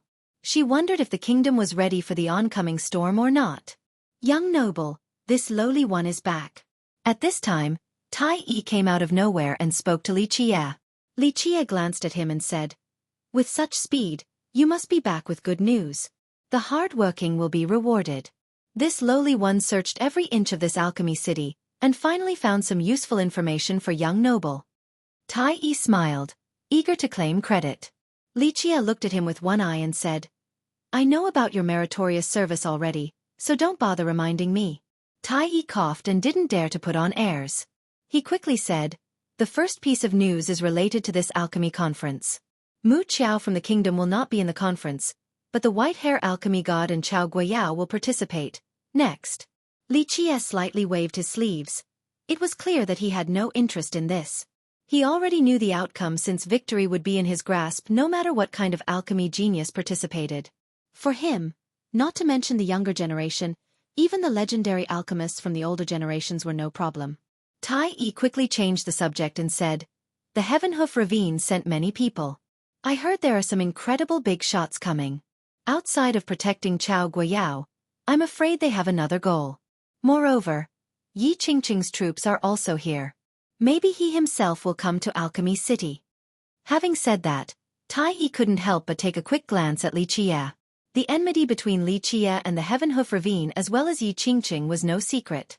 If the Ravine and Yi Qingqing didn't come for the alchemy conference, then they might be coming for Li Qie. Li Qie didn't bat an eye after hearing this. Either one was fine.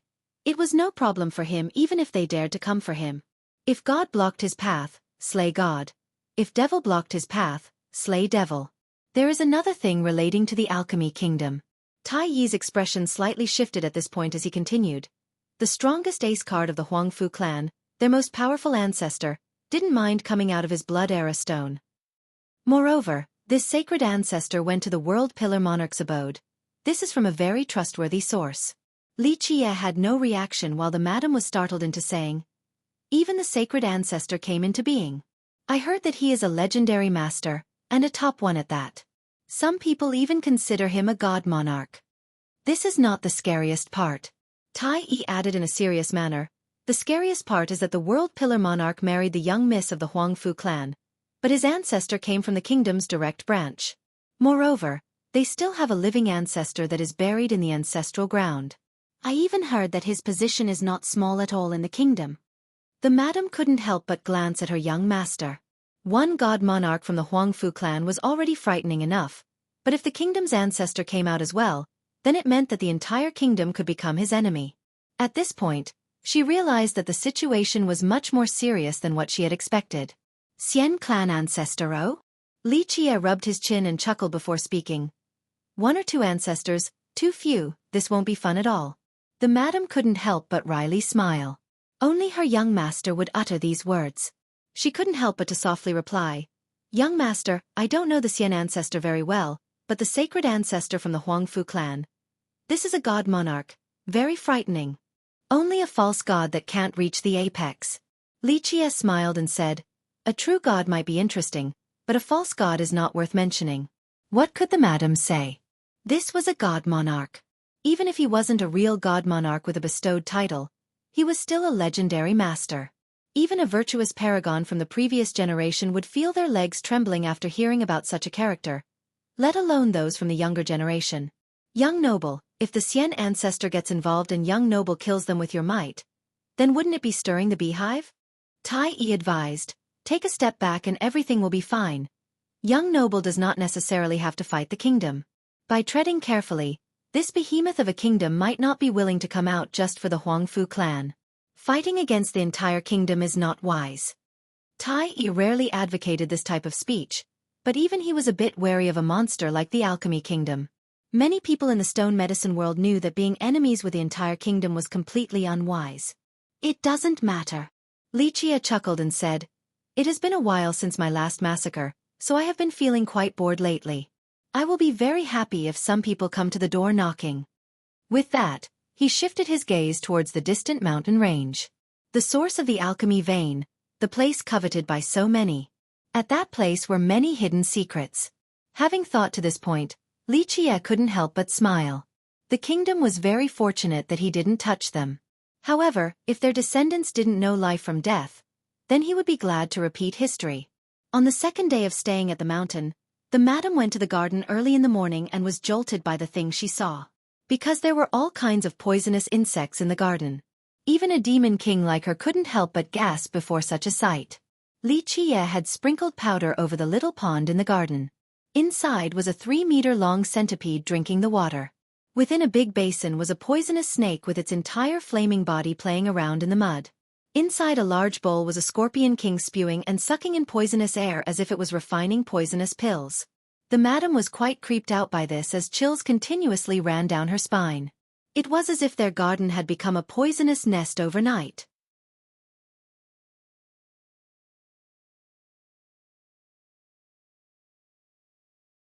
Chapter 732.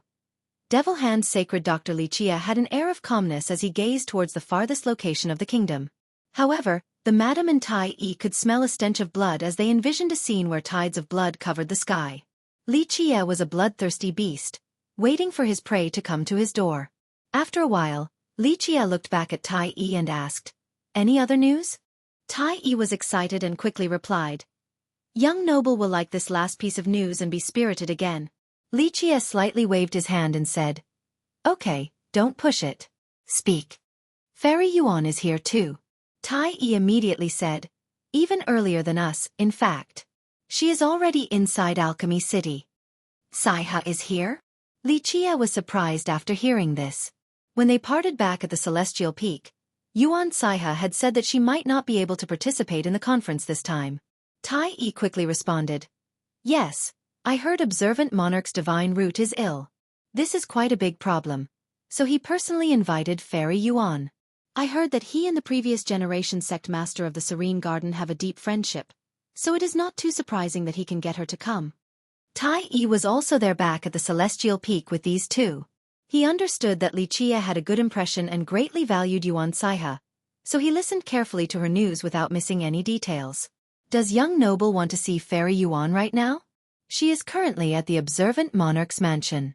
I heard that in the last 2 days, the monarch had invited many young alchemists to his mansion. Lichia happily said, since Saiha is here, we might as well go have a look and see her. I don't have anything to do right now anyway. The madam was surprised. She was caught off guard with her young master valuing Ming Yeshue, but now he thought highly of Yuan Saiha as well. Maybe only Fairy Yuan will be able to charm young master. The madam jokingly mused. No matter the occasion, her young master would always be confident and nonchalant as if he was prepared for anything and never in a hurry. It could even be said that this was her first time seeing her young master taking the initiative to go see a girl. Lichia only slightly shook his head and smilingly responded, Ziyan, you are only half right. Saiha is indeed a good girl that is loved by everyone. However, very few girls in this world can move my heart. He grew melancholic and was submerged in his memories after saying this. After tens of millions of years, the girls that stayed by his side were plentiful, including goddesses, fairies, and princesses. Some were stunning and brilliant, others were charming and gentle, and there were the pleasant and lovely ones. He even trained a few empresses himself. Nevertheless, after such a long period of time, very few girls were able to cause his heart to thump. He gently shook his head again after recomposing his thoughts. The Observant Monarch's mansion in the city was large. Multiple peaks were connected to each other as dozens of mountains surrounded the entire area as if it was its own world. Very few residences in the city could reach this size. However, the observant monarch was indeed qualified to have such a residence. As a royal subject of the kingdom, he was one of its oldest monarchs. He was also a direct disciple of the main branch. This background alone was enough to show his noble status. He also had meritorious contributions for the kingdom throughout his entire life. His loyalty to the imperial family was proven with hard work, so he was highly favored by the family. Within the last few days, the monarch hosted a banquet at his mansion with many young alchemists. Even those who were not invited could still come as guests. The monarch's doors were open and welcomed all alchemists. The Alchemy Kingdom already had a grand hall to receive new alchemists for this conference, so the monarch's move was clearly a strategy from the imperial family. His goal was to observe the young alchemists, and if he saw ones with potential, he would try to recruit them for the kingdom. Among the many guest alchemists, those who were personally invited by the monarch to the mansion were all famous young alchemists. The uninvited ones still came in order to build connections with other alchemists for the future. Within the mansion, the youths were separated into groups. Outside of talking about alchemy and spirit medicines, they were also gossiping about other events. The most notable guests at the mansion were the Cauldron Marquis and the Devil Hand Sacred Doctor. They were surrounded by many young alchemists who were more than willing to befriend them. The Sacred Doctor was a genius of the Balian clan, the junior brother of the white-hair alchemy god. Although he was a very arrogant person and was hard to get along with, many people were still willing to befriend him. As for the Cauldron Marquis, he was a genius alchemist of the crystallized sea sect. Although his fame was not as great as their descendant, young noble Pei Yu, being a genius alchemist of an imperial family still earned him quite a reputation in the alchemy realm. Today, both of them were invited by the monarch to this party. It could be said that they were moons surrounded by stars. They were very well received by the other youths. Marquis, I heard that young noble Pei Yu has returned. Will he come to Alchemy City? A young alchemist was trying to make a conversation with the Cauldron Marquis. Although the Marquis was bestowed a royal title, he was still very young as a demon. After hearing this, he nodded and said, "After my first brother came out of his cultivation session, he took a trip to the beast realm. I believe he wants to spar against the Golden Crow Prince." Young noble Pei Yu's heavens will radiant physique is peerless in this world. He definitely will not lose against the Golden Crow Prince. An alchemist wanted to curry favor with the Cauldron Marquis. "Fool, what do you know?" At this time, the Sacred Doctor interrupted and sneered. The Golden Crow tribe's offense is unmatched in this generation. The prince not only came out from this tribe, he is also the inheritor of the Heaven Hoof Ravine. He has the arts of two legacies. Even if Pei Yu had a stronger defense, he would not be able to stop the crow's sharp attacks. The Sacred Doctor was also very young. Although they were both geniuses, the Marquis was easier to get along with. Meanwhile, the doctor's eyes were up in the sky. He was very proud and never minced words for nobodies. His words caused many young alchemists to be unhappy, but they didn't dare to retort against him and could only bury their annoyance. The Marquis was also not willing to become enemies with the doctor. Everyone knew that the Balian clan's alchemy was formidable, especially regarding longevity medicines. Countless ancestors and legendary masters were willing to make ties with the Balian clan for these medicines. There are many popular candidates for the upcoming conference this time, correct? One of the young alchemists felt that the atmosphere was quite tense, so he quickly changed the subject. As a genius alchemist, the Marquis also became interested and said, "Since Fairy Ming and Brother Mu Qiao aren't participating in this conference, who could be the top two besides the white-hair alchemy god and Brother Qiao?" He knew his own limits and how he was lacking compared to the white-hair alchemy god and Qiao Guiyao, so his ambition was to take third place. Marquis really has the ability to take the third spot for this conference. An alchemist quickly flattered him and praised, "Your participation will brighten up this event quite a bit." The Marquis' expression became more spirited.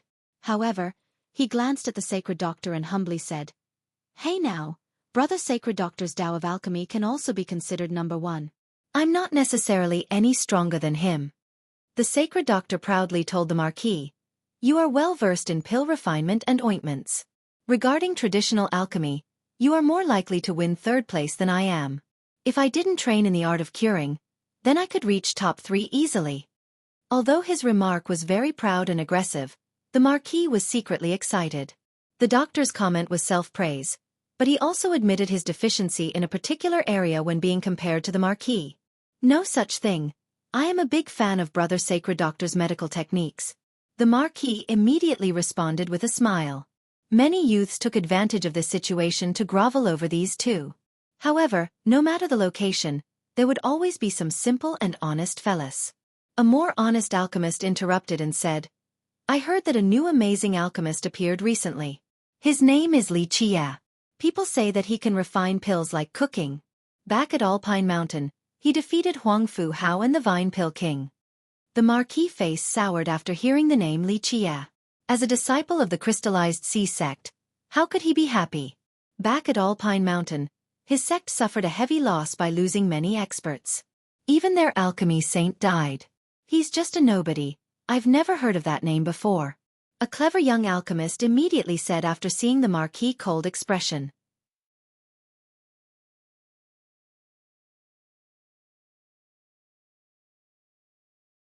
Chapter 733. Observant Mansion, right. How could the Marquis have heard of such a nobody? Another young alchemist quickly buttered up to the monarch. A simple and honest person always lacked a sense of social awareness, even though they didn't really want to leave the Marquis with no face. This simple alchemist couldn't hold it in and blurted, I heard this Li Chia's fate pills were unbelievable. They all had a near golden tint, pretty to the point of perfection. Marquis, you need to be careful and be sure to beat this Li Chia. The Marquis almost vomited blood from anger after hearing this simple alchemist's words. He didn't want to bring up Li Chia since him murdering so many Radiant Sea members was a huge humiliation. Now, this simple alchemist just had to bring up Li Chia of all people, causing the Marquis to feel quite annoyed. Idiot! How could you trust such rumors? The sacred doctor sneered and shouted at this simple alchemist. Refining pills like cooking is not possible for even a legendary alchemist, let alone a human brat. Humph! This Li Chia, he only has a good heavenly cauldron. The people there didn't understand the matter, so they considered him a god or something. They are just false rumors. The simple alchemist felt indignant after this retort and said, Everyone said it. I even heard that this Li Chia didn't only have an untouchable Tao of alchemy, he also has an invincible cultivation. Someone said that he defeated many experts, including an ancestor from the Huang Fu clan. After saying this, he couldn't help but glance at the Marquis. He actually wanted to say that even the Radiant Sea alchemy saint was killed by Li Chia, but he managed to hold back this piece of information. The Marquis was about to vomit blood. If it wasn't for the alchemist's truly honest appearance, then he would have thought that this alchemist was deliberately provoking him. This fool had no sense of propriety. If this wasn't the observant mansion, he would have kicked this fool flying away already. What the hell are you saying? A smarter alchemist noticed the Marquis' sour mood and immediately denounced the simple alchemist. Li Chia is shit. So what if he defeated the Huang Fu ancestor? Those are only egotistical rumors. The ancestor is an invincible paragon, so how could Li Chia kill him? Bah, how can you even say such shameless words? This Li guy daring to act all arrogant at Alpine Mountain was simply due to the fact that he was holding onto the mountain's legs. The Huang Fu ancestor was defeated by the Alpine Tree Father. Humph, for a junior like Li Chia, not to mention the ancestor, any expert could easily crush him into pieces. In order to help the crystallized sea sect and befriend the Marquis, this young alchemist tried his best to debase Li Chia as if he was not worth a single coin just to make the Marquis happy. He's just scum borrowing someone else's prestige to look good. Not worth mentioning. The Marquis felt better after hearing the smart alchemist's statement. But these aren't my words. The simple-minded alchemist must have been all muscles. After being scolded by the sacred doctor and now a different alchemist, he felt very indignant and said, Others said it, I'm only repeating what I heard. This Li Chia apparently is comparable to the 4 alchemy prodigies, while his cultivation is comparable to the celestial being and the imperial edge. The Marquis couldn't help but shake with anger. He was helpless when it came to encountering such a stupid fool. His mood was quickly improved only to be ruined again with just one stupid sentence. Zhong Xian, you idiot, get the hell out of here. The smart alchemist was also shaking with anger because of the simple alchemist. It wasn't easy for him to curry some favor, but this idiot ruined all of his efforts. He pointed at the simple alchemist and scolded, Li Chia is nothing. How can he be qualified to compare to the 4 prodigies, the celestial being, and the imperial edge. Bah, he better take another look at himself in a mirror. He's only scum that knows how to praise himself and use other people. Only an idiot like you, Zhongxian, can be around him. The alchemist named Zhongxian was full of grievances and said, But, these aren't my words. First, I am not nothing, I am a human. At this time, a leisurely voice appeared and continued on. Second, this celestial being and imperial edge are not worthy of being compared to me. Doing so would be praising them too much. Third, if you and I have some grievances, then I can understand why you are defaming me. However, defaming me just to suck up to someone else. Should I throw you out or just kill you on the spot? Two people leisurely came in from the door and walked to the party's courtyard. The leading man was Li Qie with Madame Zi Yan right behind him. Li Qie. Many people stood up upon sighting him. A few young alchemists from the alchemy realm inwardly shuddered because right behind him was Madame Zi Yan, the demon king of a country. Her status and position were far above many in the younger generation. Even a genius alchemist would be extremely afraid of a heavenly king. The madam also enjoyed a great reputation among the younger generation of this realm. Li Qie came forward to look at the smart alchemist before idly saying, Today, my mood can be considered decent. Although you spoke behind my back, I will not dwell on it. Slap your face 3 times and consider that as your punishment. The smart alchemist couldn't help but take several steps back and hide behind the cauldron marquee. He, of course, couldn't slap himself in front of everyone. Otherwise, how could he show himself anywhere in the future? You are Li Qie, right? The marquis stepped forward and coldly leered at Li Qie. This isn't a place for you to act so presumptuously. Li Qie met his leer and said, I can act presumptuously wherever I want. It seems that your crystallized sea sect still hasn't learned its lesson. After so many deaths, it still dares to step up for someone else. How courageous. Bold words.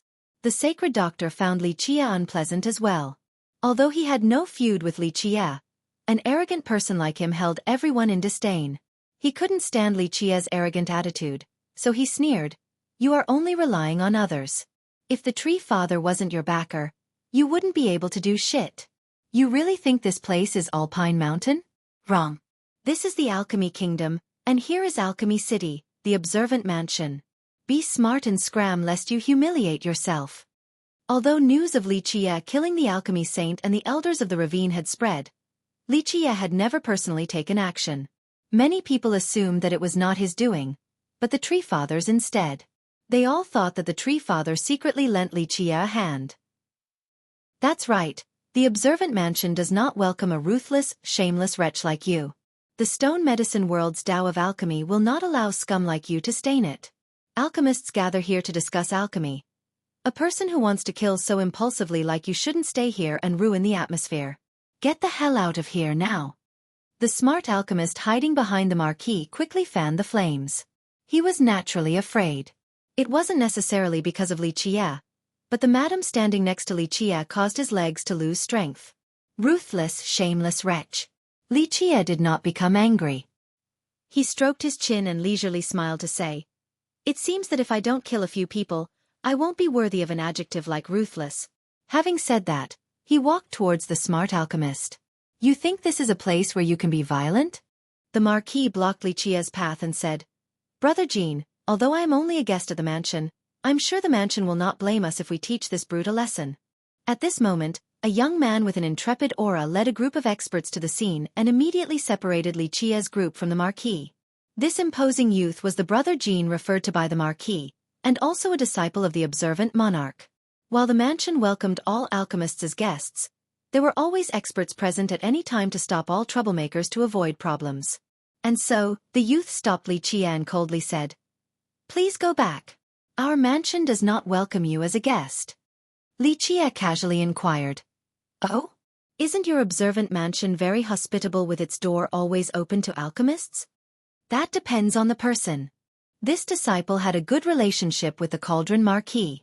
He not only prevented Li Qie from causing trouble at the venue, he coldly added to it to win some face for the marquis. We welcome alchemists, but you are not part of this group. That's right, if any random dog on the street could enter this mansion, then its reputation would be ruined. The cowering alchemist behind the marquis quipped. Right now, with the marquis protection and the mansion as his backing, He grew bolder and said, "A junior like you who only relies on others is not qualified to be a guest at the monarch's mansion. Be smart and scram." "So noisy." Before Li Qie could respond, the madam stepped in and took action. Pop. This smart alchemist was slapped flying out of the mansion by the madam. With so much blood spurting everywhere, no one knew if he was dead or alive.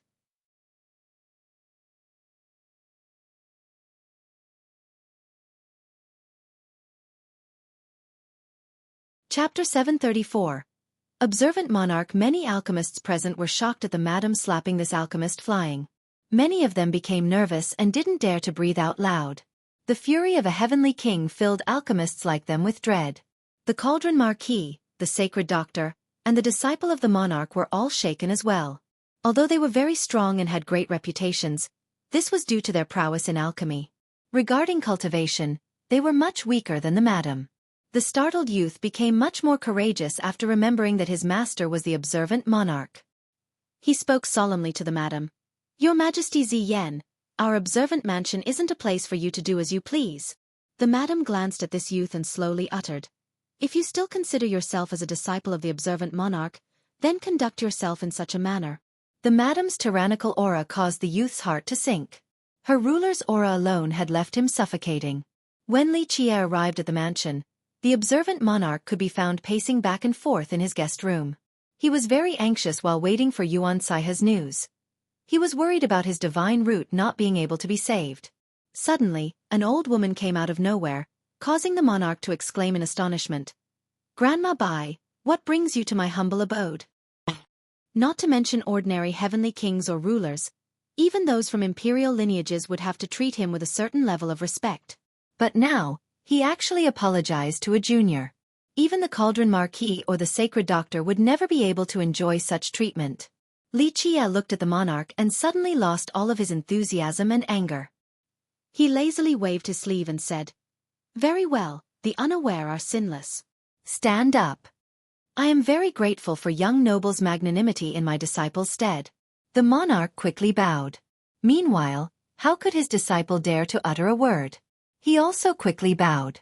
After receiving Li Qie's forgiveness, the monarch added with haste, "Young noble's presence brings light to my humble dwelling. It is truly our honor.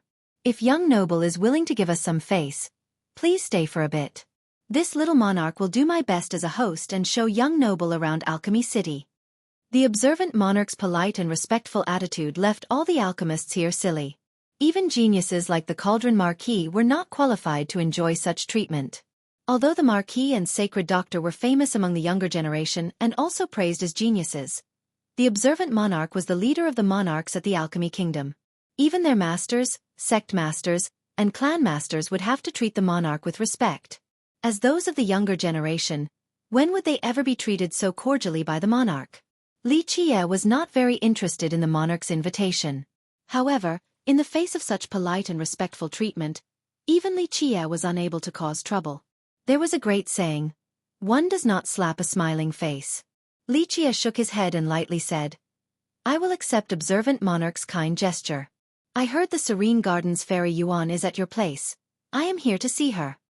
The monarch hesitated for a moment after hearing this. The Cauldron Marquis took this chance to coldly speak. "Fairy Yuan is one of the 4 alchemy prodigies, the esteemed guest of all the sects in this world. How can you meet her whenever you wish? Countless lineages desire her presence, and countless alchemists will line up just to catch a glimpse of her. Humph. She isn't someone that you can see." Since Li Qie killed so many people from his crystallized sea sect, the Marquis had an implacable feud with him. Earlier, he wanted to cause a rift between Li Qie and the monarch so that the monarch would take care of Li Qie. Who would have thought that the situation would reverse to this state? How could the Marquis swallow this anger? "Fairy Yuan!" An alchemist shouted at this time.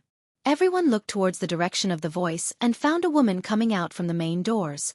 It was a woman elegant like a lotus flower in a valley, unstained by this mundane world. She was the Serene Gardens descendant, one of the 4 contemporary alchemy prodigies, Yuan Saiha. All eyes immediately fell upon her the moment she arrived. You're tuning in to the Xueqi's Martial Arts Saga YouTube channel. Don't forget to subscribe and join us on this journey to catch the most captivating stories.